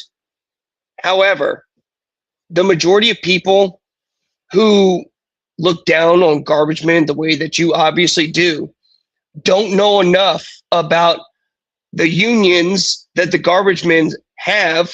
They don't know enough about the pay that these people make, when like their pay is not that much different than a freaking nurse and their job is way easier, and they don't have to go into college and incur a whole lot of college debt to be able to get a degree to be a garbage man. So that's the other difference. So no, I wouldn't have a problem with it if I recognize that, like, look, my child's skill level, yeah, they could be a garbage man, they could be a construction worker, but they're going to go with the garbage man. They're going to make great pay, union benefits, and all that sort of stuff. Freaking go at it, man. That's the entire point. Sure. And I was in a union. When I worked for the elevator, I worked for an elevator company for 1 year. It was like 1 year. And I was in the union, and I was grandfathered in because it's hard to get into the union and be an apprentice. But if you can get with the city and be in a union, you are set for life. If you put the work in. Dude, Mike, name me one blue collar family in all the 5 boroughs that would look down on their kid getting a Union City job hauling trash. Rockefeller, probably. That's it, right? You'd have to reach to that. All the blue collar in New York. If you got construction, you got work. The Rockefellers, that's Trump. It, dude. You have to go. Yeah, but those aren't blue collar families. That's the point. That makes our point. Yeah, righteous, right? So, like, that's the thing. The whole conversation we're having is it appropriate to smash 10-year-old dreams? So the consensus is that to some degree you have to be realistic with your kid, but the point of contention is, what does that realism look like for everybody? Perfectly said. But at the end of the day, there's no one job that's more important than another. And that's the thing that we live in. Like, that's why communism thrives, because people keep making these artificial. I went to college, I got all this education, so now my job's more important. Let me tell you something. I'm a person who manages people hold on, let me finish. I'm a person who manages people. And I will tell you this, I am nothing without my people. My success hinges solely on the people who work under me. I have no contributing factor. I have to help them succeed at all costs in order to be successful. I have to think about how their girlfriend's feeling this day if I'm going to get a good day of work out of them, dude. Those are my concerns, dude. And when you got to work, when you realize that, you realize we in the seats of any authority, it's flimsy. It's as long as the people who listen to us keep listening to us. If my guys didn't love me, I'd be useless. It's only because my guys love me, because I sit and I take the time and I learn about their love, whatever. But I'm just saying, dude, at the end of the day, we have to get over ourselves. Everyone has to get along, whether we like each other or not. I agree, Gimpy. And, there was a great. Hey, right, one second. The cheap chat with the $5 super chat. This is a great conversation. Come on to the chat. Don't be stingy. Salute to you guys, man. Thank you so much. And G-Tron says the Kardashians stink. Go, Gimpy. We are the Borg. Yo, dude. I was just gonna say, Gimpy, real quick. I was just gonna say, Gimpy. There was a great German chancellor who believed the same things that you believed, and he got his people to understand that, and they did great things for a little while. Dude, mine is inclusive, not exclusive. I would argue. Let me play some too. So when I worked for, people laugh about me working for a carpet cleaning restoration company. It was the biggest company in Tidewater. Tidewater is 5 different cities, and I was a senior sales manager and a trainer because I was a technician as well. I was actually training over 30 employees. So it is a daunting task to have to train and keep people in line. So Gimpy, I understand what you're saying. It's a lot of pressure, but I did it out of compassion. Righteous, I'll bring you back in 25 minutes, man. Gimpy got you up out of here. No, I didn't say righteous. No. Hear me out. I didn't read it. Hold on. That's the thing. Using the principle of tethers.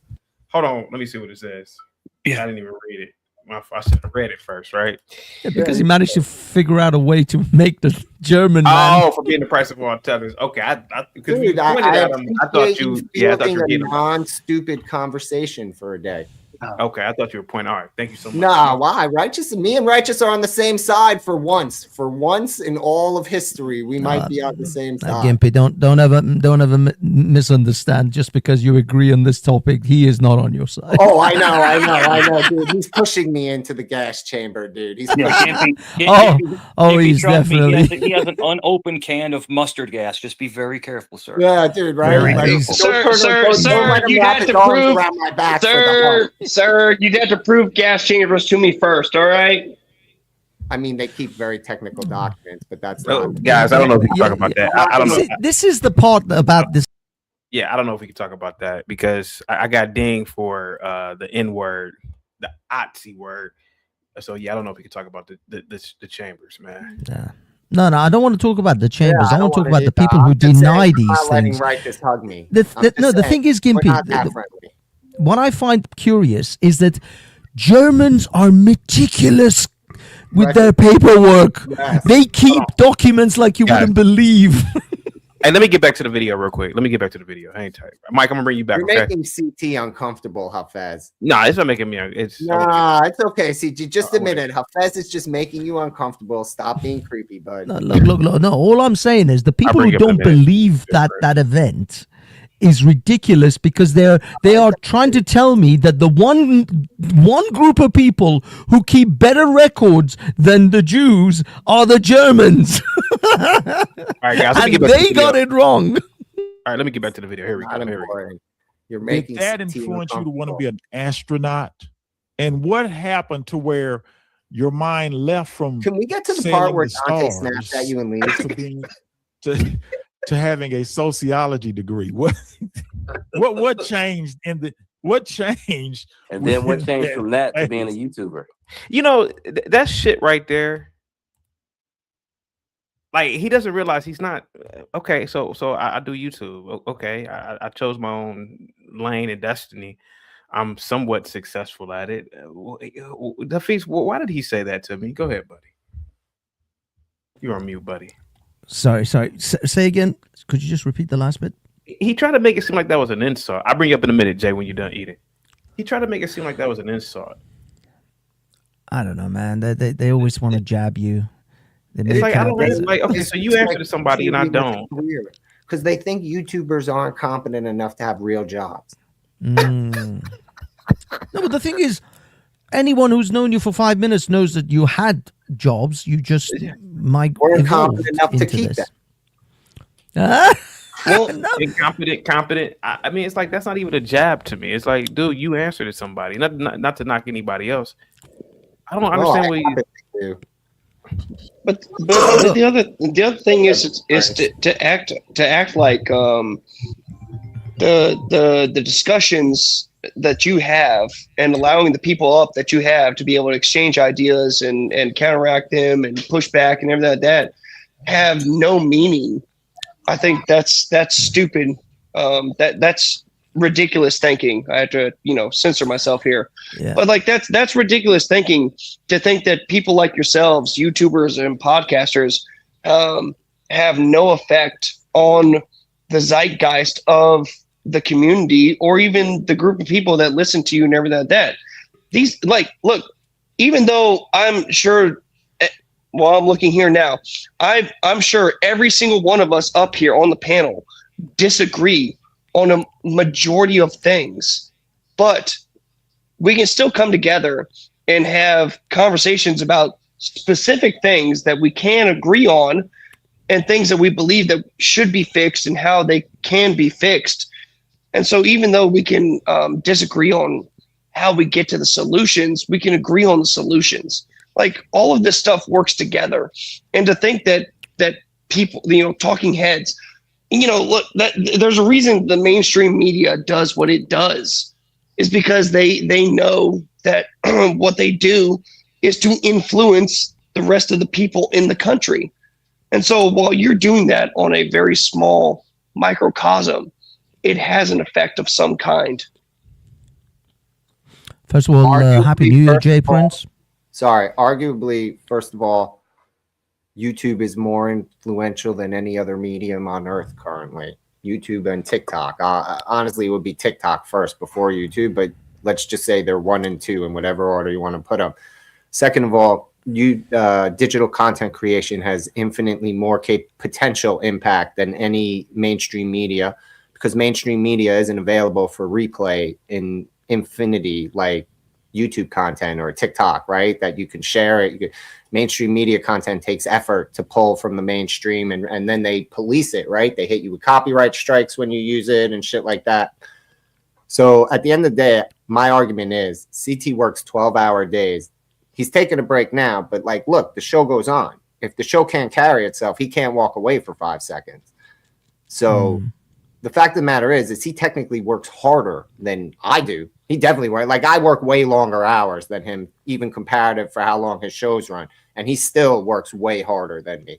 I mean, he has to be in it, attached, right? He's got to be policing all of us the whole time. Dude, look, people could say what they want about being a YouTube content creator, but being a producer for a digital creation company for 5 years now, you know, as my side hustle, Hafez, the amount of work the lady who runs the company and the dude who runs the company do is like preposterous. Like, I could never be a successful YouTuber on my own, right? Like, being a solo, the amount of work you got to do. Dude, I just do some of the bitch work, or, you know, like button pushing, behind the scenes. I'm on some right? Sometimes I'm in front of the camera. Mostly I'm doing data archiving, you know, the back end shit. And that alone is annoying as fuck. You do video editing and stuff as well for Pops and Politics? Dude, I had 142 episodes last year I worked. Nice. Well, and not just that, but like, you know, even if like part of this is CT trying to be hyperbolic and an entertainer and that sort of stuff. I think most of us recognize that. Like, I think we believe that CT is trying to get to the truth of a lot of things. We may disagree with the truth that he gets to, but I think, you know, I think we would agree that CT is doing his best to try to get to truth, and that's why he's someone worth tuning into and coming to talk to and everything like that.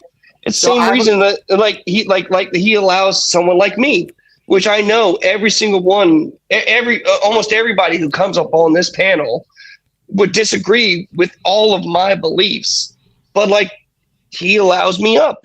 He believes in free speech, and he allows the discussions and the debates that we have. To be fair, you also follow the rules, right? CT also isn't so kind to people who don't, right? Like, you're respectable, man. Again, some people come up here are totally you're not really, like, I understand that people disagree with you, but me and Hafez could get along. We disagree on a ton of shit. Me and Jay Prince could probably hang out for a little bit. We disagree on a ton of shit. There are just some people who come up here are just straight disrespectful, and he lets them have the platform. To him, think about Afro Nerd. Afro Nerd's sole purpose is to come up here and undermine his platform, to the extent that the dude literally feeds the AI transcripts for self-affirmation. I don't know. Am I labeling it wrong, Hafez? Like, isn't that what it is? He's literally asking the AI to tell him he was the truthfulest. Well, I don't know if he's saying that the AI, he wants the AI to give him. I thought he was doing was he was making a synopsis of the show so that he and can then feeding rebut that back to the AI and asking it using the transcripts and the synopsis to tell him who told the most truth. Well, and actually, Gimpy, or how he rebuts some of the arguments. Yeah, exactly. He's always looking to self-affirm. Sorry, Righteous. What were you saying, bud?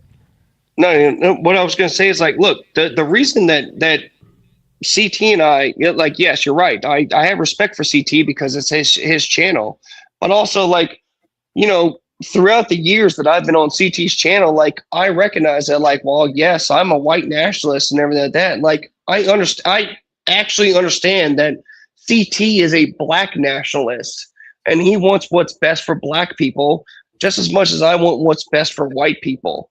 And that's why him and I can have the understanding of each other that we do. We disagree with how we come to terms with things or how we resolve things or something like that, but like that's the thing. It's like I'm George Lincoln Rockwell to his Malcolm X.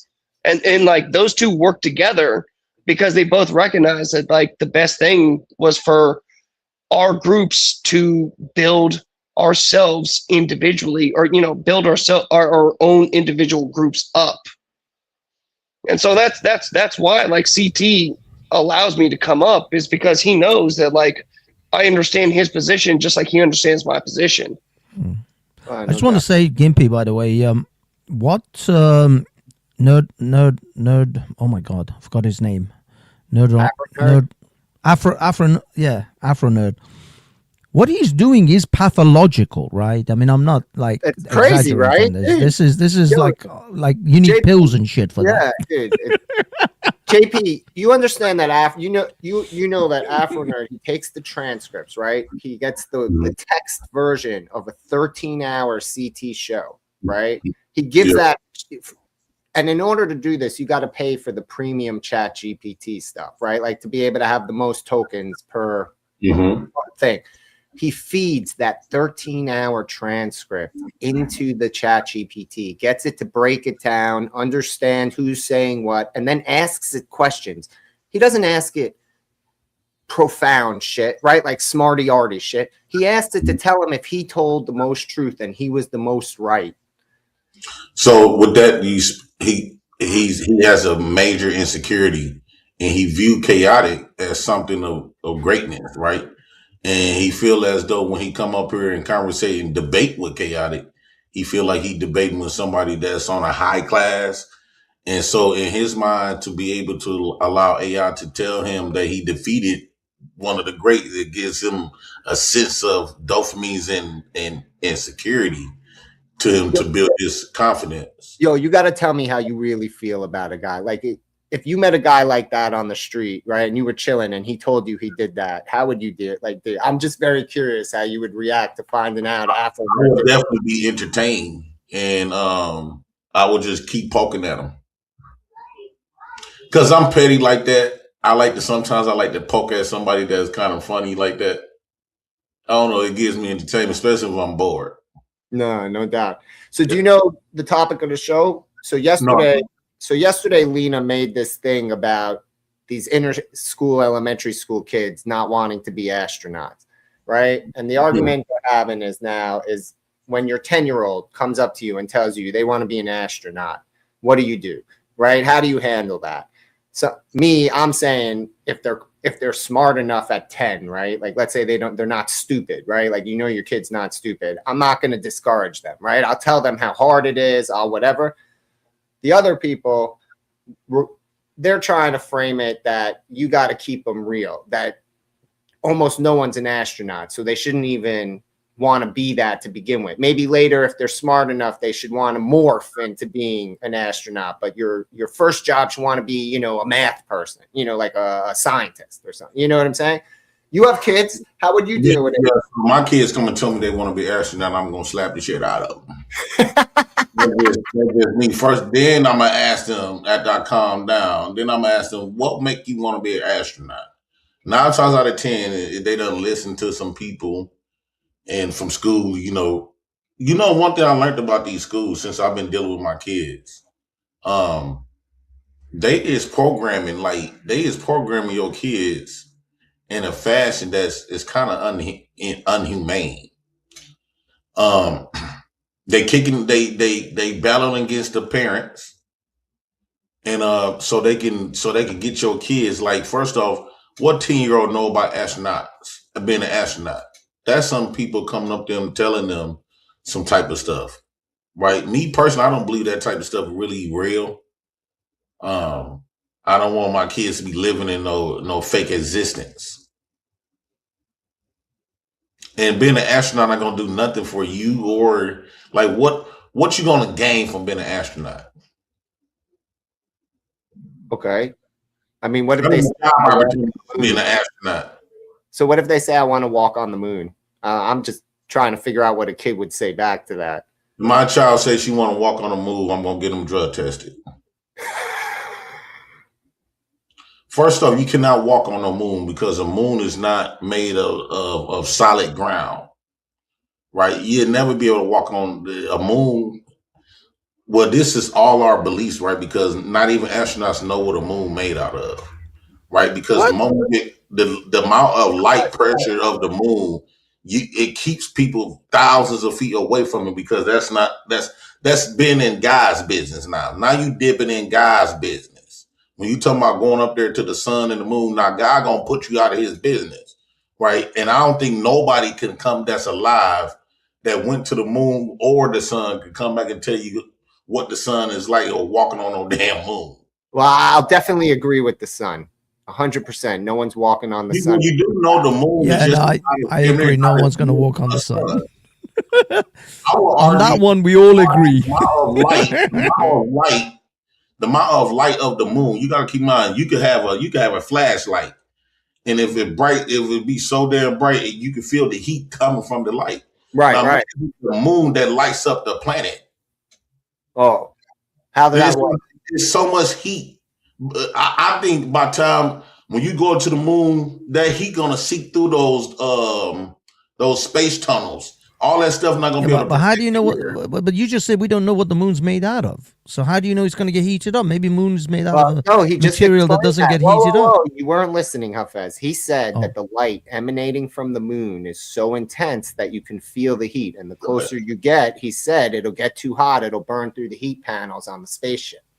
Oh, you have to listen to what he's saying, man. I thought the moon was so hot that you couldn't stand on it. No, it's the light that makes heat, right? Like he said, he explained it. When you have a bright flashlight, you can feel the heat coming. When you get close to the lens, you feel the heat coming off the top. The flashlight would, in that scenario, would be the sun, though. It wouldn't be the moon. The moon is a reflective light from the sun. No. Again, you're not listening. He's saying the sun has its light, and the moon has its light, and the moon.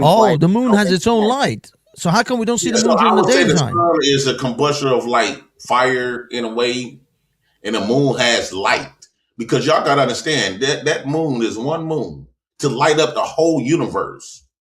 It's not gonna be, and you gotta.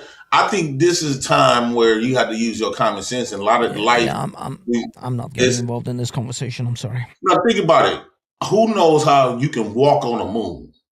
Like, come on, what's inside of the moon to make it able to walk on it? I've never been to the moon, so I don't know.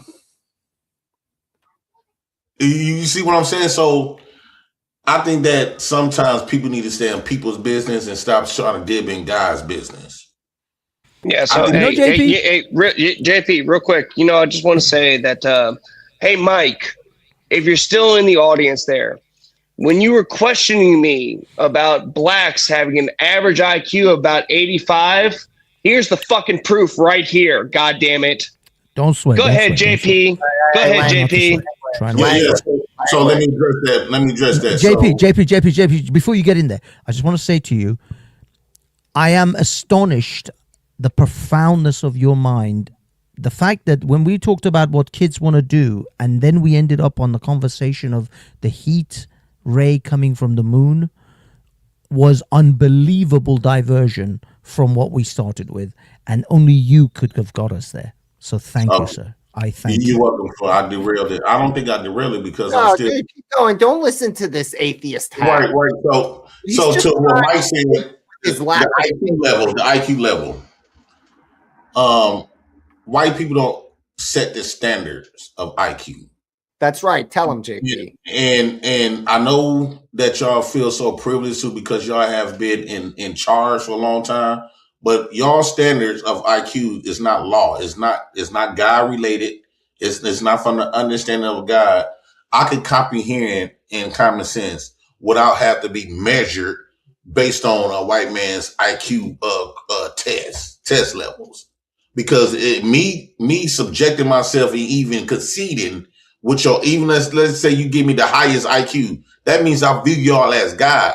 I cannot get white people's quizzes and IQs cannot qualify me on that. I think I goes off what God say.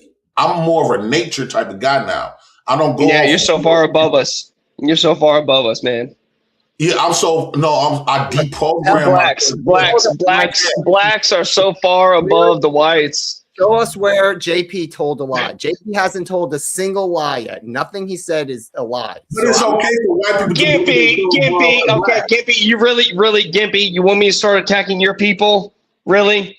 Because you're doing exactly what I expect your people to do. All right, so here. How about this again? JP. Why is it that Africa is a shithole continent? Because America done robbed and pillaged from it for so many years. So before America And just so you know, countries hang on. There was many people that came to Africa before Americans. Africa was still a shithole continent. Can you explain that? Can you explain that to me? When people came there, they came there to rob and take from me. Is that not true? How you gonna say the richest wait. But it was still a shithole continent. The richest continent is the shithole? Yeah. So if Africa is a shithole, if Africa is a shithole continent, why do China, Americans, and other people like what you say went over there and robbed from this shithole? Because it's very easy to answer. Because the continent had many great resources, but your people didn't know or care about those resources. They didn't know or care about what to do with those resources. So that's why it remained a shithole continent.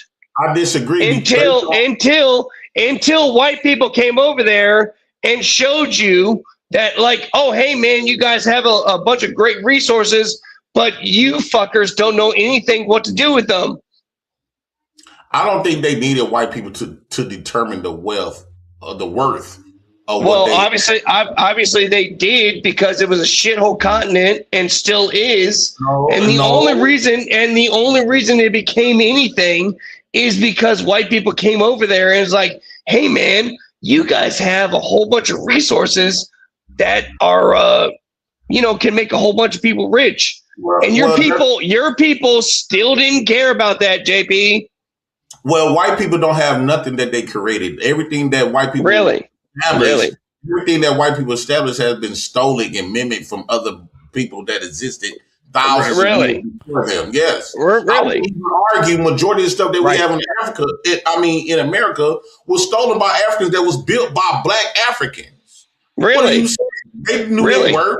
I don't think Black people. Okay, so JP. Okay, cool. Let's go. Like let's go down this. Black people. JP. So JP, let's go down this road. And we still don't. Cool. JP, let's go down this route. If we stole everything from Black people, why is it that Africa has always been a shithole? If you stole everything from them, what else do they got left? No. Wait. Your continent should have already been an amazing Wakanda place to live in. Why is it a shithole now? Well, because it's still a shithole because just like a lot of American military, Chinese military is still up there galvanizing the land. So when this stuff grows back, like for an example, when Dr. Sebi was telling us about these herbs, there are some herbs that's in Africa. No. Who gives a shit about the herbs? Let's talk about the civilizations. Let's talk about the civilization. No. I don't give a shit. I don't give a shit about your herbs. I don't care about your herbs. I don't care about your herbs. No, I don't care about your herbs. Give me an example. Tell me about the civilizations. I'm gonna give you an example. Tell me about the civilizations. Right. So I'm giving you an example. There's an herb that's only. I don't care about the herbs. I don't care about the herbs. Tell me about the civilization. Diseases. Civilization. Herbs there that they got herbs that only civilization. I don't care about the herbs. Diseases. I don't care about the herbs. It actually can cure most diseases. I don't care about the herbs. Tell me about the civilizations. What do you mean, civilizations? That's an English term. Break it down Afrocentric. He wants you to tell him where the great technological. Tell me about the. He wants you to tell where all the technology. Thank you, Gippy. Well, the technology, I think they slowly growing with that. And also, when I look at the Africans today, even though they're in Africa, I would view them no different from African Americans, no different from the Native Americans. They don't know nothing about their culture, nothing about their land and resources because they wasn't educated to. The same people that gave us education over here is giving African education. The mere fact that majority of Africans speak English now and worship Jesus, that goes to show you that they also has been colonized, right? So the white man still is the heavier influence based on their education, based on their because we're better. Because we're better. No, it's not because you better. It's just because that right now you're sitting there with the Capitol behind you. Okay. Yeah. So why don't you have some great, African building or African culture behind you? Somebody had created this for me about 4 years ago. Okay. So you're not even smart enough or good enough to build a green screen behind you with African culture. You can't even make a good African culture behind yourself, even though you sit here talking shit about the white man all day, every day. That is a good idea. I know it's a great idea because a white man came up with it. Oh shit! A good idea.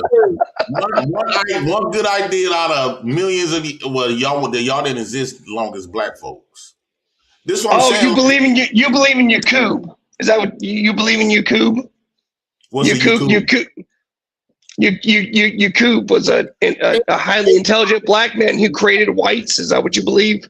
I don't say black man, one black man. I do believe black people created what we call white people. Dude, he's telling nation of When I look at you, I see an albino. I see your skin is very defective. It's not peaceable during the summertime. Your skin is actually disgusting. You have a very disgusting skin tone. And yet you have my capital in your background. This is not tangible, but when we talk about this, don't exist without us. So without people, really, look at my skin. Really? Okay. So JP. No. So JP, that capital behind you wouldn't exist without black folks and Africans. Why doesn't that exist in Africa? Why doesn't that exist in Africa? They got something better that exists in Africa than the capital. Where? The mere fact y'all see this in the front. Yep. That's when you go to Egypt and go to Kemet. This is where the Egypt isn't black. One side is devoted for Isis. The other side is devoted for Hathor, the cow. Egypt isn't black. Hathor and Isis. If you go to Kemet right now, this is made out of Egypt isn't black. What? Egypt isn't black. According to who? I don't know, Egyptians. Bro, oh my God. So Egypt. No. Oh my God. I would agree post today, yeah, it's not black. But the whole history never was black. Never was. Bro, y'all don't have that much history. Stop trying to make it seem like y'all the first people. Didn't say that. So y'all not the first people. Well, wait. The concept of the first people is highly debatable. Do you believe it's only debatable to the people that's trying to debunk black culture. No. Do you believe the out of Africa theory? No, I don't. Fuck a theory. Theory's not facts. Okay, so then who are the first people? He doesn't know what you mean. No. JP, stop. 1 sec, boss. He's saying out of Africa theory is the theory where we believe, right, who listen to that theory, that black people are the original man. That he's saying that's not a theory, that's a fact. Because at the end of the day, first off, this is white. None of y'all is this color. That's one. So at the end of the day, two black people can create a black woman and a black man can create y'all skin color. It's called Okay, albino. so JP, a question for you. So JP, a question. JP, you cannot okay, create cool. Yeah, cool. So JP, who was first? So JP, do you believe in the theory of evolution? Of evolution? Yeah. Well, when you talking about we evolved from monkeys and jump? Yeah. No. I think that's something that white man made up to take credibility of blacks being the first people. So then where do human beings come from? Dirt, the earth. Dirt, the earth. I mean, from earth. Okay. Dirt is earth, so I'm saying earth. Okay. But do you believe that like God created them? You look at the color of the earth, the mud is what color? Black, brown, this color. It's not your color. So then, red. so then earth, we're still going with that, like, white people. Even if this was true, which it's not, by the way, but even if I intergage with you here, you believe that white people came from blacks, then that means that white people evolved from blacks, which is why our IQs are different. Which is why our cultures are different. Which is why we act differently. It won't be evolvement when it's defective, right? So how's it defective? Evolve, meaning that it enhances itself. When we created white people, that's actually a decrease because low melanin, and you suffer from being your skin color. Y'all suffer naturally.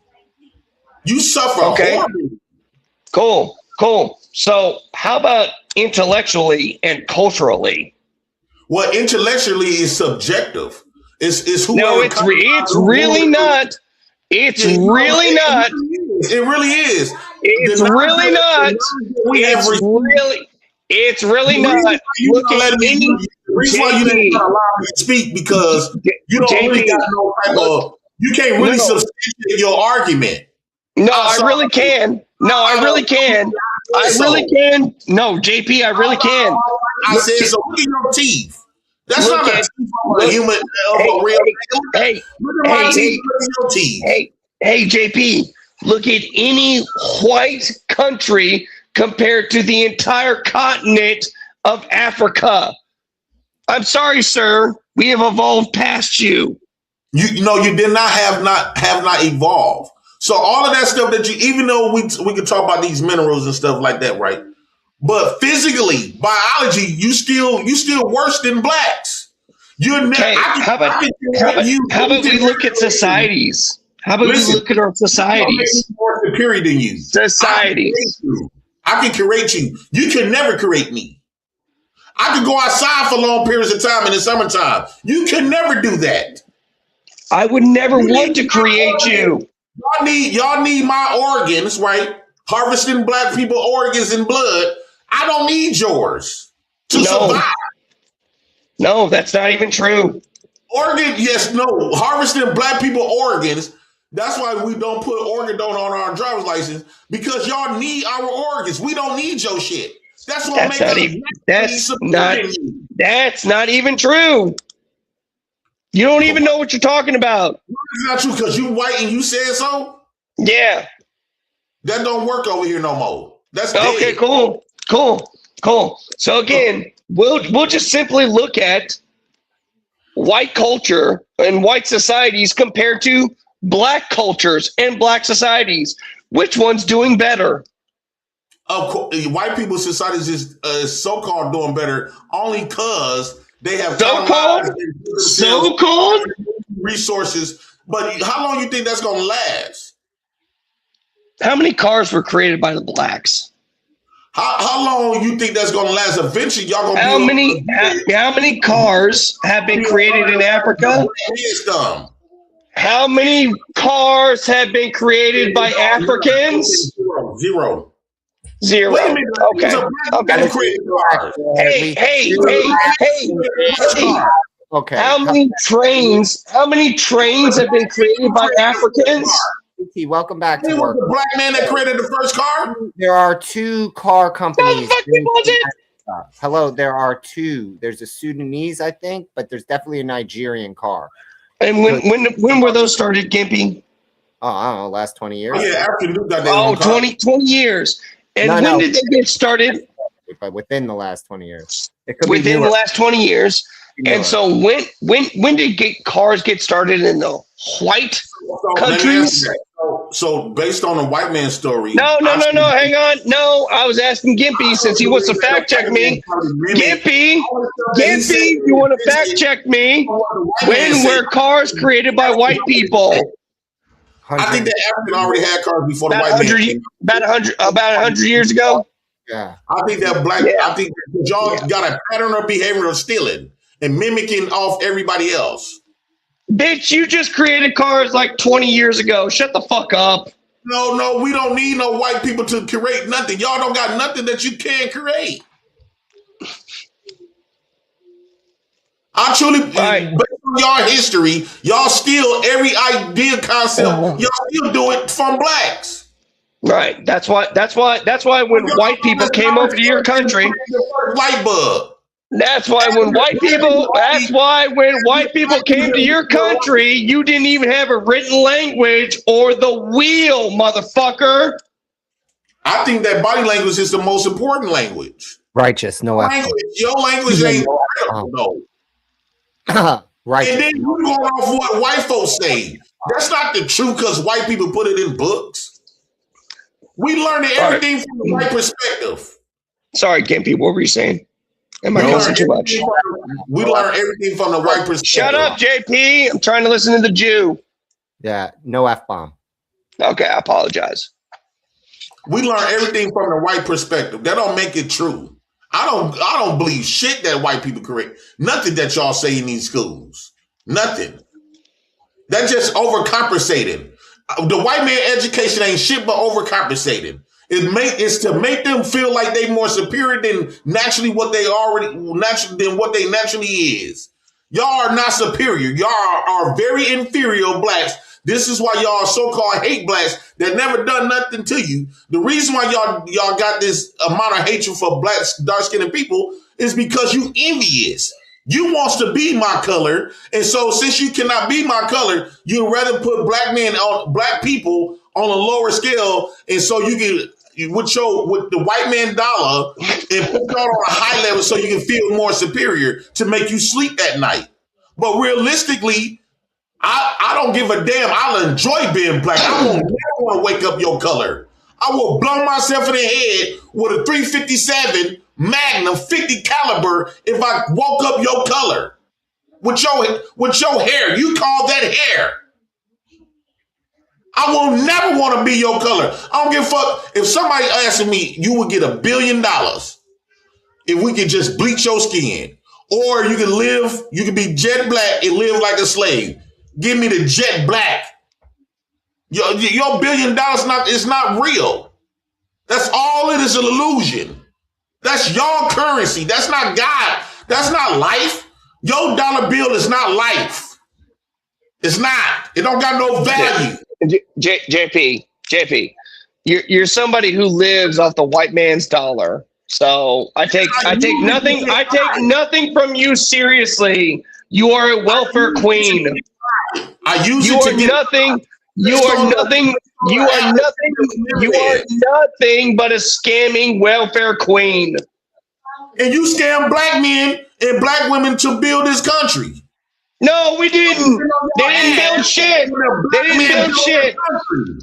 Look. Y'all was sitting on your ass. Hey, I know. Calm it down, Jim. If black men and women actually built this country, then they would have built up Africa. But they can't. And they couldn't, which is why you never did. If you shave a chimp, it look more like you. You got the same mouth of a monkey. You didn't actually defeat my argument. You didn't actually defeat my argument. With nappy hair. Have y'all ever seen a monkey with 4C hair? Their hair usually be stringy like this chimp. Monkeys look more like you. With the skinny mouth, you don't look like you got lips. How retarded are you? And then look at your teeth. Look how yellow and bricky you look. My God. You got a mouth of an 8. Yeah, I don't really care about your insults, bro. Y'all want black people to feel inferior and ugly of themselves to make y'all feel good. Basically trying to no.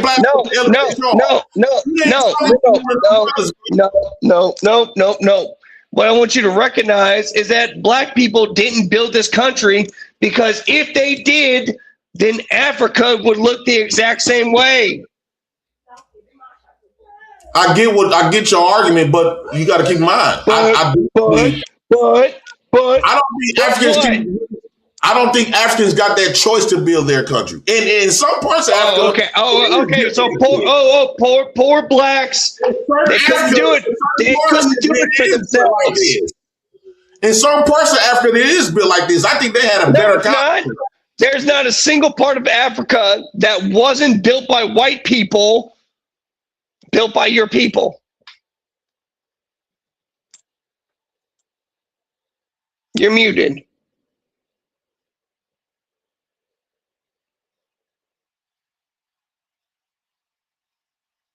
It's okay. He's just telling his kids. Yeah, he's talking to his kids. Yeah. He's telling his kids to quit chimping out. That seems unnecessary. Bro, you're not winning with that. Listen, I already know what your tactic is. When a nigga put your back against the wall, you have nothing else to do but insults.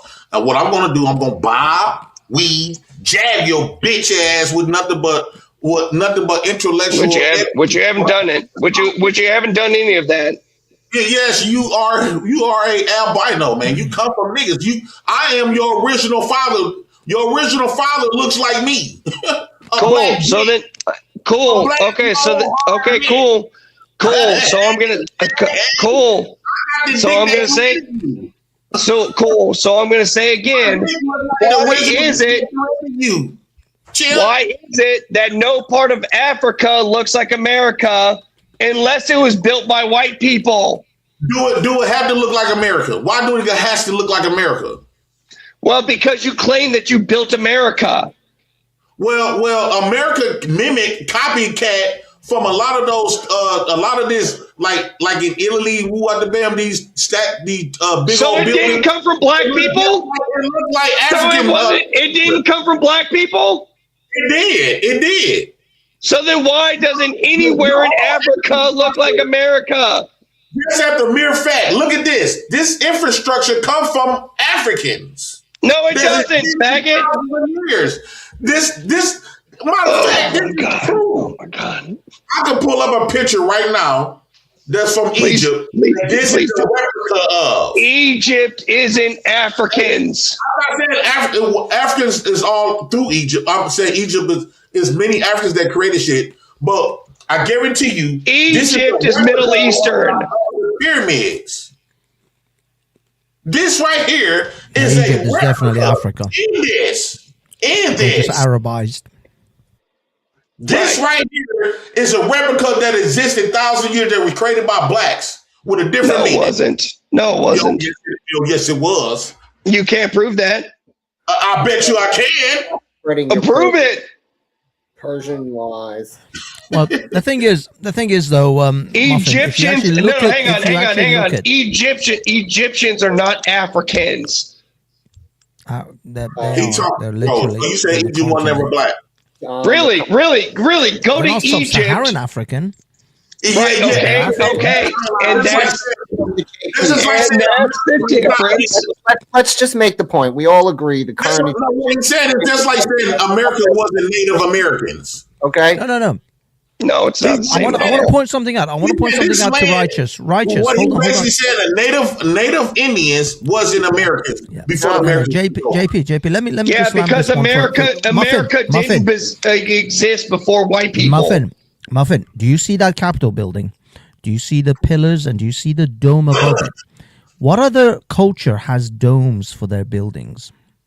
Where do you think you guys got that shit from? Romans and Greeks. No. No, Romans and Greeks Oh, don't have Arabs. domes for their building. Arabs Arabs on their mosques. It's the Middle Easterners that have that look. They had triangle tops on everything. So now y'all still Really? Yes. Structurally wise, the okay. I left. Really? Romans and Greeks didn't have any domes like that? No, it's mostly the point, like that's an Arab. Okay. That's why traditional. Do you see any domes above churches? No, that's Roman and Greek and Gothic. Yes, because you have triangles are their thing. Yeah, they don't have domes. Domes are not part of Gothic. Like I'm telling you, it's not a knock on Roman or Greek structure. It's Persian and okay. Arabian. Yeah, that comes from the Middle East. Dude, no, the columns and shit is all the front part of it. The columns, that's all Greek, Roman, but the tops. You said columns? You said columns? That's why they're all called dome of this, dome of that. Yeah, that didn't come from your white people. You said columns. No, domes. I said is that. No, what Yeah, what the do you mean? domes, the columns are Greek. The columns are Greek or Roman. The columns is Greek. Greek columns. Are you sure the columns is Greek? I mean, Well, they have columns in Egypt too, but the columns that they're imitating on the building you're showing behind you are to imitate Greek and Roman columns. Greek and Roman. Exactly. I'm not saying they don't have columns in Egypt. Copycatted from Egypt. Okay, I mean I've heard you say that before. But those white sort of limestone-looking columns, that's a traditional Greek. I mean, the Greeks might have got it from the Africans, but that is typically Greek Roman. They chiseled the limestone off the pyramids to build their mosques. The Arab chiseled all of that limestone from the pyramids to build a mosque around Cairo. Yeah, you guys are lying. I just looked it up. Okay, the Romans had the Pantheon and several other buildings that had domes on them. All right, fuck off. That don't mean that's the truth because you looked it up. No, dude, that's fine. I'm not arguing that the Pantheon didn't exist, dude. What I'm saying to you is go look. Is that what they got it from the Africans? No, they got it from the Persians and the Arabians. That's where that influence comes from for the Greeks. They didn't invent that style. Feel to prove it. They didn't invent the style. That's it. No one's saying they didn't use the style. Their invented style. Okay, we're gonna talk. We got the Roman columns that they built in Egypt, and we got the original Egyptian columns. Can you pull this up, CT? If you here, not debating you, righteous. Can you pull these columns? Can you pull this up for me, CT? Good luck if he's there. He has to be here. That's how Bumpkin came up. Yeah, somehow I can. Bumpkin! Happy New Year, my man. It might be his production person. Happy New Year, Bumpkin. Happy New Year, buddy. Happy New Year, Bumpkin. Did you? By the way, JP, for New Year at midnight, isn't that like what they do in county? Did they what? Crack any skulls at midnight? I didn't work. Oh, so you missed the tradition. I got it. Yeah, I didn't work. It's crazy. You get crack skulls at midnight. There's always an opportunity to do that. but JP, I just want to point out, I'm looking at Egyptian columns. They are nice, they're magnificent, but they are not Greek in style. Not in the way that you have the one behind They you. mimic and put their own twist. These columns came way before Greek and Rome. Well, yeah, maybe, but I mean, their style. That's correct. They do predate, but we're just saying is the columns in your picture are Greek columns. yeah, the ones in that particular, they're more Greco-Roman. They're not Egyptian style. All right, hold on. Lord Geotron for $2. Read this. This got read. What's up, Bumpkin? What's up, man? How's it going? How's your New Year treating you? It's going good. I woke up early today before I had to go to work, so. Well, thank you for stopping by. I wish the boss was here, but he's jerking off somewhere.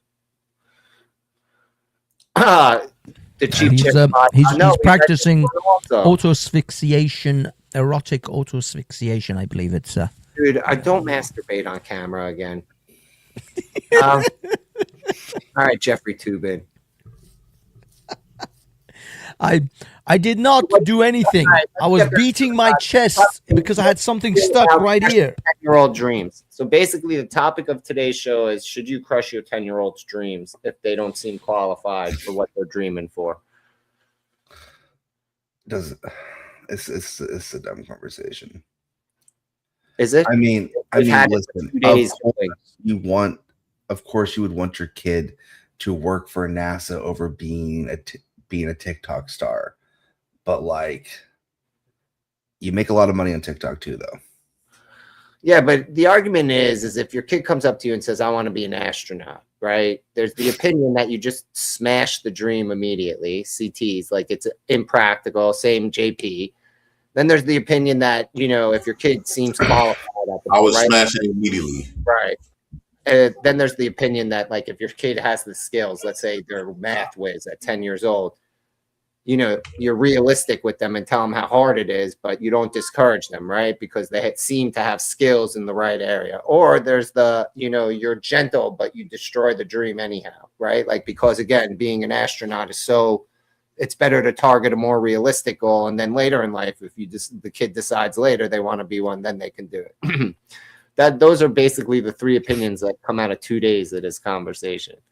I mean, I would say that with the, I think it's more likely to be an astronaut now than it really has been in the past, because you actually have like a military way to get there now.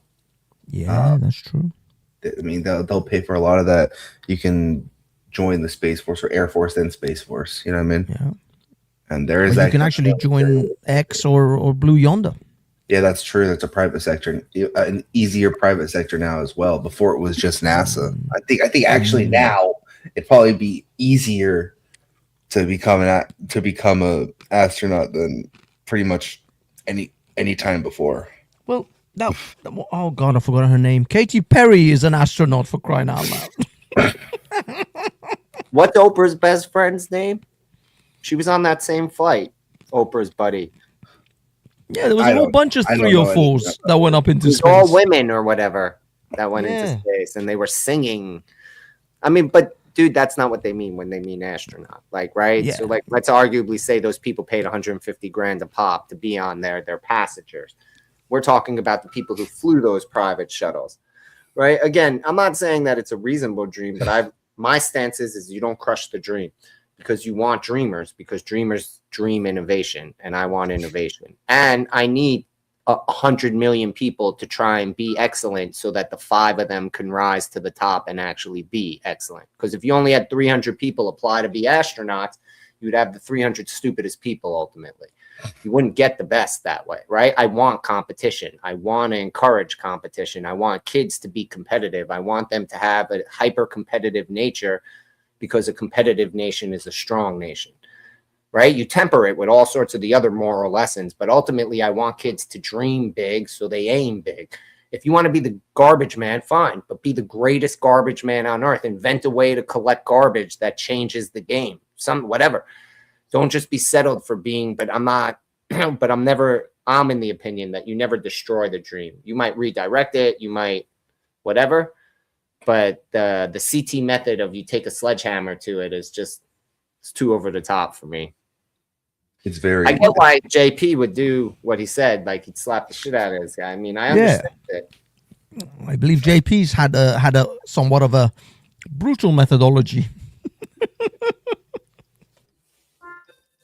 I'm just waiting on Chaotic to bring these columns up. You're gonna see the columns that the Egypt built, and you're gonna see the columns that the Romans built. I'm sorry, like right now he'll not be able to. I'm talking to him. He's having some issues with his internet, so I'm just holding it down until he gets that all settled out. But as soon as he does, I'll tell him to bring it up for you, bud. Look, it's considered to be the leader. This no, is dude, I get what you're saying. You've shown us this before, like that. I know what you're talking about. I remember from the other times you showed us. Why is this the Washington D.C. Capitol, and really it's a replica of Black Egyptians built? Everything about D.C. is some Egyptians, a lot of Egyptians inspirations. It's not. The outlets with the baptized water, right? JP, you got this, the Capitol doors. JP, you see, the problem is haven't been to Europe, if I could take you to half a dozen buildings that look very similar, if not identical to that, look up St. Paul's Cathedral in London. These were all built hundreds of years before American buildings were built. All American buildings are inspired from British buildings. I guarantee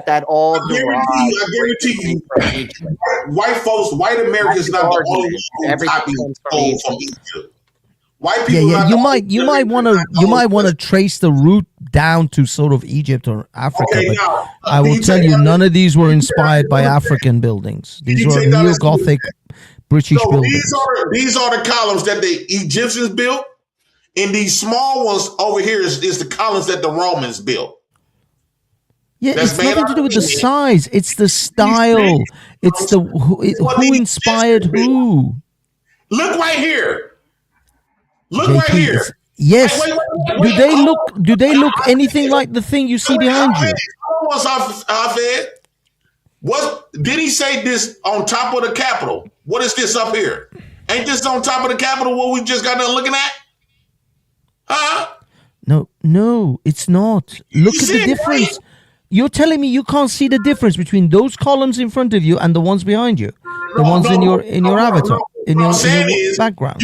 I can steal your idea and make it a little bit different.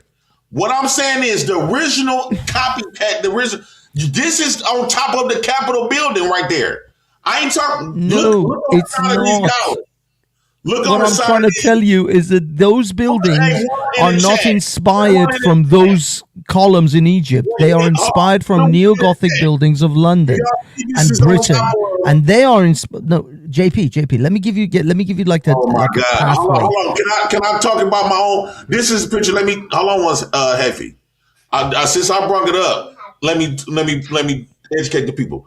Can y'all put in the chat if y'all can see where this arrow is at? You can see my arrow, Heffy. Okay, on the side of the I can't see it. But I can see that dome behind you. Yes, I can see that dome in the background. You see that dome? Thank you for acknowledging that dome. I am trying to tell you that columns right here is where the Romans built these columns years after. Okay. They try to make themselves okay. Listen, JP. I'm not even denying that, even though I'm not 100% certain. What I'm trying to tell you is that what is behind you was not inspired what is in front of you. What is behind you was inspired by the buildings in Britain, which was inspired by the Romans and the Greeks, which may have been inspired by the Egyptians. But what is behind you is not a direct inspiration. It didn't come directly from the Egyptians. It came from the British, who then got it from the Romans and the Greeks. They're stolen from Egypt. You can't just steal a building structure. You just building design. People take inspiration. You can steal the concept and the idea. But that doesn't belong to you. Just because I got inspired by you, if I get inspired by I don't know, Kanye West music to make a rap song, that doesn't make it Kanye West song. It's still my song. The Cheap Chimp found out and said, "This is a great conversation. Come on, chat. Don't be stingy." Can you drop that chat right quick, Chaotic? Who created fire, guys? Does anyone have this is literally came from black. Yeah. Who made fire though? Without fire, you couldn't have those structures. You couldn't have clay. You couldn't have cured the clay. You couldn't have burnt, fired the clay to make it into a brick. The white man steal fire? God created all of this, just like he created the dirt. What do you mean? God created earth, he created the fires. White men don't know how to use fire? Okay. Yeah, that's it. White men, without black people, white men wouldn't know how to use fire. Well, let's put a random dude from Appalachia. You literally see a complete copy. A random dude from y'all see this in the woods, and let's see who creates fire first. Look at that. Why is this a complete copy to the Egyptian? This shit been there for hundreds of thousands of years. It's a pillar made out of stone. That's not made out of stone. That's made out of dirt. Dirt. That's not made out of dirt. These columns made out of dirt. I'm confused. Is that like a sandcastle? Okay, if that was okay. It's made out of the same stuff that the pyramids is made out of. That's why. This is why the Arabs chisel all of that limestone. The pyramids are made out of limestone. Yeah, that's not sand. That's not dirt. Nothing but dirt. Limestone isn't dirt. Yes, it is. No, it's not. Limestone is not dirt. There are different things. Is sand the same as clay? Oh my God. Yes. If you go to the pyramids, just because you laughing don't make it not true. If you go to the pyramids, you literally see how they chisel limestone to build their mosque around Cairo. The Arabs did that. The Egyptians built.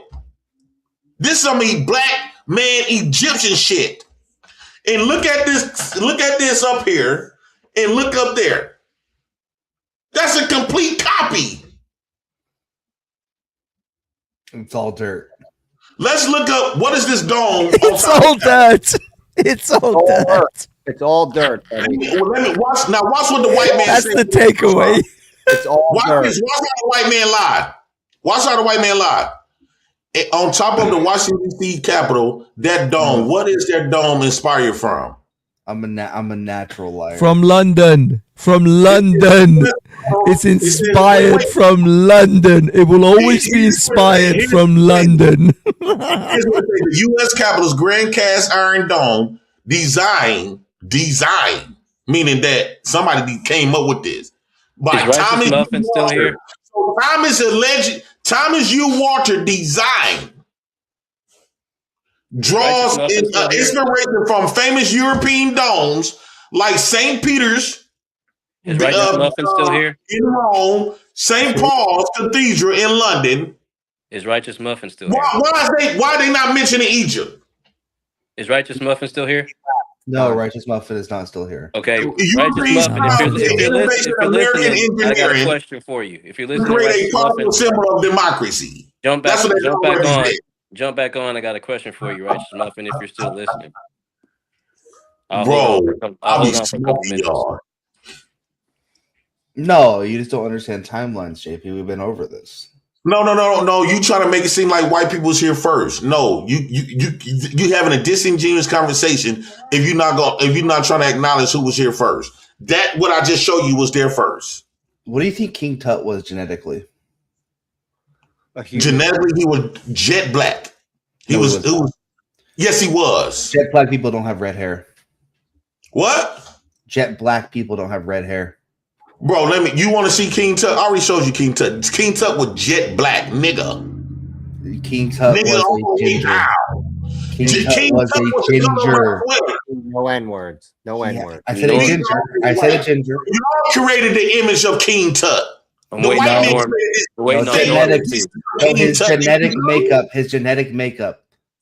No, the white man created that image of King Tut. That's not King Tut. No, white man. You're right. Science is fake. No. Science is fake. The people that represent scientists is fake. White science. Yeah. His DNA. You're right. How do you know how King Tut look? His DNA matches. How do you know how King Tut look? Northern European, at least by 60%. So at some way, either he was mixed, either he was a mixed individual with red hair. Oh my God! Who told you he was mixed? JP, mixed? JP, can I say this? You do know that we have the DNA because these people were mummified, so we can actually find out. You think I'm going to trust some liars and thieves, some white thieves and liars that's been stealing everything from Egypt? We have their DNA. They said Thomas Eubank. We have that. Is the one who built the domes, and they inspired from Rome and in London. Yeah, I just showed you a picture of it in Egypt that existed thousands of years. Why would you believe anything? I'm proving them to be a lie with facts. All right, if Norman, you're in the chat, if you can get on, I'm here. Oh, you can pull up stuff, Dante. What's that? You can pull stuff up if I drop some in the back. No, I can't pull anything up. No, only CT can. I'm sorry, but yeah, we do have DNA, and I will say this though: the reconstructed Tutankhamun. Well, they reconstructed Tutankhamun, and he's a black man. Was that biased? Man, they, bro. I don't want nothing, bro. That's it. I mean, if it's all fake, that's clearly a psyop. They watching Egyptians. They try to Arabicize Egyptians. You don't believe shit that the white man say. I'm shocked that I'm looking at the domes that's in Egypt. Yeah, but Tutankhamun is black, but King Tut is very Caucasian looking. Definitely, he doesn't look black at all. Well, that's that new guy that y'all made. You would say modern day Egyptian or Greek at best. Modern day Egyptian, very Mediterranean. I mean, he's certainly not Western European. He's not a white man in that sense, but he's very. So you're trusting the Persian over the white man? You know that they're much more scheming than the white man ever. I don't trust nobody. I don't trust neither one of them. I mean, hey. I don't trust. Don't listen to this Jew. Dude, you're definitely schemers also. People are looking to lie to you, JP. I'm just being honest with you. None of us are trustworthy. Y'all can't judge me like I know what I'm talking about. I'm not arguing with you, dude. I'm just listening.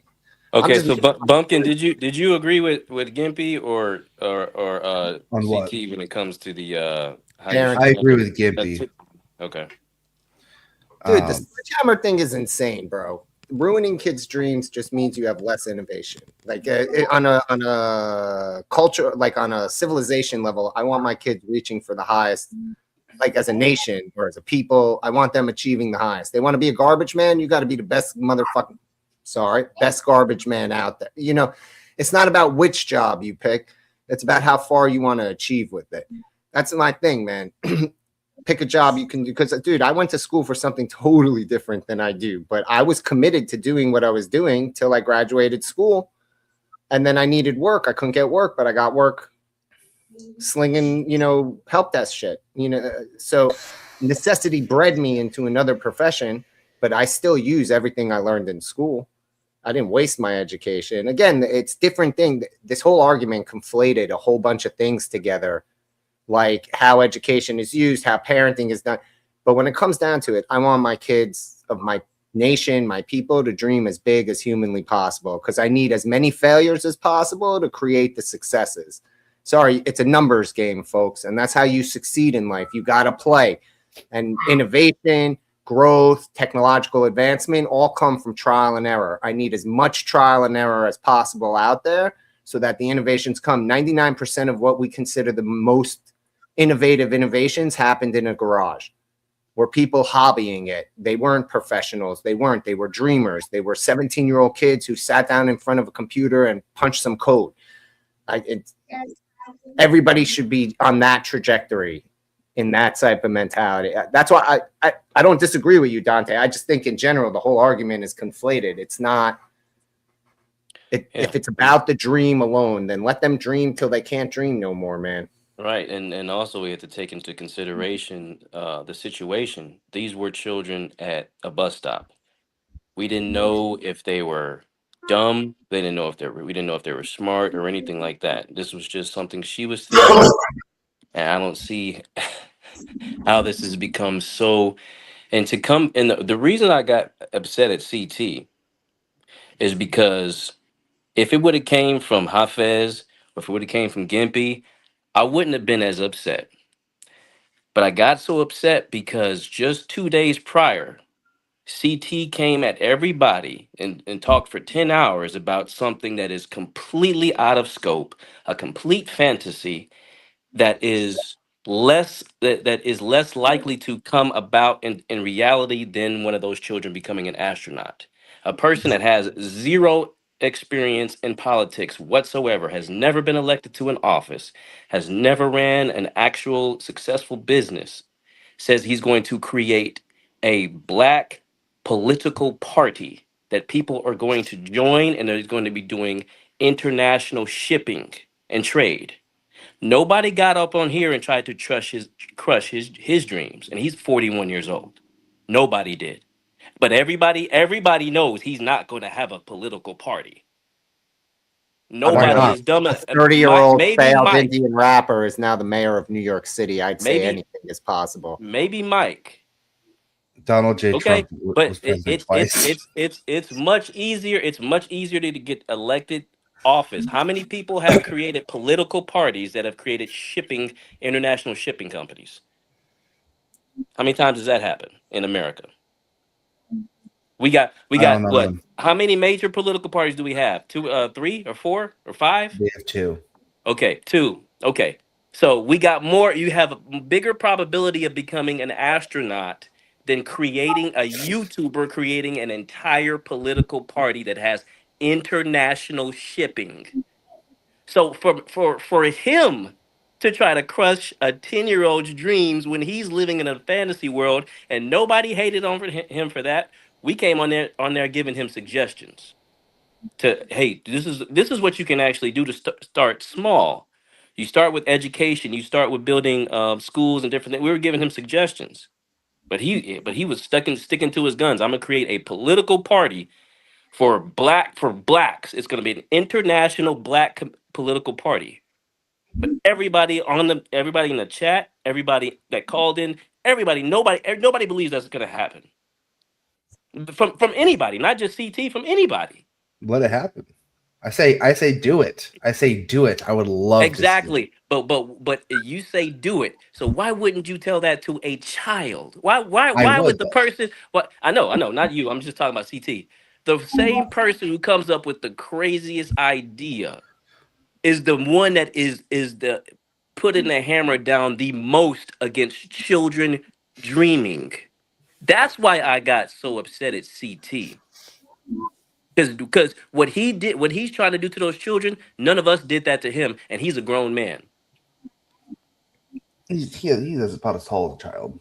I mean, you do understand he's basically a semi-failed YouTuber. Why are you taking his opinion so heavily?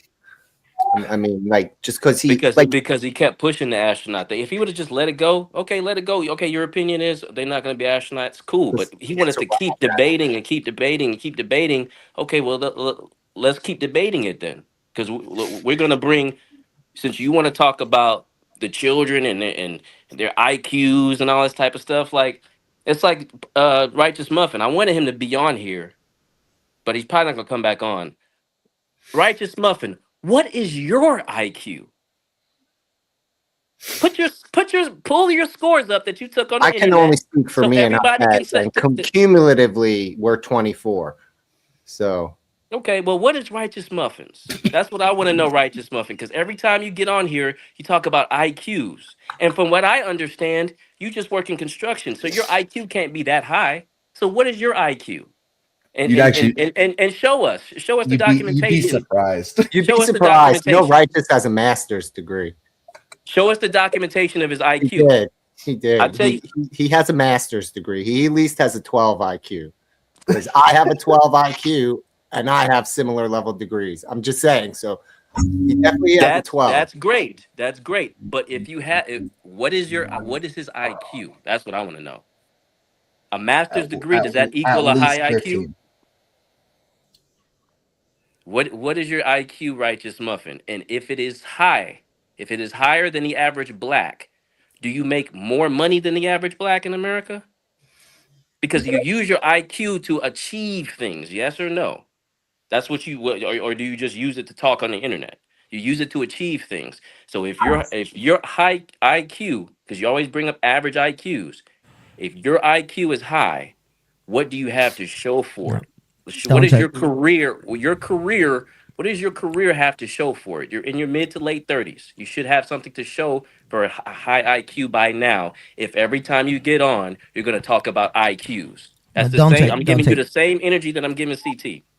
Okay, let me just quickly say that before Bumpkin, you get in. High IQ doesn't equate to achievement. Believe me, I know people who were doing PhDs when I was at university, and they were dope smoking bums, and they were PhD students. I'm not joking. It's just insane. So no, that's not always the thing. But one thing I will say, Bumpkin, I think if he's got a master's degree, he's got to be between 120 to 130 minimum, because you can't actually achieve a master's degree unless you have that. My point stands. Anyway. At least 15, my point stands. Thank you, Gimpy.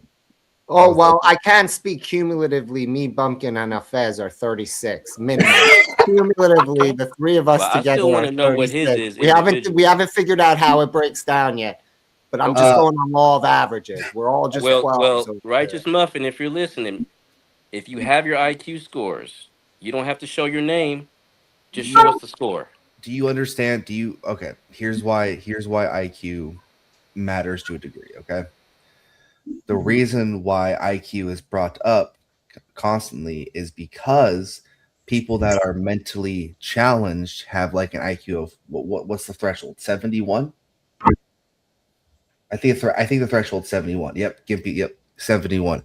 So, and it's proven that genetically, if someone gets with someone that has a lower IQ and that keeps repeating the process over and over and over again, that IQ always averages out between each parent. So if that trend continues downwards, then in 200 years, everyone's going to be mentally challenged. Pretty much, everyone's going to have the IQ. I feel like you're shortchanging that. It's more like 50 years. Everyone. 50 years. You're right. 50 years. Okay, so what is if he's got a master's degree, so he has a high IQ, people think here. What happened? What's going on with him? Why is he a low level construction worker if he has maybe he finds solace in doing work with his hands that is fulfilling. I don't know. Is that what he said? He doesn't want to use his high I don't know IQ. that he's ever explained why he does what he does. Okay, but that's what I'm saying. That's why I want him on here, because I want him to explain himself. But his own life and his own achievements, which he doesn't have. He doesn't have any. He has a regular low level construction job that anybody with a low IQ can get. That point is mute because he could have an average IQ, and as long as he has a kid with someone that also has an average IQ, that child's going to be fine. Right. I'm not talking about children. I'm just talking about him specifically. If he has an average IQ, why doesn't his life show it? I mean, I'm sorry. If he has a high IQ, why doesn't his life show it? Right, but I have a really low IQ, and I have the life of a high IQ person. Okay, I mean, I'm just saying, like, I don't feel like you're giving too much. Like, no, I'm mocking it because you're giving too much credit. Like, why does it matter? Are you trying to change his mind? What is your objective here? I don't ever bring up IQ when I come on here. Okay, Righteous Muffin does every single time. Right, but he's talking statistics. Who cares? He's using facts that are provided by the government. Well, I care because I want to know his IQ. Why does it matter what his IQ is? Because he's bringing it. Because I want to know the facts for his IQ because he thinks it's so important. Why is it so important to you? Why is him? Why is because like CT said yesterday? Because like CT said yesterday, this is the year of show and tell. If you're going to talk about a group of people, if you're going to talk about a group of people having this IQ, show anymore. You got to show what your IQ is. Otherwise, you're just a bum that's on the internet running his mouth that works a low-level construction job. That's all. Oh, come on, Jay. That's why I want to know. I can't because I'm sitting here defending a neo-Nazi, man. Like my soul is dying. My soul is literally dying. I feel it. Like but that's what I'm saying. As long as he's been on here, talking about IQs, nobody's ever thought to ask him what his IQ is. Because no one cares what righteous is. No one cares. But you guys care about what he's. But you guys care about what he's talking about because you guys sit there. You guys sit there and listen to him talk for 10 minutes straight. Y'all don't interrupt him, so y'all care about what he says. But you don't. But you don't have. Will defend the neo-Nazi IQ. Biggest supporters of the channel, dude. He wasn't on. But was he paying? Was he paying? Was he paying for y'all to be quiet earlier when he was talking? No, I'm just civil. I felt no need to interrupt him. Okay. Well, that's what I'm saying. I'm just asking questions. Slightly because he's a supporter of the show. Like, there's a reason to just let him talk. He hangs himself. If you disagree with Righteous like you do, by the time he's done talking, you're like, yeah, you're a neo-Nazi. If you're with him, he's like, yeah, it's all the Jews. See, there are only two. It's a very binary existence with a guy like Righteous. I can sit there and have a decent conversation with him and let him go on and have his piece because I accept who he is. He's never going to agree with me. He agrees he's never going to agree But with can me. somebody ask him a question though? You can, but why, like, why are y'all why are y'all asking me why I'm asking a question? Everybody comes on here asking questions to each other. I'm asking him what his IQ is, and everybody, and we want to know why I'm asking that. No, It's just a question. Again, I do this to anyone. What does it matter if you have a low opinion of IQ, of Righteous? Him showing you his IQ, if it's high, it's not going to change your opinion of him. If it's low, it's just going to reconfirm what you already think. Yes. No, again, there is no the opinion. It's not about the opinion. It's not about the opinion. It's I want to know why his life doesn't show a high IQ. A lot of high IQ people, their life don't show Well, I want to know why his doesn't. People specifically. They're a mess. They're a mess of a person. Your IQ doesn't determine. That's what I'm saying. Okay. Well, hopefully he'll come back. Hopefully he'll come back on. I'll get to talk to him. You allow him talking about IQs to get you into this state of mind, clearly, that you need to like take something from him. Dude, he's a neo-Nazi. He has all those opinions, regardless of whether there's a statistic to back it up or not. He'll tell you that it's the Jews and the blacks because it's the Jews and the blacks. Hard But stop. I'm not worried about that. But that's what this is. That's all that is. It's just an extension of that one statement. It's all babble. And I'm saying by you're giving your power away. You're making. I'm not giving power. I'm just asking something that I'm just asking something that nobody's ever asked him. Obviously, because there's no need. We all think he's low IQ. If you disagree with him, if you don't hold his positions, you automatically assign low IQ to them. They're all low IQ positions. If you disagree with them, if you agree with them, he's the guy with insight and but that's brilliant. opinion. That's opinion. I want to know if he has. I want to know if he has the actual number, then it wouldn't be an opinion anymore.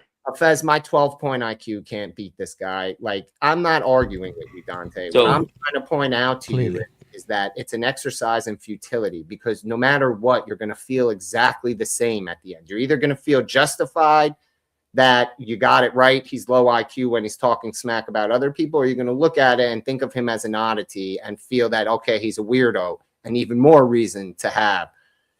It's a confirmation bias exercise. It's unnecessary. It's about being right over being effective. What's effective is you came up here and he's being a coward and not coming back.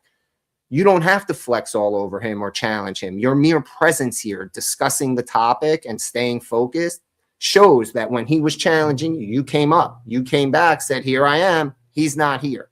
That's the win. The flex with the IQ is just banging your chest, man. And I'm not like, I'm trying to teach you intellectual debate, like the real, how it works, how you defeat people in that level, how they do it in the executive boardroom. And I'm not an expert. I'm not saying I know better than you. I'm just saying, someone once told me a Tony Robbins line that I use for everything. Do you want to be right or do you want to be effective? Because you can't be both at the same time. It's never possible. It's just not possible. Because to be right, you have to defeat people. To be effective, you have to work with everyone around you. They're two different goals.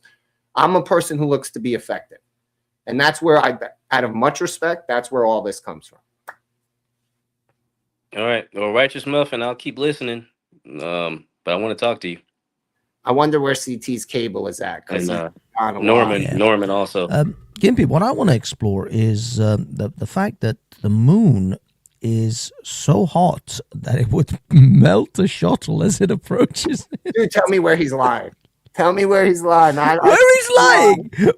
No lies. The light just gets more, and we'd have no idea what the moon is. There are no moon rocks. Like an intern didn't steal $21 million of moon rocks to smash his girlfriend for both of them to do 7 years in jail from NASA. That never happened. That's all.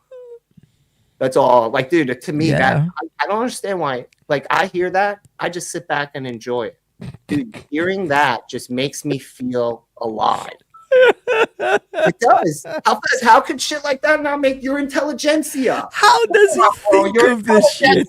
Hearing that should make you feel better about waking up in the goddamn morning. What are you talking about?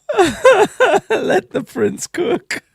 People are saying, let the prince cook. Dude. He says the greatest stuff ever. Like, I enjoy listening to Jay. Where does it come from, though? Dude, like, what? There's only one moon in the entire universe. Yeah. And the moon heats up the universe. Yeah. When he said the moon heats up the universe. I mean, I had it all wrong. After hanging out on this channel long enough, I now know the Earth is flat. The moon is the center of the universe. Black people are made of space dust. And if they with us defectives, the kin lose it. That's my favorite. People harvest the melanin out of black people's skin for drugs. Oh my God. I mean, dude, at this point, I'm convinced I lived in a very sheltered life because I didn't know any of the shit I learned till I got here. I mean, until I got to JP. That there are structures on Earth that they're claiming are like hundreds of thousands of years old, even though there's no evidence humans existed or tools or anything. I mean, dude, hey, look, Graham Hancock sounds sane after a year plus on Graham Hancock sounds like a deep. Oh my God! You know the guy who's like aliens built everything. You know he has. No, I haven't. I didn't know about that guy. You'll know him. He's been on Joe Rogan.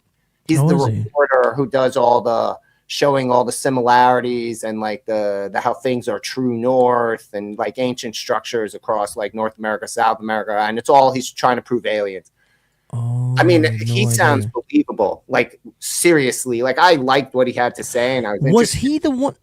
Was he the one saying that these massive rock formations, which look like mountains, were actually trees? Maybe. I don't know all his stuff. I know the stuff that was on Netflix and what he talks about on Rogan. I never read any of his books or anything, but he talks about a lot of the lesser dry ice age stuff and all the shared stories from that period of like, you know, people coming with the knowledge and civilizing the Mayans, this guy up. Different Central Asia. Graham Hancock. But like he sounds like a legitimate scientist, and he doesn't even call himself a scientist. He calls himself a reporter. In comparison to JP. And I was into his shit already. And after a year plus on this panel, man, I firmly believe I know nothing.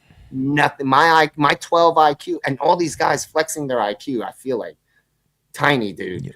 Walking around with 12 IQ. I thought I had something going on to find out that all these people have like triple digits. It's mind blowing. Graham Hancock is British as well. I thought, oh my God, I was sure it would be American. Nope. I'm so disappointed.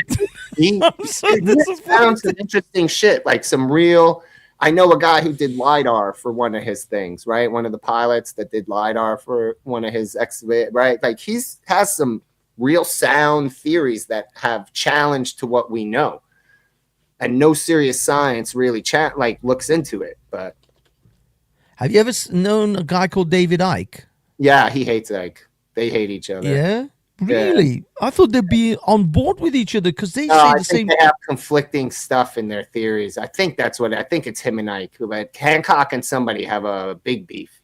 Another one. Really? Yeah, because Icke believes that there are like the Anunnaki and there's he believes the Queen of England or the royal family are all lizards. Dude, yeah, he also believes like Trump is some reptilian robot imposter type shit. Yeah, Icke does. Icke believes they're all reptilians. There's actually 3 different factions. The reptilians. You know, there are a lot of chicks out there that are kind of scaly. So effectively, these guys watch the movie They Live. And it's not a movie; it's a documentary for them. that's just wildlife on one. My favorite is that they'll take like one piece of out of context, like they throw out all the rules of science in order to fit their theories, right? Like we built these mechanics into how you're supposed to examine things so they can be re-verified, right? So that you can say that it's not just one person making shit up. And like they'll take a drawing, a single drawing out of context, time period, and say this represents that black people sailed under Mansa Musa's brother-in-law to the New World. But there's no supporting or corroborating evidence anywhere on the planet, anywhere to prove that. There's no scroll, there's nothing. Dude, and they walk around like, oh, it's just a white man lying. Dude, show me a corroborating historical fact that aligns the same way white people have to prove white history. Like, I have no problem. Dude, we had a guy on the Just the Guy show, mind-blowing. He's a communist, runs a non-for-profit out of Baltimore, has huge influence on what happens in Baltimore politics with his non-for-profit. Young guy, younger than me even, and maybe even younger than you. oh no, you're actually older, so younger than me. He thinks without a doubt that semiconductors existed in ancient Sudan. That there's evidence of proof of when there was no electricity, there were ancient semiconductor. Dude, and he said it. He tried to use it as argument. And I looked at it, I said, you understand if that was true, right? Simply, if that was true, every country in the world would be fighting over whatever that is in Sudan. They'd be dropping nuclear bombs on each other for ancient semiconductor tech. That predates electricity. Because whatever that is infinitely better than the ones we've created with because it predates the need for electricity to use semiconductors. A semiconductor. Using to power it even. They would be blowing up whole countries to get their hands on the thought of unlocking power. There is certain aspects. Now I'll tell you this. I mean, I don't normally go into this because it's boring Persian crap. But there are certain like I was questioning because I don't know a lot about like ancient Persia of Iran, so I have to get it from like other Iranians and I was talking to one of my girlfriends years ago, and I was trying to figure out how did the ancient people without refrigeration keep their food cold from going, from spoiling, apart from salt and pickling and all. They did, but also they in Iranian houses. They created these arches, archways, which seem to keep that particular location exceedingly cold, where they would put a large clay cauldron or bowl with water, and they would put their fruits and vegetables in there, and it would preserve it for days on end. And in mud-filled, like, dude, so in Belarus, they've been finding in like Eastern Europe, but like I know because from my wife, but so in Belarus, they find in these marshes, they dig up like medieval food storage, right? They would dig out hovels in the marsh under trees and, stock food in it and then fill it with the marsh made airtight seal. It would preserve everything. The Japanese have it and the Dagestani, like that area, also have a way of preserving like plums and stuff. They do it and sealing That's it. what I mean. That's what I always wondered, like, because I couldn't imagine living without a fridge. Like, you can barely live without a fridge for like a week. Everything goes bad. On Earth, man, we're just, again, we just take our luxury for granted, man. There are people who still know how to do all this shit. And they have modern technology, but they don't have enough of it to be able to not get rid of all the previous stuff, man. The ancient ways of doing or things. at least the knowledge to have it. They pass it down, they use it. Dude, the suburban living ruined us. That's what it comes to. When we stopped keeping gardens and chickens and stuff like that, even if you didn't really need it, just to have it, that houses had that there was a small amount of self-sustainability to some degree that you had. But this is what I mean. What brings me back, like you just said, some sort of ancient semiconductor. Now, I don't really think that would be the case, but certain technologies, ancient ways of doing things, because you see, the reason I'm pointing that out, or the reason I became interested, is because of all this climate change bollocks, where they want us to cut electricity and cut this, and they're making electricity and gas prices through the roof. I'm starting to think maybe we have to start looking into ancient ways that people did things in order to not be so reliant on electricity. And so I started to think about, okay, how did they preserve food? How did they generate heat or heat? I mean, I've heard of some Persian baths where they could heat up almost an entire swimming pool type water, container with just a single candle or a few candles because of the copper and the dome shape or whatever the hell they did. The Europeans, right, like the Central European, the Eastern Europeans, Asians, they build these giant clay stone ovens in their kitchens that are flat, that literally are a bed on top of them that people could sleep on top of. But the way they build it into the wall of the house, it heats as much of the house as, right, like it's a furnace for the house because of the way they build it, and it gets absorbed into the build. You know what I mean? And it's just, dude, necessity breeds. The minute we're put back that we don't have electricity, every MacGyver will figure it out. Every guy with survival will force it, dude. So I bought, when I was buying these, right back during COVID, when I decided to buy a house because it was perfect in America to buy a house then, dude, I can't ever refinance. That's how low my interest rate is. It'll never be this low again. It's like, dude, I have almost a 0% interest rate on my mortgage. Damn. When I was buying houses, first thing that was must, fireplace. Definitely had to have a fireplace, dude. Like a good one, like not a fake one, not a heater, like one that burns wood and has space in it. A full fireplace. Yeah, and the first thing I fixed in the house was any damage to the fireplace. No, it makes sense. It makes sense because we've had it where we lose power in the winter. You throw some stuff in there and it heats up from the basement. It heats up the whole townhouse with it. Yeah. The thing is, in Britain, they're literally trying to make it illegal to have open fireplaces now. You can't have wood burning stoves in UK anymore, I heard. Yeah. Well, I don't know whether you can't, but they are literally slowly trying to make it illegal to actually have any of these things because of the carbon footprint bollocks. And they're the home of steel. They're the original iron country in that, right? Unbelievable. Like, it's unreal. The thing is, even you see, this is the ridiculous aspect of Britain's mindset, or the British government's mindset towards climate change.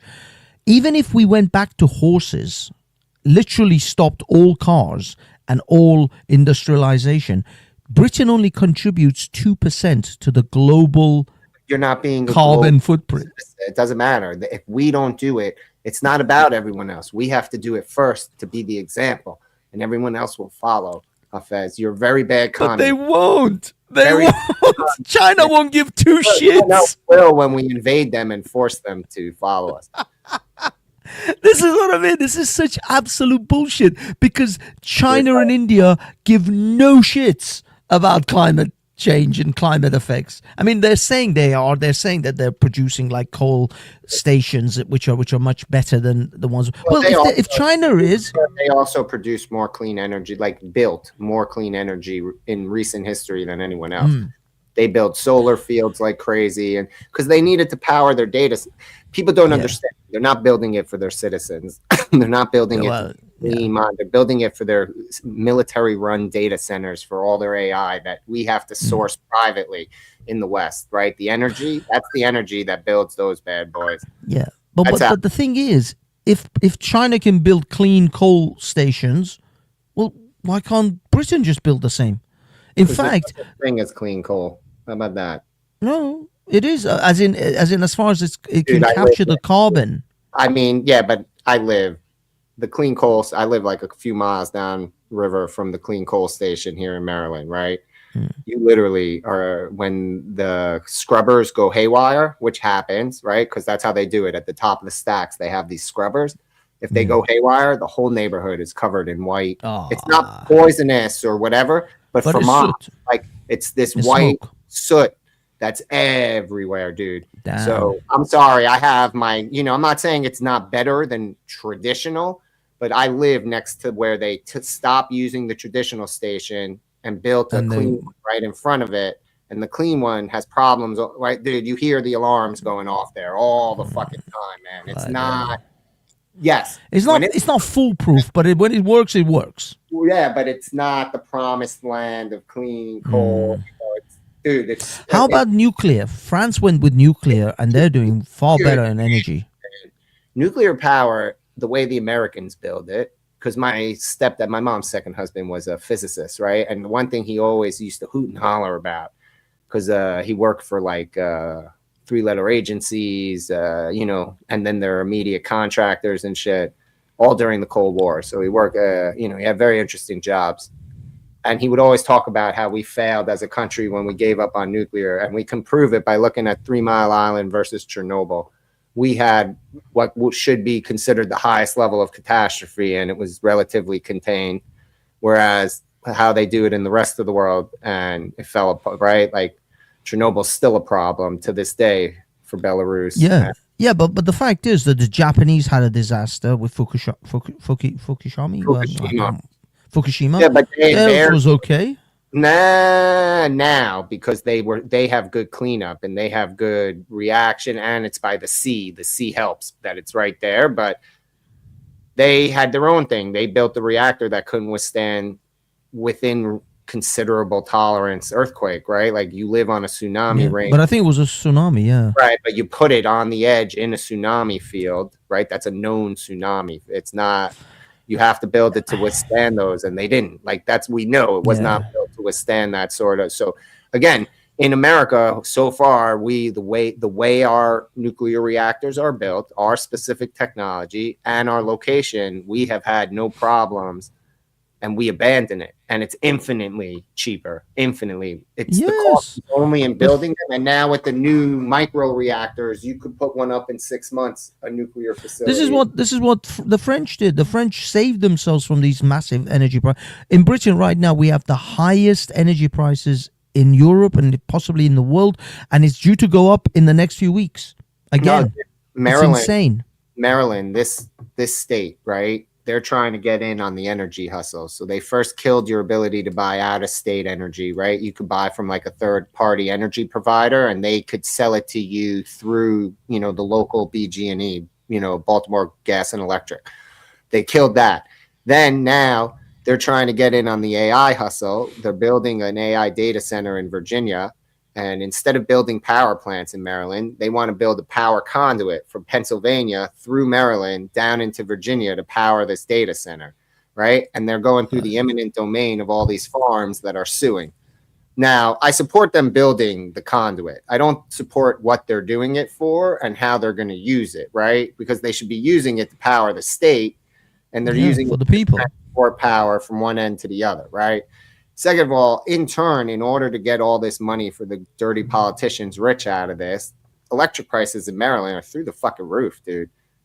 Like through it's people put solar, they get conned to put the solar on their roof thinking they're going to save money, not realizing they end up back paying any difference from a normal bill with some service fee. Everything here in Maryland is a scam to keep you paying high energy prices at the moment. It's crazy. The clean, all of it. Sorry. No, go on. They even con you into thinking like I live close enough to Baltimore City that they'll pay for my solar panels. That's how big the con is. Yeah. They'll pay for they will even pay for you to get it in order to basically siphon off those energy cycles. Yep. Yeah. Son of a bitch. Dude, it's crazy. How about like would they let you put up like windmills and stuff for wind power? Nope. Oh, dude, anything over 2 stories in Maryland needs special permits. Doesn't matter what you are. Shit. Dude, if I tried to stand like in my neighborhood, let alone the HOA, the county, the state, if I stood something up taller than my house in my backyard, they'll be on you.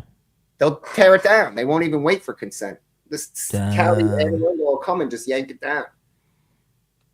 So essentially with bureaucracy, they just con the shit out of you. Dude, this is a Democrat supermajority state. Oh shit. And because our last Republican governor, who was wildly successful for being a piece of shit that he was, decided to be never Trumper to make his, to end up failing at his political aspirations, right? Because he was trying to run for Senate as the never Trump guy, right? Instead of just quietly hating Trump and continue to ride his popularity, we have a term limit here. So he was done. He named a successor, and she lost to the Trump candidate who was way worse than her. And then in the general election, the Trump guy got stomped by the first black governor of Maryland, Wes Moore. And now Wes Moore took a multi-billion-dollar surplus. It turned it to an $8 billion deficit in his first year. God damn. Dude, they're taxing in Maryland. They tax tires on if you replace the tires on your car, per tire you pay a tax. Are you kidding? The registration, the out-of-state registration. Like, let's say you move here with a car you own, you got to re-register it. You already have to repay tax, whatever the Blue Book value is at the time of registration. You have to pay the sales tax again to the state of Maryland for the first registration, and now they raised the fee by 150%. Son of a bitch! Dude, they raised all the tertiary fees and taxes, like getting your hunting license. Everything costs infinitely more now, because they can't just straight tax us. There's nothing left to tax us here. And the only reason why this community, like the state, stays thriving is because it houses the nation capital. Washington, D.C. is part of Maryland, part of Virginia, right? Like it sits, and everybody who works. So all these layoffs have crushed, like, houses here in my neighborhood. They usually sell like this. My neighborhood is one of the quietly unknown super hotspot townhome, you know, because it's on the water, relatively compared to what things cost. It's reasonably priced. It's nice. The community's quiet. There's really nothing other than local crime. I mean, some of the local crime's insane. We had a stepdad strangle his son and stuff him in the wall. Shit. Dude, and then lie about it. His ex-cop, dude, and then they released the body cam footage from the cops not too long ago, like a couple years later. That was wild to see, because I remember that guy. He was crazy. Bloody hell. But dude, this neighborhood, even now, the houses are struggling to sell the way they want to. Instead, they're all getting gobbled up by Vanguard and BlackRock because people can't. They tried to keep them out too. They tried to make it against the rules to sell to non-primary residents, like people, you know, things that would rent it out. Failed miserably because, you know, the non-primary residents have mad votes at this point. Like, that's what I'm saying. It's like they were voting against, like, the majority of the neighborhood is rentals. I'm sorry, you're not, like, even the people who say they're primary. But the people who are non-primary residents, they still vote. Yeah. They still get a voting right. Not the resident, the owner, the landlord gets their vote, right? So let's say BlackRock owns 10%, guaranteed 10% voted against the amendment. Then Vanguard owns another 10%, right? I'm just making that up, but total 40%, just about 40% of my neighborhood is non-primary home residents, right? Or what people would call rentals. You know, 40%, you had to get almost 100% of the leftover vote in order, and think about how many people are thinking, well, I'm about to retire in the next 10 years, and my plan was to go move to Montana and rent this place out for monthly income. I'm not going to let it that they're going to make it that I can't rent it out.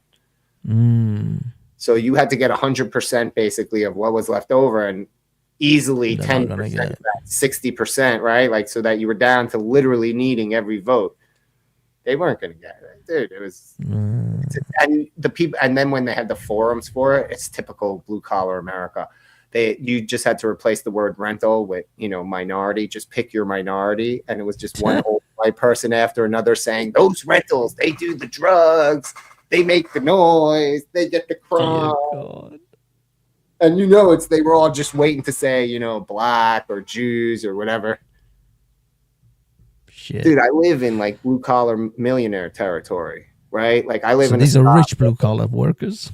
Right, like it's the top tier. It's the guys who own their own fishing boats, the guys who own the construction companies. Are they really blue collar at that level? I mean, if you're in construction, not like you thinking of it as like a corp. No, it's him, and he has 3 guys, and they do stuff. When he needs more guys, he hires more. You know. But they stack the money because they work and they get paid cash money. Dude, I know guys around here, their mattresses are stuffed with dollar bills. They don't trust banks. Like they keep only needed money in the banks, and the rest is cash money stashed away somewhere. Damn. Oh, dude. Most of the fishing boat captains around here are uber, like 20 years in, they're sitting on piles of money, man. Yeah, but they don't want to. If you put it in the banking system, they don't spend it. They don't live it. The thing is, I don't know if you've ever listened to a guy called Robert Kiyosaki. He wrote the book Rich Dad Poor Dad. Yeah. And the issue with keeping cash money or fiat currency is that you're essentially a slave to the exchange rates. You know what I mean? And the currency going up and down. It is far better to put that money into either gold, silver, or some sort of assets. Bars, dude, when I say they have dollar bills stuffed away, I mean they have 10 note stacks wrapped in cellophane like drug dealers so that they don't get rotted. And they have gold bars and coins and gems and shit that they turned it into at the pawn shop and expensive watches maybe. Yeah, they have it all, but they also have stacks of money, dude. Bloody hell. Stacks of undeclared money. It's like thinking like Breaking Bad, where he has all the notes in like a massive PVC barrel, and he buried it in the desert. You wouldn't believe how much it's like that around. Like blue collar is not like, that's why what I was saying to you before was out of respect, man. They live different than we really think. Like, cause I'm like you, man. I was raised intelligentsia. I come from intelligentsia, right? Like I'm the bourgeoisie, just like you.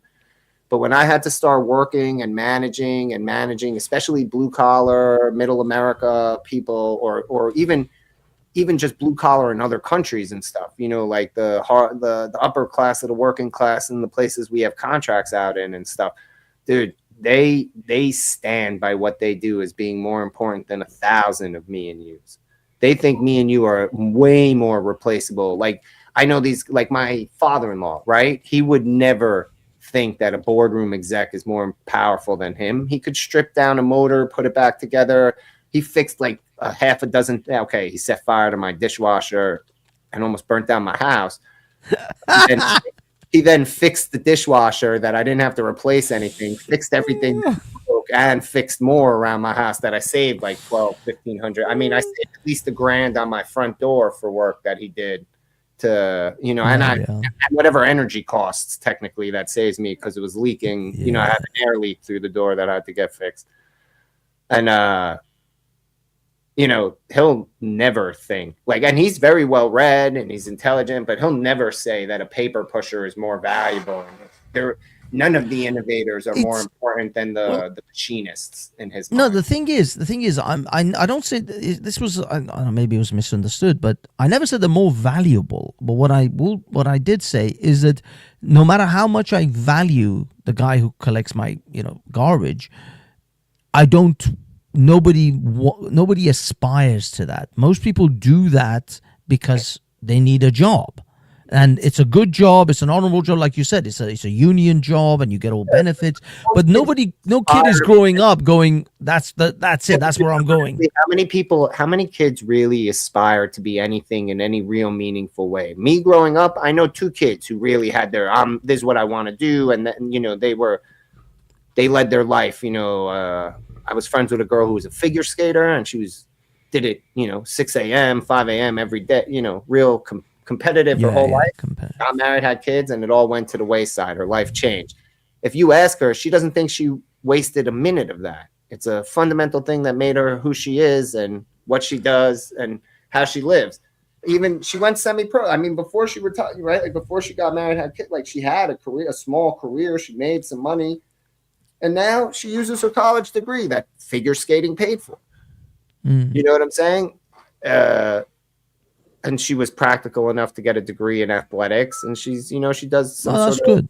Right, like she has some sort of athletic. So she had that plan B, just in case. Right, but I'm saying like her parents never told her figure skating has no future except if you're Nancy Kerrigan. They took her to the lessons. Well, the thing is, again, you're changing. Like I didn't say becoming like having. I'm saying in the context of the argument. Yeah. But what I mean is, again, figure skating is something. Being a gymnast, being an Olympic gymnast, is absolutely something that if your kid comes up to you and says, "I want to be an Olympic gymnast," you're like, "Damn straight, let's get you to the classes," or a swimmer, or any of these sort of things. Look, I get you. I get what you're saying. Again, you're not wrong. No one's aspiring to technically be a garbage man. My point really was the blue collar people don't get mad when their kid comes home and says, "Dad, I'm getting a job." Yeah. If my kid hits 17, 18, and he's like graduated high school, and he has no interest in anything in particular, he's not techie, he doesn't want to do anything in office, and he comes and says to me, I got this union job at this, at the sanitation, the local, government sanitation, and it gives me this much money, and I make, what do you call it? I get all the pension and all the healthcare and all these benefits. Of course, I'm like, I'll be perfectly honest with you. I myself, if someone offered me a job on the London Tube, I would take it. London Tube drivers, I guess in American money, they're like on near enough 100K. Yeah, dude, crazy. And they get a ton of benefits, private healthcare, all sorts of shit. Do you know what the highest paid per hour job on the planet is? Per hour? I don't know. No. Underwater welder. Oh yes, yeah. Those guys are insane. Yeah, but that is an insanely dangerous job. I'm no one's saying it's not, but I'm just pointing out, like, people talk, like, if someone came up to me and said, I'm an underwater welder for the union, right? And I work on bridges, like, I know a guy like this. That's why I'm saying, it's like, dude, I'm mind blown by this guy. So what? He don't know Shakespeare.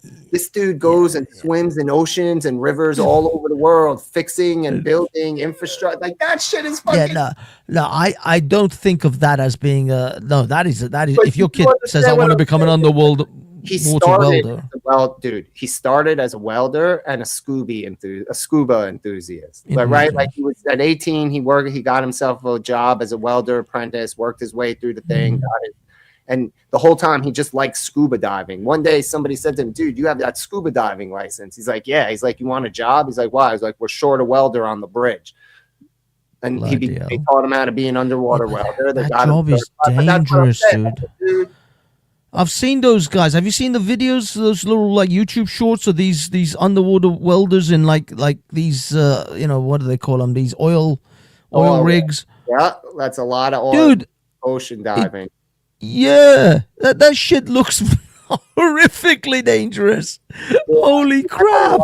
My friend, this guy, look, I haven't talked to him in a couple of years because he's been overseas and shit, and like every so often I get an email or whatever.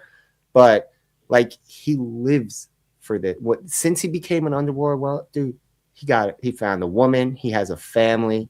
He takes him all over. He's rich. He'll be very rich. They come with him everywhere. He takes them all over the world, dude. No, they make a fortune. I don't deny that. Look, here's actually something that I can sort of relate with you.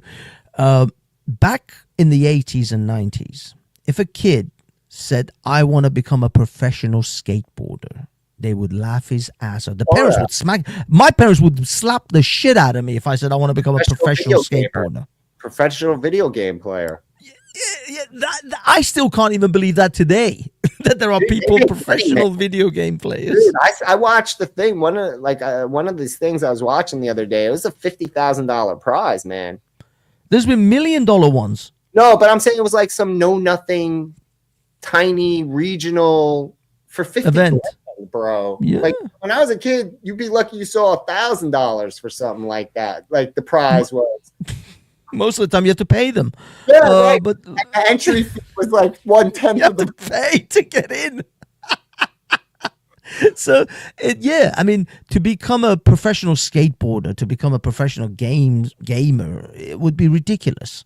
I mean, this is what I mean. This is the thing, though, because I think kids today are not watching water welders. They're not watching, your plasterers and your carpenters and your plumbers, although they make great money. All of them, plumbers and carpenters and plasterers make good money. Don't your buddies send you like that Asian guy who builds all the mini hydroelectric dams out of concrete in his backyard that power all the little lights and shit? Like, I'm sorry, with the internet, I have or those Indian guys who build shit by digging into the sand. They build these whole houses, and I'm just saying. Those, yeah.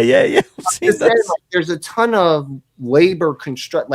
Dude, in my feed, I get plumbing work. Guys shorts with plumbing where they're cutting a live water line and how that and in real time you're watching. Yes, I've seen those. So I would arguably say there's plenty of exposure for the blue collar workers. This is the thing. So, hold on.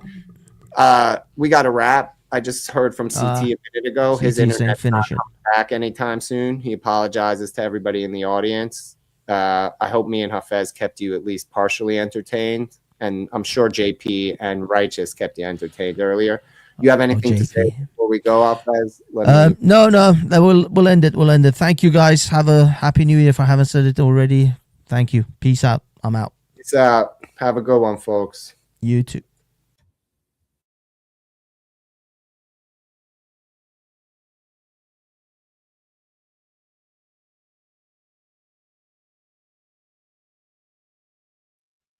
You're all insane. Just want you to know that.